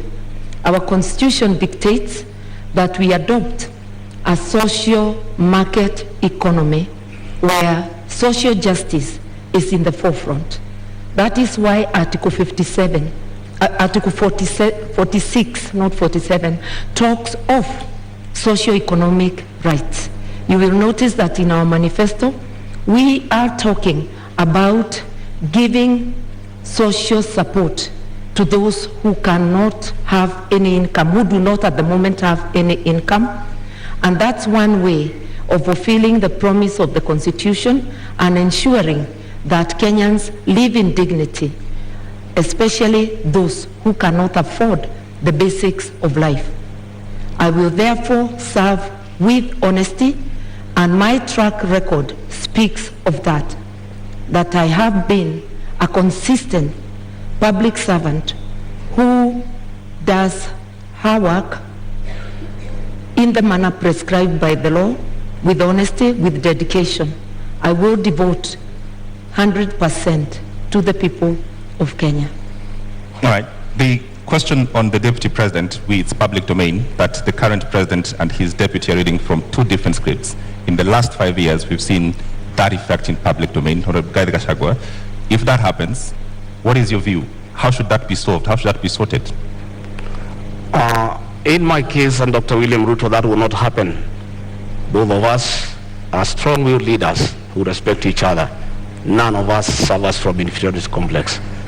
At no time will William Ruto ever punish me or mistreat me because he has no reason to. I'll support him to be president, and he'll reciprocate that support. Between me and him, we are in agreement that we have no time to quarrel or disagree. We are inheriting a dilapidated country, a country that is on knees economically, a country that is facing an economic shutdown. We have no time for sideshows. We have no time for personal differences. We have no time for an inferiority complex. and competition that is unnecessary. We have a job to do. We are inheriting a 9 trillion debt. We are inheriting 6 million young people who have no jobs. 14 million Kenyans are in CRB. We have such a huge task ahead of us that it is unimaginable that Dr. William Ruto or Rigathi Gachagua would digress on personal issues and petty matters to disagree at all. Each of us has a job well cut out. I have already been assigned to work on the economy. I have gone around the country listening to the people of Kenya. I have been to each and every county, and I brought those views that informed our manifesto. Going forward on election, our job is well cut out from day one. We have to implement our plan that is ready, and we have no time to disagree, to quarrel, to have different opinions. We are too busy to even imagine that we can disagree on any issue. We are brought together by a convergence that we need to serve the people of Kenya. And both of us love the people of Kenya and the ordinary people. And Honorable Karua, as I come to you, I mean, at the beginning of the presidency now, as we have it in 2013, it would have been unimaginable that would be today witnessing the kind of fallout we are between the president and his deputy. So for you, how do you execute differently and ensure we do not see this kind of bad blood drawn out? I think even when people have differences, because it is not possible for human beings to always think alike. That's why even our constitution acknowledges diversity of opinion. It is imperative that all debates or disagreements or arguments on issues happen in-house, and what is brought to the public must be the result, the agreement on the positions. And I think I'm very well prepared, and I'll continue to pray and address my mind that, one, the overall leader is the president. I am the principal assistant. With that in mind, that I'm a delegate of the president and can be required to do any work to support the presidency and the administration, I'll be ready, and I am ready. I have served as a cabinet minister for 6.5 years. A cabinet minister is a delegate of the president. A deputy president is a first among equals within cabinet in being a delegate of the president. It's not a different position. We will be able to moderate any differences of opinion on any issues and to focus on serving Kenyans and to be respectful to Kenyans. Arguing in public, calling each other names in public is not only a disgrace, it's also not respecting Kenyans who elected and put us in office. Yeah. So I will be very conscious, and I've been commenting on the current situation, which does not commend itself to anyone. Would you then, perhaps going by the experience this country has gone through, in terms of the architecture of the Constitution, should we have a rethink, perhaps from an elective deputy president to an appointive one, so that if things do not work out for the sake of country, then the president has that latitude? 2 minutes. Nothing wrong with the architecture of the Constitution, something wrong with our behavior. It is not that we need to amend to prescribe the relationship between the president and a deputy president. It is that we need to change our behavior, differ with respect, maintain deference for people who are above us, that even when you differ, the way you address them is in a way that tomorrow you can be able to once again sit and work together. And when it comes to my opponent saying that their manifesto or their plan was discussed by Kenyans, I want to remind Kenyans, Azimio was a product of a robust discussion, way ahead of anything our opponents have done. And my captain went around the country and he got Kenyans to express themselves, and that's how Azimio was born. That's how the agenda, the manifesto was born. Consultative process as prescribed by the Constitution. We intend to continue with consultations, even in governance, because public participation is deeply embedded in the Constitution, which my principal and I fought so hard to put in place. Right. Honorable Rigathi, same question. Supposing this were to happen, we've seen before and it's been part of our history, people call themselves brothers and friends and then they have a fallout. Supposing this were to happen, would you think it would be possible and great for us to have the deputy president be an appointive position so that the president has the leeway essentially to fire you? That is a hypothesis. I like to look at life from a positive perspective. I always look at a glass as half full, not half empty. I have no doubt in my mind that we are a formidable pair. We are a pair that has been brought together by a common convergence to serve the people of Kenya, to spearhead, chaperon, and implement the third liberation. That is the economic liberation for the people of Kenya. And what has brought us together is so important that no sideshows can come in between. The focus that is before us, the need to restore the dignity of the Kenyan people, is such an important aspect of our lives, of our leadership, that it is incomprehensible that we could think of having sideshows and things that are necessary. And by the way, the situation between President Uhuru Kenyatta and William Ruto has not been brought because of ideological differences. It has been brought because of inferiority complex. Right. People must allow strong leaders to prevail. And you shouldn't have a problem when your deputy is strong and sharp and focused. You should just be able to accommodate him and use that as a strength to serve the people of Kenya. Had President Uhuru Kenyatta in a second term allowed William Ruto to help him manage the affairs of this country, we will not be where we are today, where Kenyans have no food, where unga is at 250 shillings, that they have to run around to look for a package to try to deal with it to save this election on their part. If he had allowed Dr. William Ruto to help him like in the first term, all the stored projects will be going on. He should have used the strength of William Ruto and harness it and use it to augment his leadership and to strengthen it for the benefit of the people of Kenya.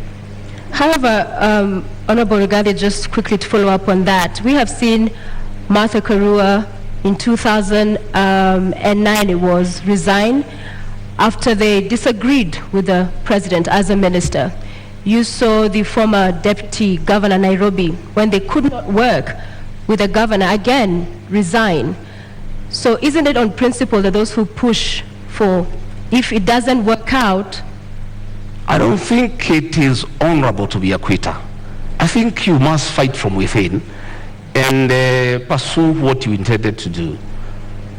When the Nairobi deputy governor quit, he left a vacuum in Nairobi, and that allowed President Uhuru Kenyatta to bring the military into the city. You know, because if he was there, the mess in Nairobi will not be. You cannot be a quitter. You must fight on. My sister, Mother Karua, quit President Mwai Kibaki's government when Kibaki needed him, when Kibaki was in trouble, when Raila Odinga was making life impossible for him. Mwai Kibaki needed Mother Karua. And at a time when Mother Karua needed to assist Mwai Kibaki, she quit. Mwai Kibaki is and has been the gentleman of Kenyan's politics, an amiable man, a good man, a respectable man, a man who was listening to everybody. Any leader who could not work with Mwai Kibaki, I have serious doubt that leader can work with anybody else. Just a quick reminder to the audience. In the auditorium, we did agree to a set of rules. Silence, please. No laughing, cheering, jeering. Let's just follow the conversation to allow us to have civil engagement and for understanding and hearing every of the candidates as they articulate their thoughts. Thank you very much, Mother Karua. Response? For those who do not understand principle, they can never envisage resigning. But I do think it is dishonest to continue to take public salary, to take the privilege and all that goes with office when you know you can no longer deliver, either because of differences or because of other things. I respectively withdrew myself by resignation from Mwai Kibaki's government in a respectful manner, no name calling, such that we were able to continue when we meet to sit down and talk. I don't think the same can be said of Mr. Gachagua's principle. Entertaining disagreement outside government and publicly is disruptive. No wonder the government in which Mr. Gachagua's principle serves is unable to fight corruption because it's pulling in two different directions. That is why we have a paralysis today. Honorable Karua, the question on just what happens if you disagree with your principle and if your principle should have the right to essentially let you go, should we relook at that?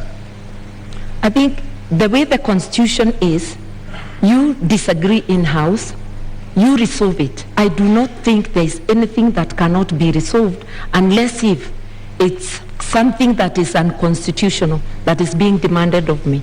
I will remember the oath, my oath under the Constitution, that there are things, if they are outrightly illegal, I certainly cannot be party to. But happily, my principle is a believer in the rule of law and constitutionalism. And he is also a man who views everything through the lens of social justice. That is why we have a dignity package for those who cannot afford meals on their table. That is why we have Babacare to rescue Kenyans from lack of access to medical services. If you look at our agenda, you will see that this is an agenda that talks of the socio-economic rights of Kenyans, an inclusive agenda that has every Kenyan, whether poor or rich, as demanded by our Constitution. So I cannot stand here and honestly say that we shall have the same position on all things. That never happened, not even in Mwai Kibaki's government. But in 6.5 years which I served, I never publicly berated the government that I served or the president that I served. I just said my hands were tied and I withdrew. My principle differed with Mwai Kibaki, but all he said to the public is that I was not consulted. How they went back room and resolved, we never know. We only know they came out with a unanimous decision. That is what people who have respect for the public do. People who have respect for their offices do. But holding an office while not serving is dishonesty. Honorable Gachagua, the same question, I realized you didn't respond the last time. Should this position of Deputy President be an appointive position? No. In fact, the framers of the Constitution were very clear that a Deputy President needed to enjoy a mandate directly from the people. Why Azimio cannot push William Ruto to resign is because William Ruto is not an appointee of President Uhuru Kenyatta. He is elected by the people of Kenya. If it was the previous constitution, William Ruto would have been sacked a long time ago and replaced with Gideon Moi.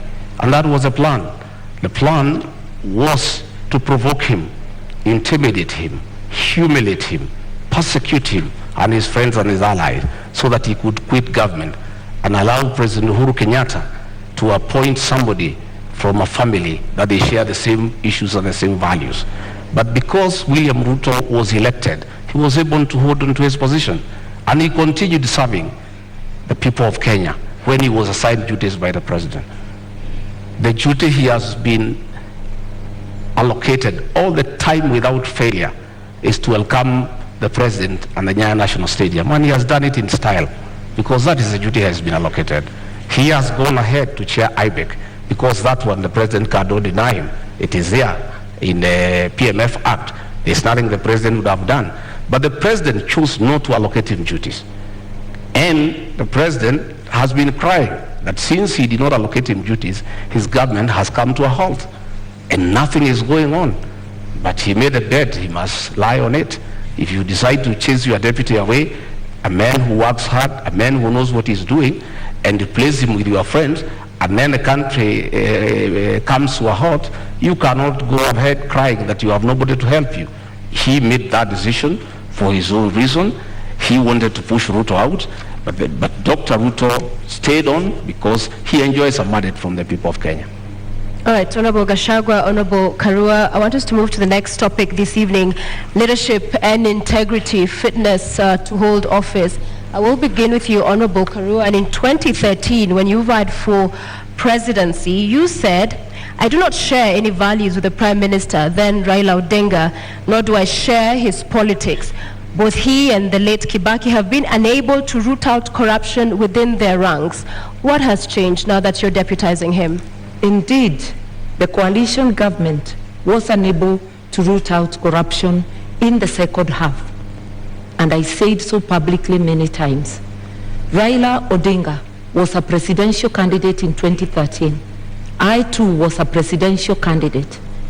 My statement that they were unable to fight corruption did not indicate they are the ones individually perpetuating corruption. It meant there was corruption in government which they failed to act on. I believe that a combined ticket of Raila Odinga, Martha Karua will do the best to fight corruption. I resigned on principle because one of the things I felt let down on is the failure to tackle issues of graft. Raila was a prime minister, a co-principal, the president, the late President Kibaki was the first among equals as the president. Whatever dynamics, I do not know of. But it is recalled that shortly after that election, I worked with Raila. Na Kenya and I were friends of NASA, not NASA, of CORD. And we worked together until 2017 when I decided to run for governor and supported Jubilee. We have been able to work together, have a history of working together in our 30 years of being in active politics, and I know that his policies align with mine.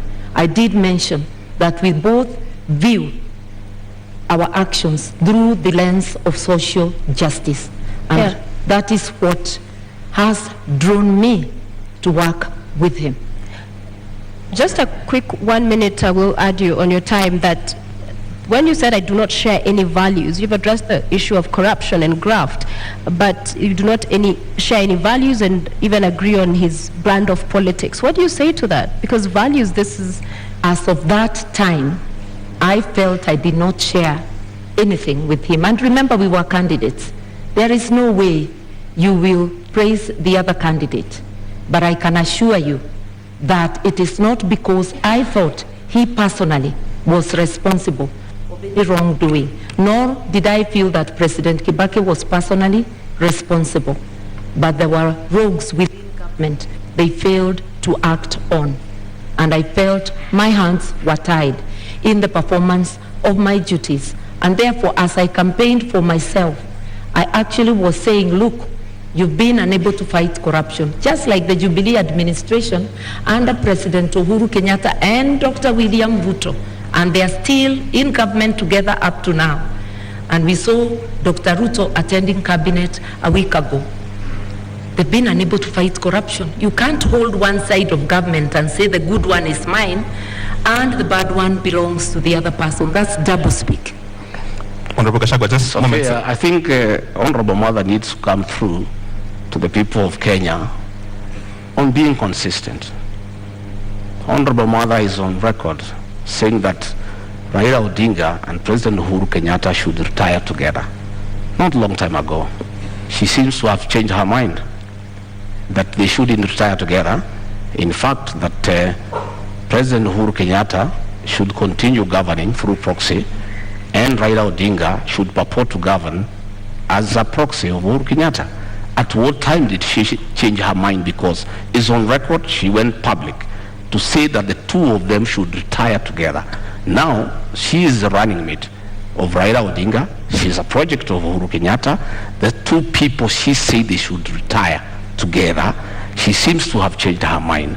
And it is my considered opinion, and I believe for many Kenyans, that being consistent is very important in leadership, especially the position she aspires. You need to be consistent. When you say this today, you must be able to live to it tomorrow. All right, I want to allow Martha to respond to that, but first I want to come back to you to give you another minute. A moment ago you said that Gideon Moi was supposed to be appointed. I want you to clear that up because, with all fairness, Gideon Moi is not on this debate. Well, President Uhuru Kenyatta, the chairman of Azimio, in a meeting in State House a week ago, said that he nominated Mother Karua as his running mate to take care of his interests and that of his family. The president was on record, which means that Mother Karua is a project of the chairman of Azimio, President Uhuru Kenyatta, and they are both proxies with Raila Odinga. It is not me who said, it's President Uhuru Kenyatta who said. And previously I thought that Honorable Mother had been nominated as running mate by Raila Odinga. But here comes President Uhuru Kenyatta, outgoing president, chairman of Azimio, a man who has said he's going nowhere, he's going to be around. He'll be ruling from home. He'll be consorting his project from home. He'll be continuing to govern the people of Kenya. I simply do not understand. Is Mother Karua, the honorable member, is she the deputy, is she the running mate of Raila Odinga, the project, or is she the running mate of Uhuru Kenyatta, the project master? Okay. She's who's running mate? Okay, Mother Karua is in the building. It is true that both I and my captains are projects, but projects of the people of Kenya, whom my captain consulted, and by public demand, he was called upon to take leadership. At a time our country desperately needs leadership. He has offered leadership, and I was competitively selected, unlike my friend who was handpicked. I faced an interviewing panel, and also through demands of Kenyans and many endorsements, I was selected. Kenyans know I'm competent, and I believe I'm competent for this job. I'm ready, able, and willing. I have consistently shown independence of mind, irrespective of whom I'm dealing with. I will handle this job independently and with commitment to Kenyans. And I know my principal also, who has been a teacher of politics to Mr. Gachagua's principal. All right, Mother Karua, just a direct question to respond to Honorable Gachagua. What is the role of President Uhuru Kenyatta in Azimio? The role of President Kenyatta, he is the chairman of the council, but my captain is the chairman, overall chairman of Azimio. Jubilee is just one out of the 26 political parties. I sit in the council as well, and President Kenyatta does not make decisions alone. Will he have a role? Will he have a role after he finishes his term? Sorry? Will President Kenyatta have a role after he finishes his term?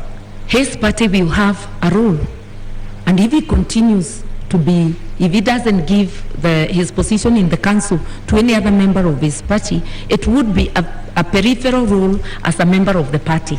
The incoming administration will be a Raila Odinga Azimio presidency. Just like the current Jubilee government, although Uhuru was a deputy president in the government of Mwai Kibaki, it was not a continuation of the Mwai Kibaki administration. It was an Uhuru Jubilee administration. Anybody who understands government would know that. Honorable Gachagua, you have a minute to respond. The truth of the matter is that the role of President Uhuru Kenyatta in Azimio is to craft his own succession, to continue governing Kenya through proxy, through Raila Odinga and Mother Karua. President Uhuru Kenyatta has already started assigning roles to Honorable Mother Karua, which means he is a leader, and in the unfortunate and unlikely event that they are elected to office, President Uhuru Kenyatta will continue governing this country outside his constitutional mandate, because there is a two-term limit that the president should retire. But the president does not intend to retire. You saw how angry he was, saying that people are asking him to go home and asking where he's going. It looks like he doesn't remember that when he sought to be president for 10 years, he knew what 10 years is all about. He cannot complain that people are asking him to go. Nobody is asking him to go, it's the Constitution. But he's trying to circumvent the Constitution to plant a proxy government, to continue governing from outside State House through Raila Odinga and Mother Karua, so that he can continue protecting state capture and conflict of interest. And Mother Karua has already been assigned that role. He was on record that she is the one he has put there deliberately to protect his interests and that of his family. Right, Mother Karua. It is important to be truthful in this debate. President Kenyatta has not publicly or privately assigned me any role. I'm sure he knows that he cannot assign any role to a minister in an administration he does not have. The person who has assigned me a role as deputy and has declared the intention to appoint me as Minister for Justice and Constitutional Affairs, apart from being Deputy President, is the Right Honorable Raila Amolo Odinga. My colleagues and his captains' beef with the President should not make them use this forum or use us as candidates to fight the President. We represent the aspirations of Kenyans, and yes, Kenya needs rescue, but rescue from corruption cartels, which my colleague may know more about. On the 6th of June, Honorable Gachagua, during a Meet the People tour in your constituency, that's Madeira constituency, the people you represent there, you said that because you perceive the matter you're currently in court over to be a political witch hunt, if elected, you'd see to it that your accounts are unfrozen, build a mansion, and perhaps go ahead and throw a party in essence. Mr. Gachagua, isn't this tantamount to subversion of the cause of justice, an admission that you made in this sentiment? To start with, I'd like to tell Honorable Mother we are not here to fight President Uhuru Kenyatta. We are holding him to account on his utterances. He has said he's going nowhere. He's on record. That's not fighting him. He has said he assigned Mother Karua the role to jail people. I don't know how she'll do it. She's not a judge. She's not a court of law. That is the work of courts of law, to jail people. It's President Uhuru Kenyatta who has said so. He has said that she has put her there to take care of interests. It's his own record. I don't want to respond to dignify ridiculous accusations by social media. Social media people assigned by the state have been following me wherever I go in the Republic, including my homes, to listen to what I say and twist it. I told the people of Madeira, they asked me a question. Mr. Gachagua, you bought a farm here and you have started building a house. What happened? Now that you are going to be deputy president, are you still going to live here? I told them I stopped building the house because the state froze my accounts to intimidate me and to blackmail me to support the handshake. And that money is frozen. And I cannot use it. That is why the construction of a house stopped in this area. When the due process takes place and the courts will deliver justice to Rigathi Gachagua one day and my accounts are frozen, I assured the people of that area that I'll come and complete that house and live with them. And I'll take time to allow them to come and visit me. They asked me a secondary question. As deputy president, will you allow us to come and sit with you? I said, yes. I'm a junior elder in this community. I'll have time to sit with my fellow men over food, over a drink, and we share in the African way. I say the women in this area will come and sit with Mama Gachagua and have kesha, because my wife is a pastor and she likes doing kesha. And the women wanted to know, will they be allowed to come to the home of the deputy president to have kesha with Mrs. Gachagua? I confirmed yes. I'll be deputy president, but I'm still the same old guy who hangs around here. A very generous person who spends all his time with the people. All right, Mr. Gachagua, you have a national audience. What is the source of the money that was frozen? Because that is the context. Pardon? What is the source of this money that was frozen? I have said many times that I'm a victim of blackmail by President Uhuru Kenyatta, whom I served as personal assistant. President Uhuru Kenyatta wanted me to abandon William Ruto and join him in fighting him, and I said no, because he didn't give me a good reason. And he blackmailed me. He sent Nancy Gitawe, his advisor, to threaten me that if I don't abandon William Ruto and join him, I'll face the music from the state. And one problem started after another. They froze my accounts, KRI froze all my companies, then they arrested me on trumped up charges for 1.5 years, no evidence in court, nothing. I'm a victim of blackmail and persecution by Uhuru Kenyatta using the state criminal justice system to manage politics and deal with those who don't agree with him. Honorable Gachagua, with all due respect, you not answered my question. What is the source of the money that was... The money that I have is well documented. I am an astute businessman. This is money that I made during the reign of Mwai Kibaki when the economy was thriving. I made over 200 million and invested in an account. And that account has been running for the last 8 years and nobody has ever asked me a question. In 2013, when I supported Uhuru Kenyatta, I still had the money. In 2017, when I supported him, I still had the money in my personal account. This is money I have accounted for. It's clean money. I am a good businessman. And in the fullness of time, I'll be vindicated. Karua? I was really hoping that my colleague would explain to us how an individual finds 5 billion shillings in their accounts. But I hope one day Kenyans will be able to know money that was transferred to his accounts in the last 10 years of the Jubilee administration.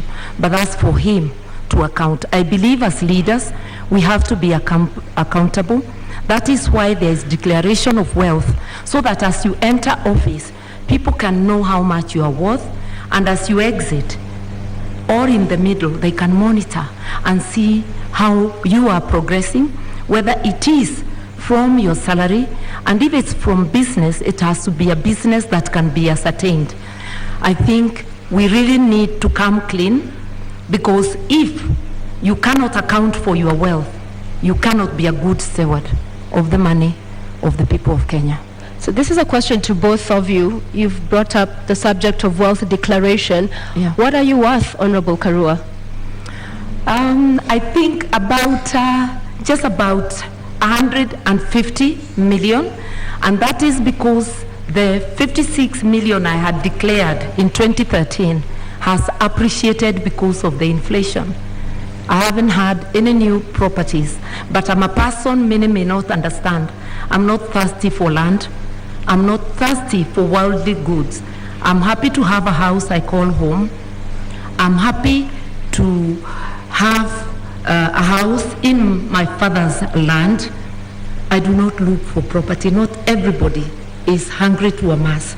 I'm hungry to do something to help my country to transform the lives of the people. Right. So if you're looking for Martha Karua to be a billionaire, no, I am not hungry for billions. Honorable Gachagua, my how much account are did you worth? not receive 5 billion. That is propaganda. I have 200 million. That is the money that is held. 200 million, 64 million. I worked in the Ministry of Lands and Settlement. 10 million, I worked in Kenya Power. 33 million, I worked in the Ministry of Livestock. Another 46 million, I worked in another organization called Patek. Up to 200 million, that is all the money. But when you set policemen to investigate, they don't understand accounts. When you save money in a fixed deposit, it leaves your personal account into a suspense account. A normal policeman looking at it, movement in and out 4 times a year of 200 million, he thinks you have 800 million within that year. So when he multiplies by 7 years, he says you have 12.4 billion.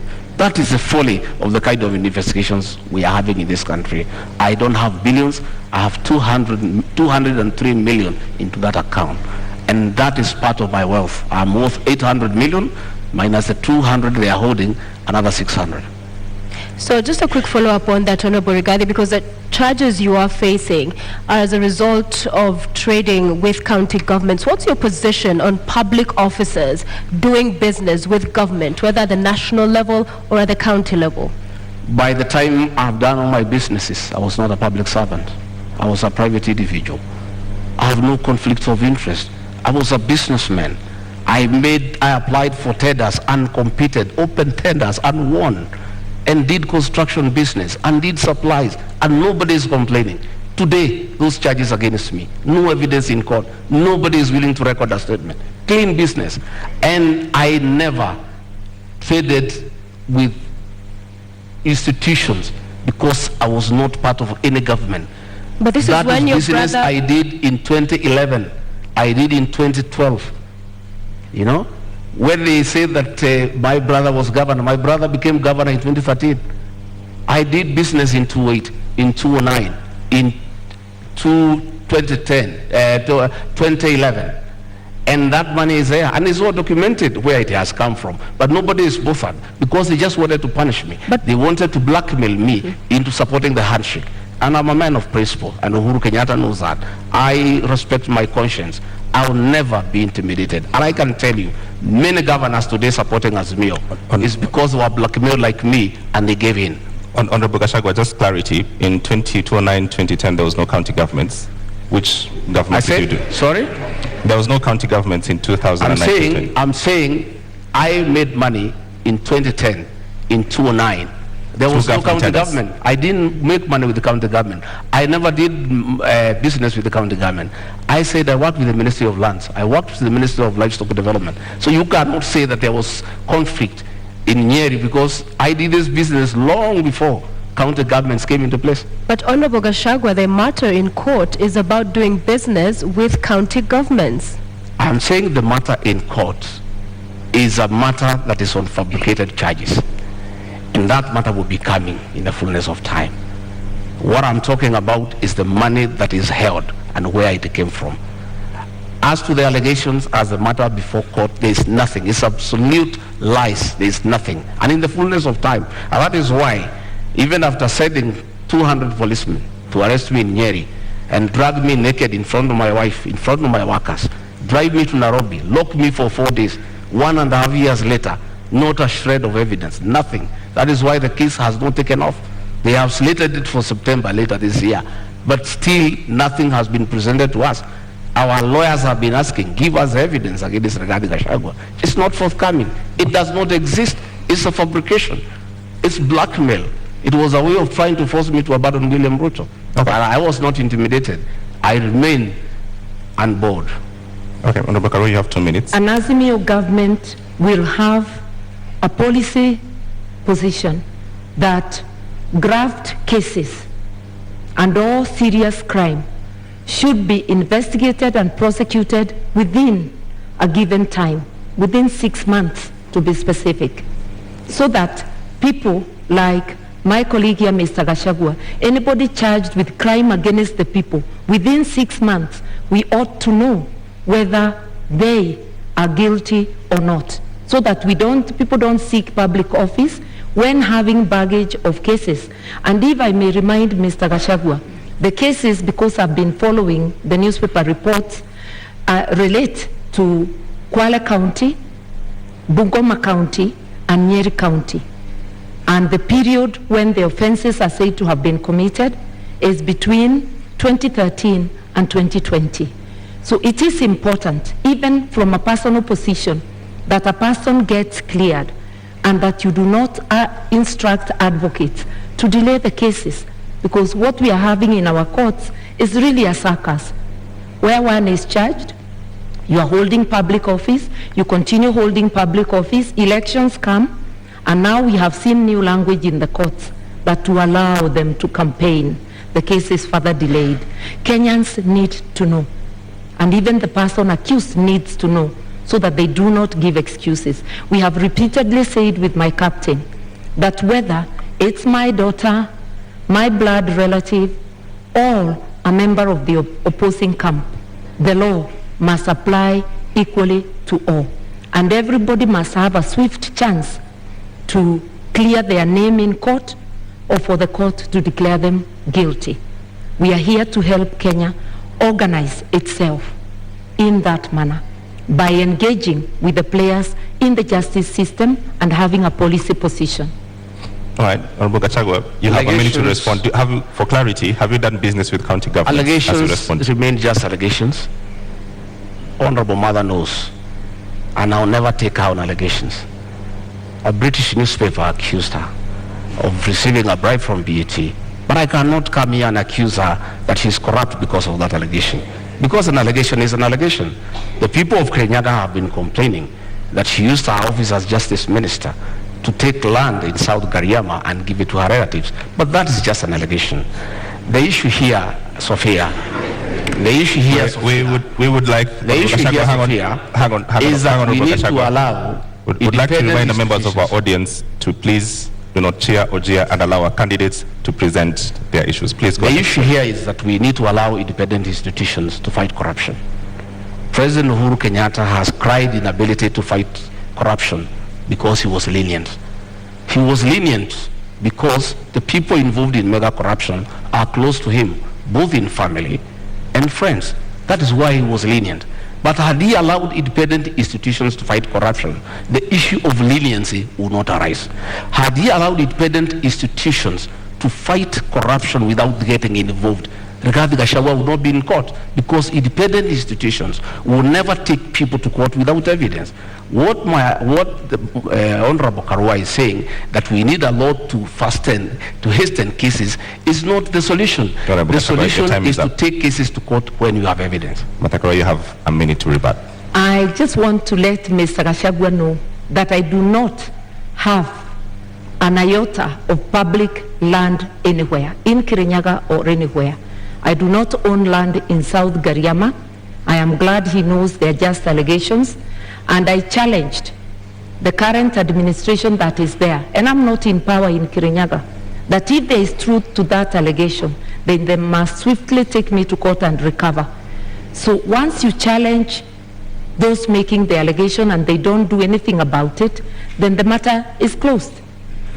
The only land I own in Kenya is the house I live in Nairobi, and the house up country, which is on my father's land, and he has included my name in the title. I said I'm not land hungry, and I'm not hungry for material wealth. Those who are hungry may never understand that. Relating to BAT, it was money paid to my campaign secretariat by a donor, not paid to my personal account. Later, it transpired that it was money from a company. The matter has been investigated in UK, and the file has been closed. I also challenged the DPP of the government Gachagua's principal serve in 2016 to investigate and prosecute me. Right, so those matters are allegations. Thank you very much. Time is up. But now that we're talking about funds, you all are traversing the country with choppers and legions of teams. How do you finance your campaign, Honorable Gachagua? How much does it cost? Pardon? How much does it cost to finance your campaign? Pardon? How much does it cost to finance your campaign? Oh, the sound is not working here. Sorry. I can't hear you properly. Apologies for that. Yeah. How much does it cost to finance your campaign? Well, it's difficult because we don't have a centralized command. Our campaign, we are raising funds from people, and mostly is in materials, is in donations in terms of choppers, in terms of vehicles, in terms of fuel, in terms of personnel. And really, what you need in terms of cash is not much. This campaign of Kenya Kwanza is bottom-up driven. A lot of hustlers have taken time to give their all in terms of time, in terms of materials, in terms of support in kind. There isn't much about cash. So it's very difficult at this stage to quantify and say this is the amount that we are going to use for this campaign. What I know is that in the next 1 week or so, we'll now be talking about real figures, because we have to mobilize agents, we have to mobilize vehicles, we have to get people to protect the vote. Those people need to be given allowances. That is when now we will come to the cost of the real campaign. All right, Martha Karua, the same question. How do you finance your campaign? Through public donations in cash and kind. We had a fundraiser just the other Friday, but the donations are a continuous process. The Azimio campaign secretariat is keeping tab. My personal campaign organization, the New Dawn Trust, is also keeping tab of all donations coming to me. And it is the organization that had received the money you asked earlier for BAT. I do not mix campaign money with my own funds, because you have to maintain integrity even with donations. We have choppers donated. There is a chopper I personally use, which is a donation from a kind corporate friend. And we have many such donations. And I want to remind Kenyans, my captain, the Honorable Raila Amolo Odinga, has had choppers in his campaign, even when he was out of government. Like the 2007, I think they flashed more choppers than the PNU side I was in that could have. He is a man known for his capability to mobilize resources, both human and financial, for campaign. And I'm very lucky to be his running mate. Talk to us, Honorable Gachagua, about corruption and election campaigns financing. A lot of opaqueness there, clearly, even from this engagement, and laws around politicians being accountable and there being an eye inside what's going on have not seen day of light. So what are your thoughts? Is there any nexus there? Well, you know, campaigns, and you really cannot control donations because people support a certain candidate for a certain reason. And it behoves upon the candidate to receive donations that are well-meaning and donations that are not tied to your win and what you need to do for people after. And that is the basis of our campaign. I personally have many friends who are supporting me. They have not demanded anything for me in return when we form government. They think we have got a good plan. They think that we need to be given an opportunity to run this country and turn it around. They think that the real thing is the economy. They think that they need to help us to move around the country. And they are well-meaning. I wouldn't say the same of my colleague here because their campaign is being run with the public resources. You are aware that the PS Interior has been meeting chiefs and assistant chiefs who are public servants and give them instructions to work for Azimio. You have seen their meetings being attended by chiefs in uniform. That is misuse of public resources. We have seen funds from Harambee House, from the confidential expenditure being put into this campaign. Many of the town hall meetings they are holding in the Mount Kenya region, all the delegates are given 1,000 shillings to go home, and that is money from public coffers. Do you have evidence of this? Oh yes, we have photographs, we have recordings, we have audios, they are there. We are always well appraised because many of those people who go to receive that money are actually our supporters. And they say they don't want to allow the elephant to die with the tusks. They need to remove the tusks before it is dead.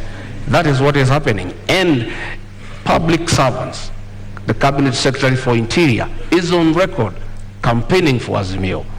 The Cabinet Secretary for ICT is on record campaigning for Azimio. These are public officials. They are public, they are paid with public money, but they are campaigning. That is misuse of public resources. And my colleague here, who says he's a stickler of the rule of law, has not condemned that because I would want her to condemn that because she says she's a stickler of the rule of law. And if she finds public resources are being used to prepare her to office, she should be bold enough to say that is wrong. She should speak out against the misuse of chiefs and assistant chiefs by the PS Interior to campaign for her and her boss. Okay, Honorable Karua, just to build on that, all corruption scandals, Eurobond, Kimarer, Afia House, Kemsa, do find a dotted line into politics. As you respond to this question, how does Azimio and yourself going to deal with these questions that you have to deal with now? May I begin there by saying that Azimio government is very clear on what it will do. Both my captain and I have repeatedly said there will be no sacred cows. Anybody involved in corruption will face the law, irrespective of who they are. As for campaigning with public resources, that's a publication. What I know is that every presidential candidate is entitled to security. So there will be security apparatus, whether it is the Deputy President's campaign or the Right Honorable Raila Amolo Odinga. We mobilize our own meetings, using our candidates, using everybody. Anybody who attends, they attend on their own volition. Yes, there are some cabinet secretaries who have attended our meetings, but they have sometimes attended as a by the way. When they attend deliberately, it's of their own volition and it's not because we need them to mobilize. Let nobody forget that there is no political operator who can mobilize more than the Right Honorable Raila Amolo Odinga. I also personally do not need help to mobilize. I've been in this game for 30 years. When Mr. Gachagua was still a DO, I was in politics. All right. You have a response to that? 1 minute rebuttal?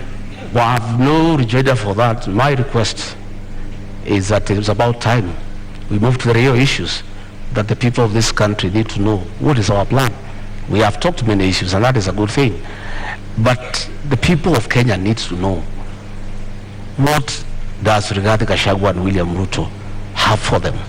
I'm hoping that debate will come around tonight, because it's important. Because many Kenyans are glued to the screens. They are waiting to hear. They want to know about health. They want to know about education. The public service wants to know about their issues. The police service wants to know about their issues. There are many people waiting.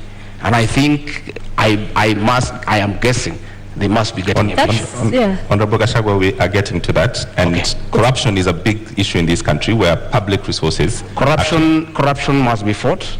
And the real corruption is state capture and conflict of interest. What is state capture? State capture is where the people in power compete with citizens for scarce resources, where the people in power use their position to advantage themselves to get business unfairly, where people in power allocate resources to projects where they have an interest. I have an example. In the year 20, I want to tell you what is state capture and conflict of interest. This is Gazette Notice Legal number 1112, dated 26th June 2019. In the exercise of powers conferred by Section 106 of the Stamp Duty Act, the Cabinet Secretary of the National Treasury and Planning, on the recommendation of the Cabinet Secretary for Lands and Physical Planning, directs that the instruments executed in respect of the transactions relating to the merger of NIC, PLC, and Commercial Bank of Africa shall be exempt from the provisions of the Act. By a single signature, these two companies owned by the first family were exempted from paying 350 million. These are rich banks who have made money from domestic borrowing. They have lent money to government. They are in Fuliza. The owners are the richest people in Kenya. They were exempted from paying 350 million, money that can put up 35 level 3 hospitals in Kenya. That is conflict of interest and state capture. That is chronic corruption. It's worse than the corruption associated with public procurement. And that is what we must deal with. We must deal with state capture. We must deal with conflict of interest. There is a railway line between Nairobi and Nyanyuki that was put up at a cost of 3.8 billion.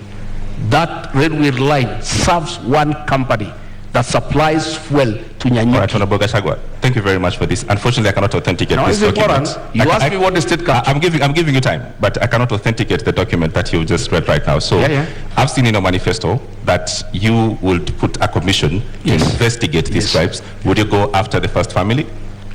We will not go after anybody. We'll go after all those who are in state capture and conflict of interest. Who are they? But what are you saying? That will come out in the commission.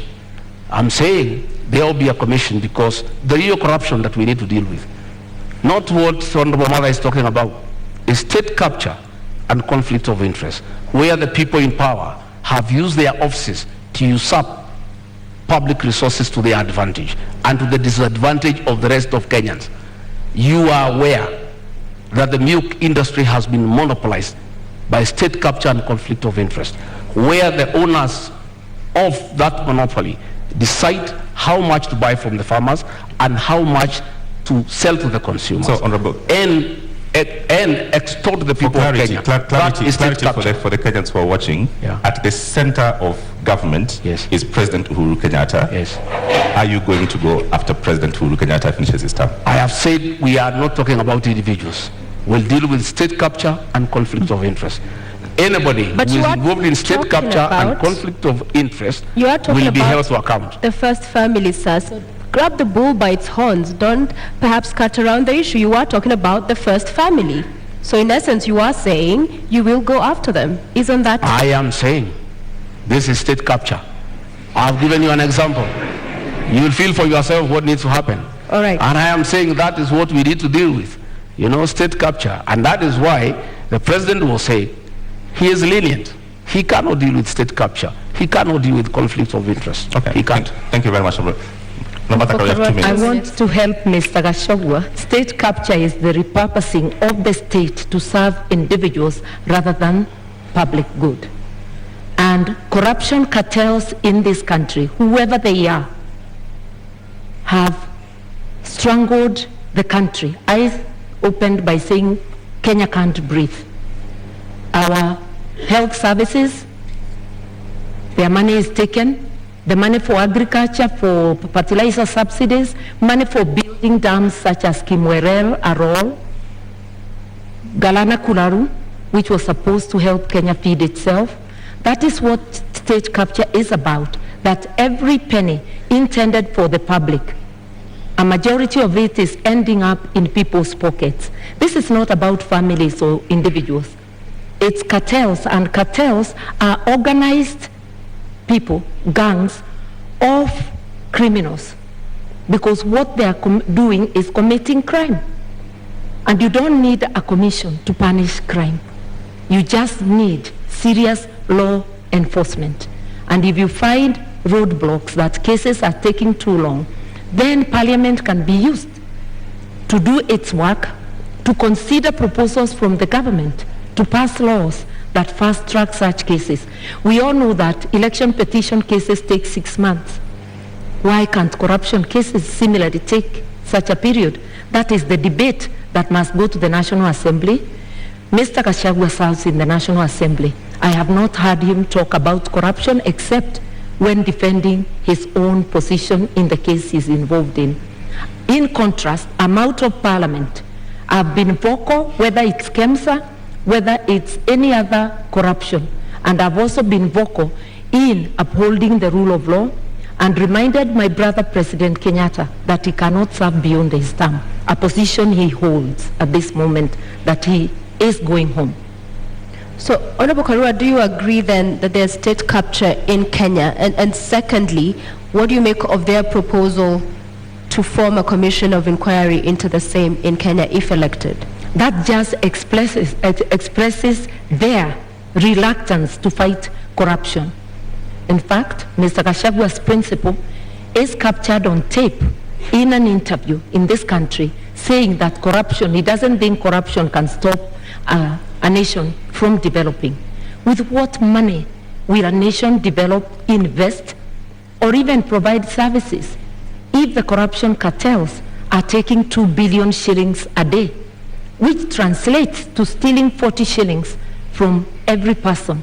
In an average household of 6 people, that's 240 shillings, 2 packets of unga at the discounted price of 100. Kenyans need to understand. They're hungry, they're without medical service, without fees for their children, and without free education, because corruption cartels are strangling the nation. That's why we can't breathe. Once we understand that, then we will vote for people with a track record, like Azimio, people with the will to fight corruption, people who are prepared to confront the monster and to apply the law evenly, irrespective of who is mentioned. So do you believe we have state capture in Kenya? There is state capture, yes, by corruption cartels, organized criminal gangs who plunder our resources daily. 2 billion shillings a day, which is authenticated by the Auditor General, translates to 765 billion shillings. The amount of money we need for the social support is just 144 billion. The rest can be used to pay debt, to do other things. We intend to seal all those loopholes so that Kenyans can have advantage of their resources. Honorable Karua, the names of every corruption scandal, Kimwara, Kamsa, Eurobond, they're all government officials. Yes. How do you deal with that? That is where the state capture is coming. If you look at them, it's not about families, it's about individuals who choose. Because I keep saying no mother has baptized their children the name corruption. It's a behavior an individual deliberately chooses. And state capture can even become a tool during elections, where empty promises are given to entice Kenyans to further surrender their sovereignty to corruption cartels. I'm urging Kenyans to look at the track record of each of the formations that are seeking the presidency of this country. I am confident that a reasonable look at the candidates present, as Kenyans will commend themselves to vote for Azimio. And Azimio will do the jobs, not because we are perfect, but because we have the best track record, and we do try and have tried before and done good work for Kenyans. All right, you have 2 minutes. I don't know. I don't know whether the Honorable Mother has taken time in their meetings with the chairman of Azimio to ask him. He said he is in charge of this country. He knows everything that goes on. Then we went ahead to say that 2 billion shillings is stolen daily. I don't know whether in her meetings with the chairman of Azimio, she has tried to find out from him who steals this 2 billion and why he has done nothing about it. In terms of fighting corruption, our manifesto is very clear. Our plan is sound and is in accordance with the Constitution. Our plan is to allow independent institutions that fight corruption to be really and truly independent by giving them that freedom and giving them resources and financial autonomy so that they receive instructions from nobody. On assuming government, we shall appoint the Inspector General of Police as the accounting officer of the National Police Service so that himself and the DCI have independence to do what they need to do on fighting crime and corruption without having to take instructions from anybody. Because you know, this, it is said, he who pays a piper calls the tune. Why the Inspector General of Police and the DCI cannot fight corruption and crime, why they cannot operate the way the Constitution spells out, is because they are controlled from Harambee House, because that is where their money is. We shall give them financial autonomy.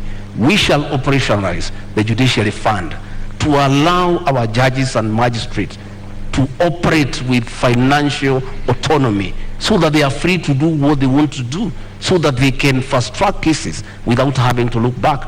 And of course, you know, President William Ruto, the new president of Kenya, God willing, we appoint the judges that were nominated by the Judicial Service Commission so that they can serve the people of Kenya. All right, Honorable Karua, do you agree that lack of independence in these institutions is the problem Kenyans are facing in the criminal justice system? The Constitution gives all these institutions independence. And independence and autonomy should not be confused with accountability.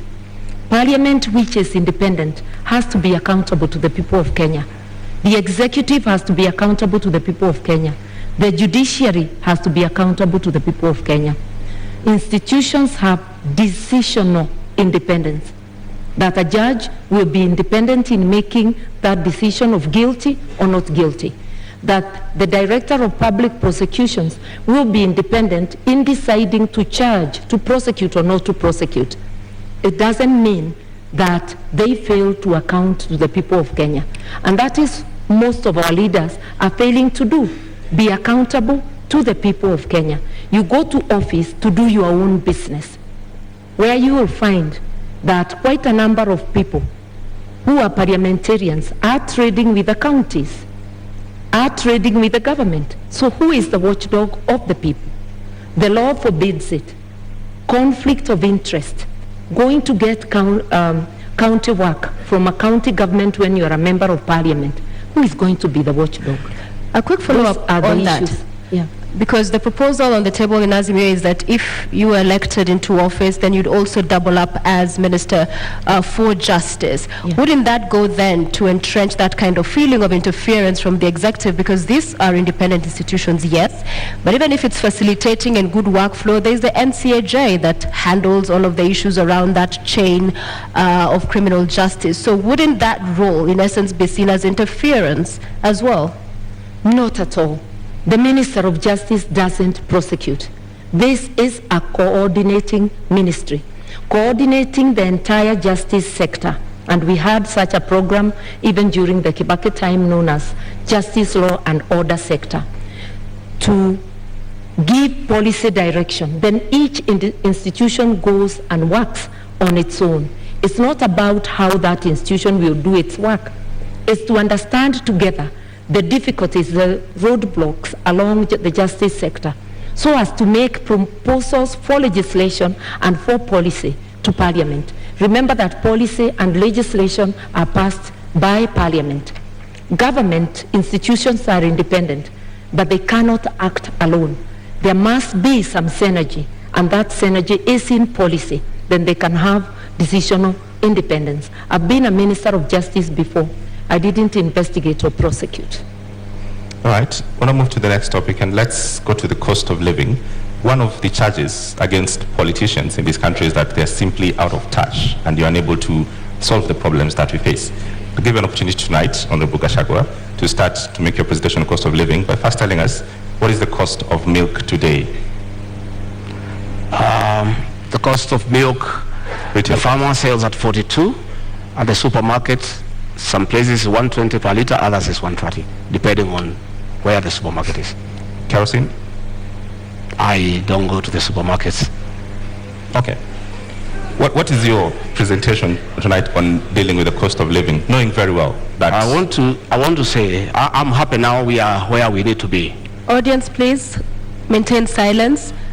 And for the record, issues with what we've been talking about throughout. These issues impact on how we fund the projects and all of these other subsidies we'll be talking about. So there's no non-issue tonight. What I'm saying is that I'm happy that we are discussing the high cost of living, the inability of Kenyans to buy food, because a mistake was made maliciously to deny farmers fertilizer subsidy, and as a result there was low production, and because of the law of demand and supply, you cannot afford a packet of unga. A packet of unga is 250 shillings. Government is running around because of this election now, trying to subsidize for 4 weeks just after the elections. But they are not telling the people of Kenya how they'll buy food after the elections. This is being done to entice them to vote for Azimio. If government had done the right thing and supplemented farmers with inputs and fertilizer, they would have increased their production. You know, we consume 46 million bags of maize, and we produce about 40 million every year. We normally have a deficit of about 6, which we import. But because of this decision, we are short of almost 15 million bags, and that is what has caused the current crisis. And we have a plan. On our first month in office, we intend to bring down the cost of fertilizer from 6,700 to 2,500. That is DAP. That is the main fertilizer for planting. Okay. And that will enhance our farmers to produce more, so that we have food security, and probably we even have some surplus for export. Thank you. Honorable Martha, same question. What is the price of bread today, and what is Azimio plan to reduce the cost of living? The price of bread, the bread I buy, is 80 shillings. But there are various type of loaves, so I will not pretend to know what each loaf is costing. But I know that the price of foodstuffs, of essential commodities, has gone up, and the fuel prices are generally the trigger that gets them high, coupled with corruption. My friend, Mr. Gachagua, is talking of giving their government giving fertilizer subsidies. He is in Jubilee, and therefore part of Jubilee government. He is in Parliament courtesy of Jubilee, but he doesn't know that currently the Jubilee government has a fertilizer subsidy, and a bag is retailing at 2,900. The only problem is with the distribution, because the cartels are making sure that they buy most of it. Only a paltry gets to the farmers. It's again sold at the higher price. For us, the first, second, and third agenda is to fight corruption. Governments have subsidies to cushion farmers and to cushion the people because of a series of things. We have war in Ukraine, which has seen foodstuffs rise for countries that depend, are not self-sufficient and buy outside, Kenya being one of them, fertilizer and other things. But the money for subsidy, for helping our people with the cost of living, is going, majority of it is going to the cartels. That is where the problem is. The money meant for Galana Kulalu irrigation scheme, which could have helped with our food reserves, was stolen. Kenyans knew, even the fertilizer, there was a scandal. Maize, there was a scandal. Kenyans knew who are responsible for those scandals. And Mr. Gachagua is also aware. And together with his captain, they may know more. Since mother, who is actually my mother, my late mother is Mother Karigo. Since she joined government, she has been consumed by the lies of the same government. If the honorable mother moved around the country, the lies she's giving here, that fertilizer is 2,500, she will be feeling sorry. If she went round to Kemunye, her hometown in Gishogo, the cost of DAP is 6,700, the cost of CAN is 5,900, the cost of 17 is 5,800, the cost of 20 is 5,900, and the cost of urea is 7,200. That was just a lie by the Minister for Agriculture. There is no fertilizer that is available for 2,500. You can walk around to any shopping center, including our hometown. These are the costs of fertilizer. And I want to say, let us stop deceit and lying to the people of Kenya on national television. When my sister here, mother, tells the people, farmers, that fertilizer is 2,500, they start having very serious doubts about her credibility as a future deputy president. Because if she can come here on national television and give prices that are not true, when people are suffering, when people cannot buy fertilizer, her credibility is put into question. I've indicated that the subsidized fertilizer, he's correct, is not available at every retail shop, but it's available at the stores of the national, at the depots of National Cereals and Produce Board. It is a project of the Ministry of Agriculture. I've heard the minister talking about it, and I know of farmers who have accessed it, but I know, and I have stated, it's riddled with corruption and it's not getting to the people. The honorable thing Mr. Gachagua could do, when you are not aware, you just say you are not aware. You just don't dismiss things as lies when they're happening. The problem with Kenya, money meant to cushion farmers, to cushion consumers, is going to corruption cartels. That is a big problem, and which Azimio government will rescue Kenyans from. All right, I'm going to give you all 1 minute each to talk to first-hand days on how you'll deal with the cost of living. I'm aware 100% there's no fertilizer anywhere for 2,500. I'm a bottom-up man. I move around this country. It's simply not available. In the first 100 days, we want to do several things. One, bring the cost of food down, bring down the cost of living, bring fertilizer subsidies from 6,700 to 2,500. How will you do that, sir? We'll provide funds for that. These funds that are being proposed now for bringing the packet of unga down for 2 kg is what is supposed to go to fertilizer so that we have a long-term solution. The other one is not sustainable. It's a short-term thing for the elections. We have a plan to focus on primary health care, where community health volunteers are given an allowance to boost their morale and increase their efficiency to deal with preventive medicine as opposed to curative medicine. We have a plan to employ 116,000 teachers within the first 2 years so that we can deal with the shortage of teachers. That? I will explain to you. I've explained to you that we are stopping wastage in public spending. We have had a lot of projects that are not planned. Okay. We have legacy projects that are of sentimental values to leaders, but have no meaning to the people of Kenya. Thank you, Honorable Gachagua. Yeah. So, your minute. I want to first say that we in Kenya do not have a revenue problem. This year alone, we collected over 2 trillion shillings, the taxman that is. we have a problem of expenditure, non-priority expenditure. That is what we are going to curb. In relation to fertilizer, the subsidies are already in place. It's a question of ensuring they work for the people. It's ensuring that the subsidy for unga continues to the time there will be harvest.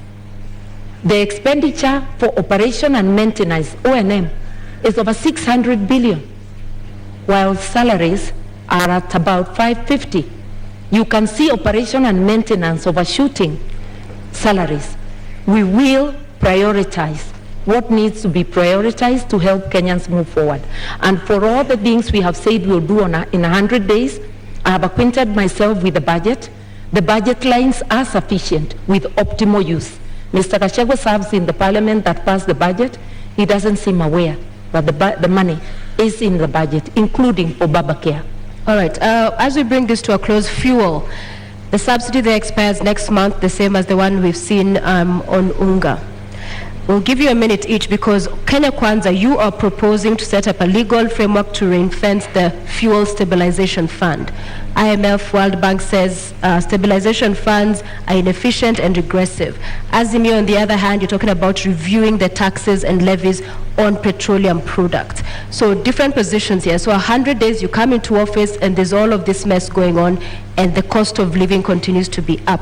In 1 minute, what is unique about this legal framework that you will do with the stabilization fund that hasn't happened so far? We have money available in the budget.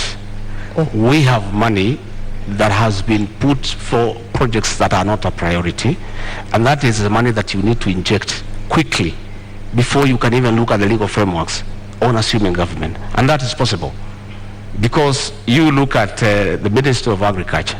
We have some 50 billion there. That 50 billion will be available to deal with the issues of fertilizer. It will be available to deal with the issue of animal feed that are beyond the reach of many farmers, so that we can have a quick win. Fuel stabilization fund in your manifesto, how will you fund it? The kitty is currently depleted, so you're not coming to find money. How will you fund it? We have said that we are going to expand our tax base.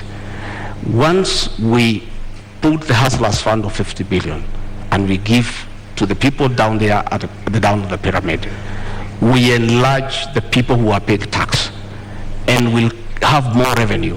And this is the money that will be available to the people of Kenya. Number two, we are talking about the issue of domestic borrowing. We are paying 600 million every year as interest from domestic borrowing. Once we stop that domestic borrowing, this money that is going for interest every month will be available for this one. I'm glad he adopts my position that there is money in the budget, but that's as far as we go together. We part on how to do it. We will ensure that there is fiscal discipline so that non-priority spending is dropped and we go to priority spending. And I've given example of operation and maintenance, which is at 600 billion, while salaries are less than that. That is totally unacceptable. We will also fight corruption because money for fuel subsidies, there are a lot of cartels in the energy sector. We understand this. We will target those places and press the areas we need to press to immediately stop the leakage.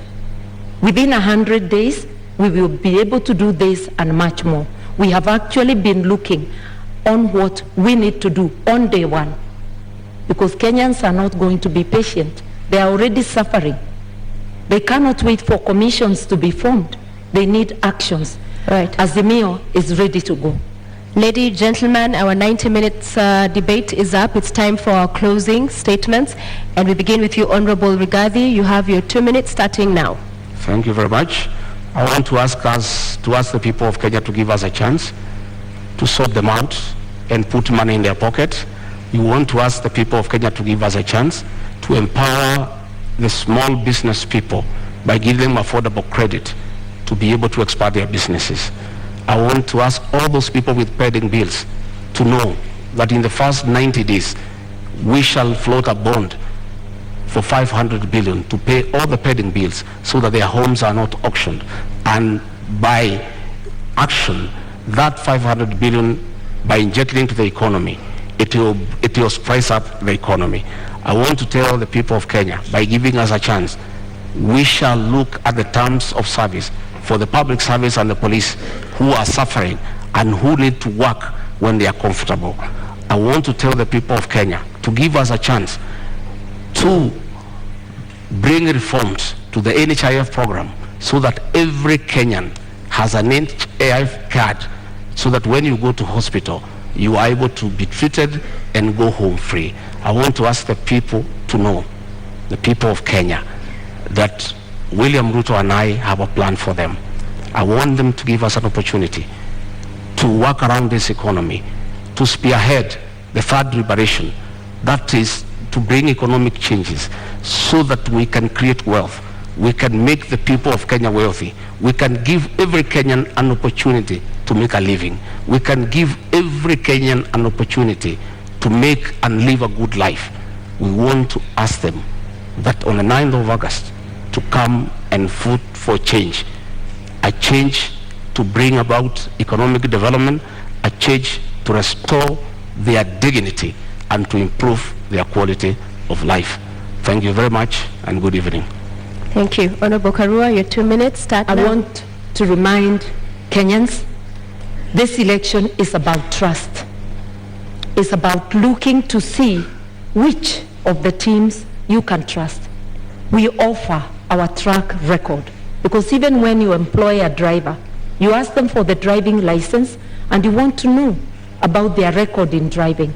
We are asking you to critically examine the teams, and if you do so dispassionately, you will come to a conclusion. I know that Azimio is the team. We will not form commissions to fight corruption. We'll go directly for the jugular of corruption cartels, apply the law across the board, and while we agree that there is need to review salaries in view of the cost of living, it's very easy to promise heaven. Without fighting corruption, without physical discipline, non-priority spending being cut out, that is not possible.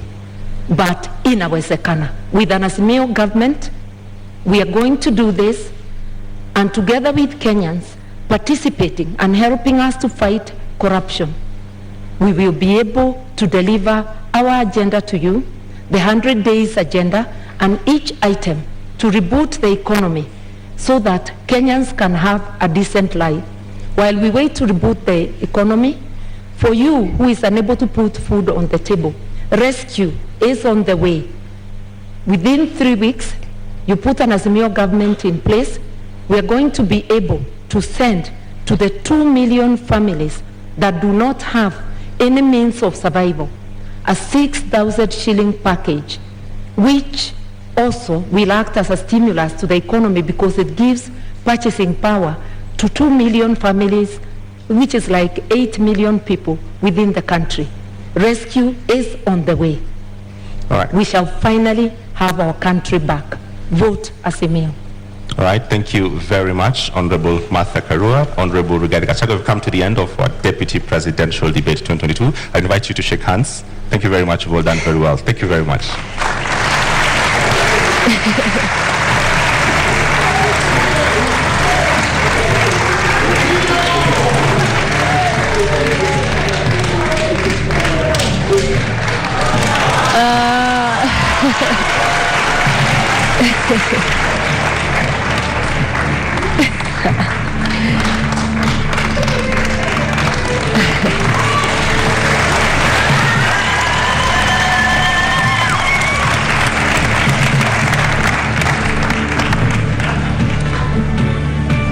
Ladies and gentlemen in the audience and our viewers following this at home, we have come to the end of our debate this evening, and our appreciation to Honorable Martha Karua of the Azimio la Umoja One Kenya Party Coalition, as well as Rigathi Gachagua of the United Democratic Alliance, UDA, for honoring voters with the duty of agreeing to attend this public televised debate. We thank you. And we thank you for watching. The final of our joint national debates will come to you on Tuesday next week when Wahiga Maure, Raila Odinga, William Ruto and George Wajackoyah take this very stage in the presidential candidates debate. My name is James Maro of NTV. And I'm Sophia Wanuna of KTN News. Good night.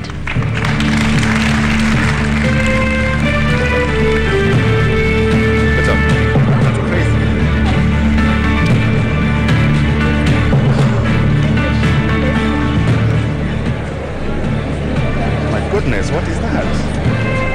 And thank you all for tuning in to the deputy presidential debates just moments after the second debate has ended. Prof, direct to you. Are you impressed? Were your issues addressed? Good to see you, good to see you, good to see you. Yeah, thank you, Trevor. I think you guys did excellent. Thank you very much. Appreciate it. Yeah, it was wonderful. The debate actually did not address the sort of central issues we're looking at. Yeah. But on the very positive side, I think the debate spent time on what's ailing this country.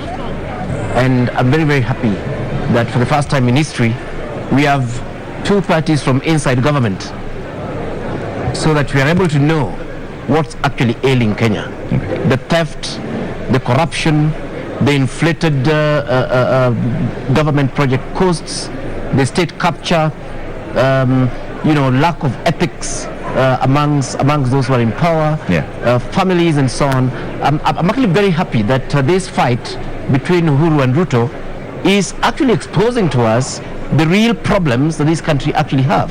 Because I would like to imagine if the president was on the same side as the deputy president, would have not known any of these things. Yeah. There would have remained accusations. But this went into all sorts of interesting details all the way to the cases in court, to those who have captured the country, to those who are stealing money, that is being used, that should be used to subsidize Kenyan lives, to those who are doing business with the state, to those who are determining prices of what we buy, and so on. So I think there was very good texture. Yeah. Ideally, would have wanted to hear more about the manifestos. Yeah. But what I lost in terms of the details of the manifestos, I think I gained 100% by having these confessions about rampant looting and theft of our people. Killing our people in the hospitals. We know now the issues in agriculture. Yeah. We know the reason why we cannot buy bread at the correct price. We know the cartels in the energy sector. We know all this thanks to this wonderful debate. Okay. Yeah, so I really congratulate the two teams for exposing to Kenyans the rot that has become our country, and the incompetence of those who are in power, who are ruling us now. Thank you. Nerima, you wanted to hear the how of the manifestos. Did you get your answers? Not very directly. Unfortunately, a lot of the questions that I wanted answered, the meat of the conversation was coming toward the last 20 minutes of the debate. So I did hear in terms of, Honorable Karua talking about the 2 million people who will be supported with the 6,000 shillings with the social welfare. She touched on Babacare. And I did hear Honorable Rigathi talking about the Hustler Fund. I mean, it's 50 billion shillings.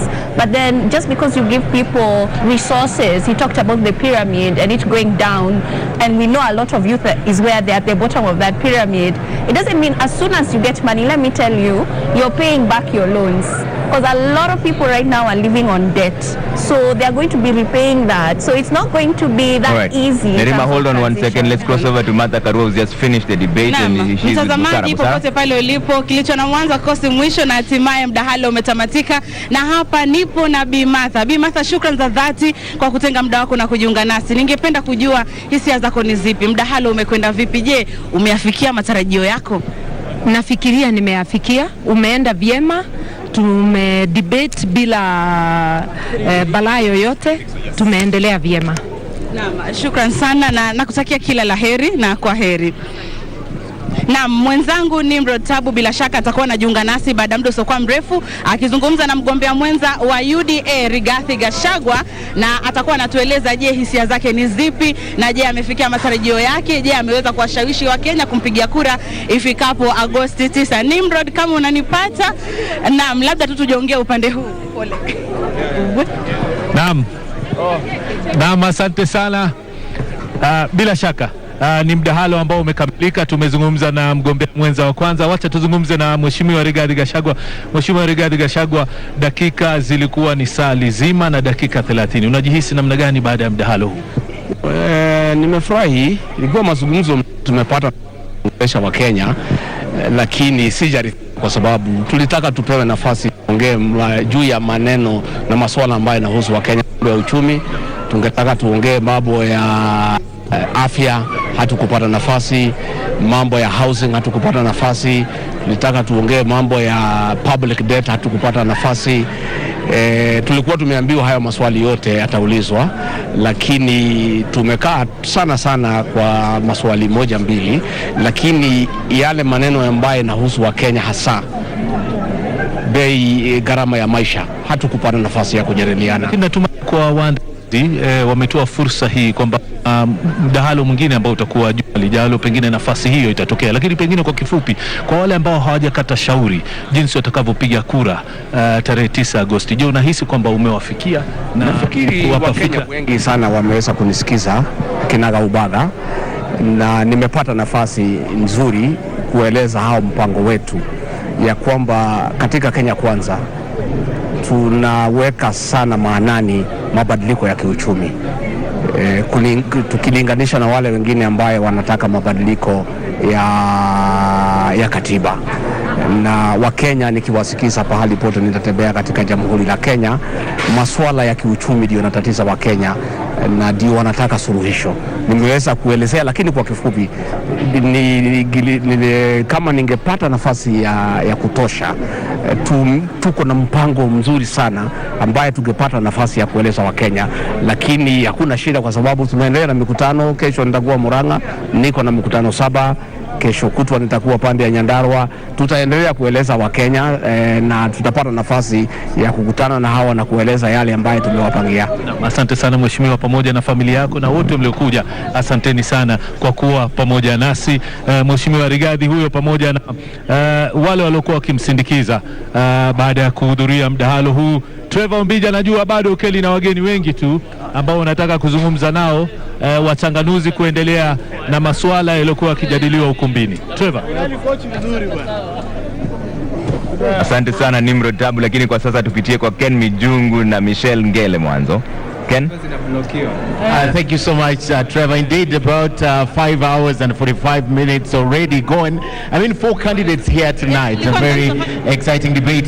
To help Kenyans just understand, Michelle, what exactly are they choosing from? What ideologies? What is the agenda of these candidates to them? Absolutely, and this debate happening as Kenya enters the home stretch of the 22 electoral season. All of them getting a chance to tell Kenyans, well, they are fit for the country's second most powerful job. And the stakes are high, Ken. 22.1 million registered voters to vote in August, which is the highest in Kenya's electoral history ever. And this, of course, is a consequential election. It's a transition election from President Uhuru Kenyatta to the possibility, and that possibility, Michelle, will be made on the ballot on the 9th of August. But this is not the last. Next week on Tuesday, same place, same time, we'll have another debate with now the presidential candidates. Also 2 debates. Today also there were 2 debates. My name is Ken Mijungu from KTN. My name is Michelle Ngele from K24 TV. Let's take you back to Trevor Ombija.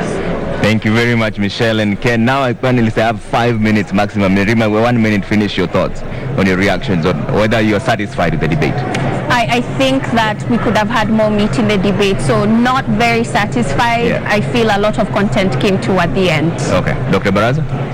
I concur with Nerima. I think the bigger part of the debate didn't focus on the issues that we would have wanted them to focus on. A bit of electioneering there, a bit of propaganda came in quite a bit, but towards the end is when we had a few issues addressed. Okay. Probably it was the structure of the interviewing, I don't know. Okay. But we didn't address the real issues that we have wanted addressed. Asaska? Yes, Trevor. Unfortunately, a lot of time was wasted on rumors and allegations instead of focusing on the roles of the deputy president as espoused in our constitution, and as well as real issues that are facing Kenyans, particularly looking at economically feasible solutions that are politically tenable. I feel like I'm a little bit disappointed in that, but at the end, for the last about maybe half an hour, 20 to half an hour, we've seen both candidates coming out, explaining their manifesto, and I've seen Honorable Martha Karua really hitting hard on the most impressive commitments on healthcare, on the social agenda for the vulnerable people. And what I missed out a lot from Azimio is if Martha could have focused more on debt management in Kenya, because their manifesto covered that very well, but apparently that did not come up in today's debate. And on the side of Honorable Gachagua, I think he did well explaining the bottom-up economic model, mentioned the 50 billion Hustler Fund, and also generally giving us a picture on how the economy of this country used to work before, and hopefully they'll keep it to their word, keep to their manifesto. And I think overall it's a good debate, but I wish next time, I hope that they will focus more on key issues that affect the Kenyan population. Wanjiru, your quick reactions as we close? I think I concur. But maybe I'd like to start with the tone.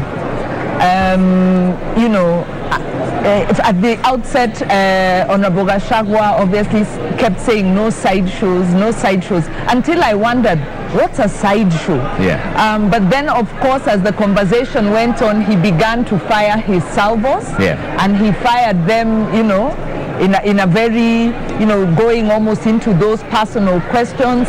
Some are genuine questions on the minds of Kenyans. But Honorable Karua kept very calm, and at first I wasn't sure her strategy would pay off, but in the fullness of the debate I felt it did. She didn't rise to the bait and really stuck to the issues around corruption. And I think she was able to bring out very well that this state capture and corruption are one and the same thing. This dichotomy that's being created, because at some point Gachagua was almost saying they are going to fight state capture, but not corruption. It didn't come out directly, but almost going that way. She just said it's the same thing. I liked her definition about cartels. They have made a promise that if they come into power, they will fight all the cartels. She, of course, struggled a bit because of the role of the president in the party. She made an explanation, but at the end of the day, I think the decision falls on Kenyans, and Karua was very keen to stress the issue of track record. So I think it was a good debate, but we should have had more time spent on the economy. All right, ladies and gentlemen, thank you so much for making time this evening. Professor Alfred Omenya, urban planning expert, and earlier on Professor Gituro was with us. Nerima Wako, Executive Director, Siasa Place. Dr. Nancy Baraza, former Deputy Chief Justice, Asante Sana. Asaska Labarakwe, Public Policy Expert. Wanjiru Gikonyo, Executive Director, TISA, which is the Institute of Social Accountability. Ladies and gentlemen, thank you so much for staying with the Deputy Presidential Debates. Next week we go into the presidential debates. You can hear the joys of live TV. This is happening in real time. The 600 capacity auditorium was filled to the brim, and those are just the audience coming out. On behalf of the entire media team that made this possible, we thank you for watching, and now we go back to normal programming. My name is Trevor Ombija from Citizen TV and Ramogi TV. Bye for now.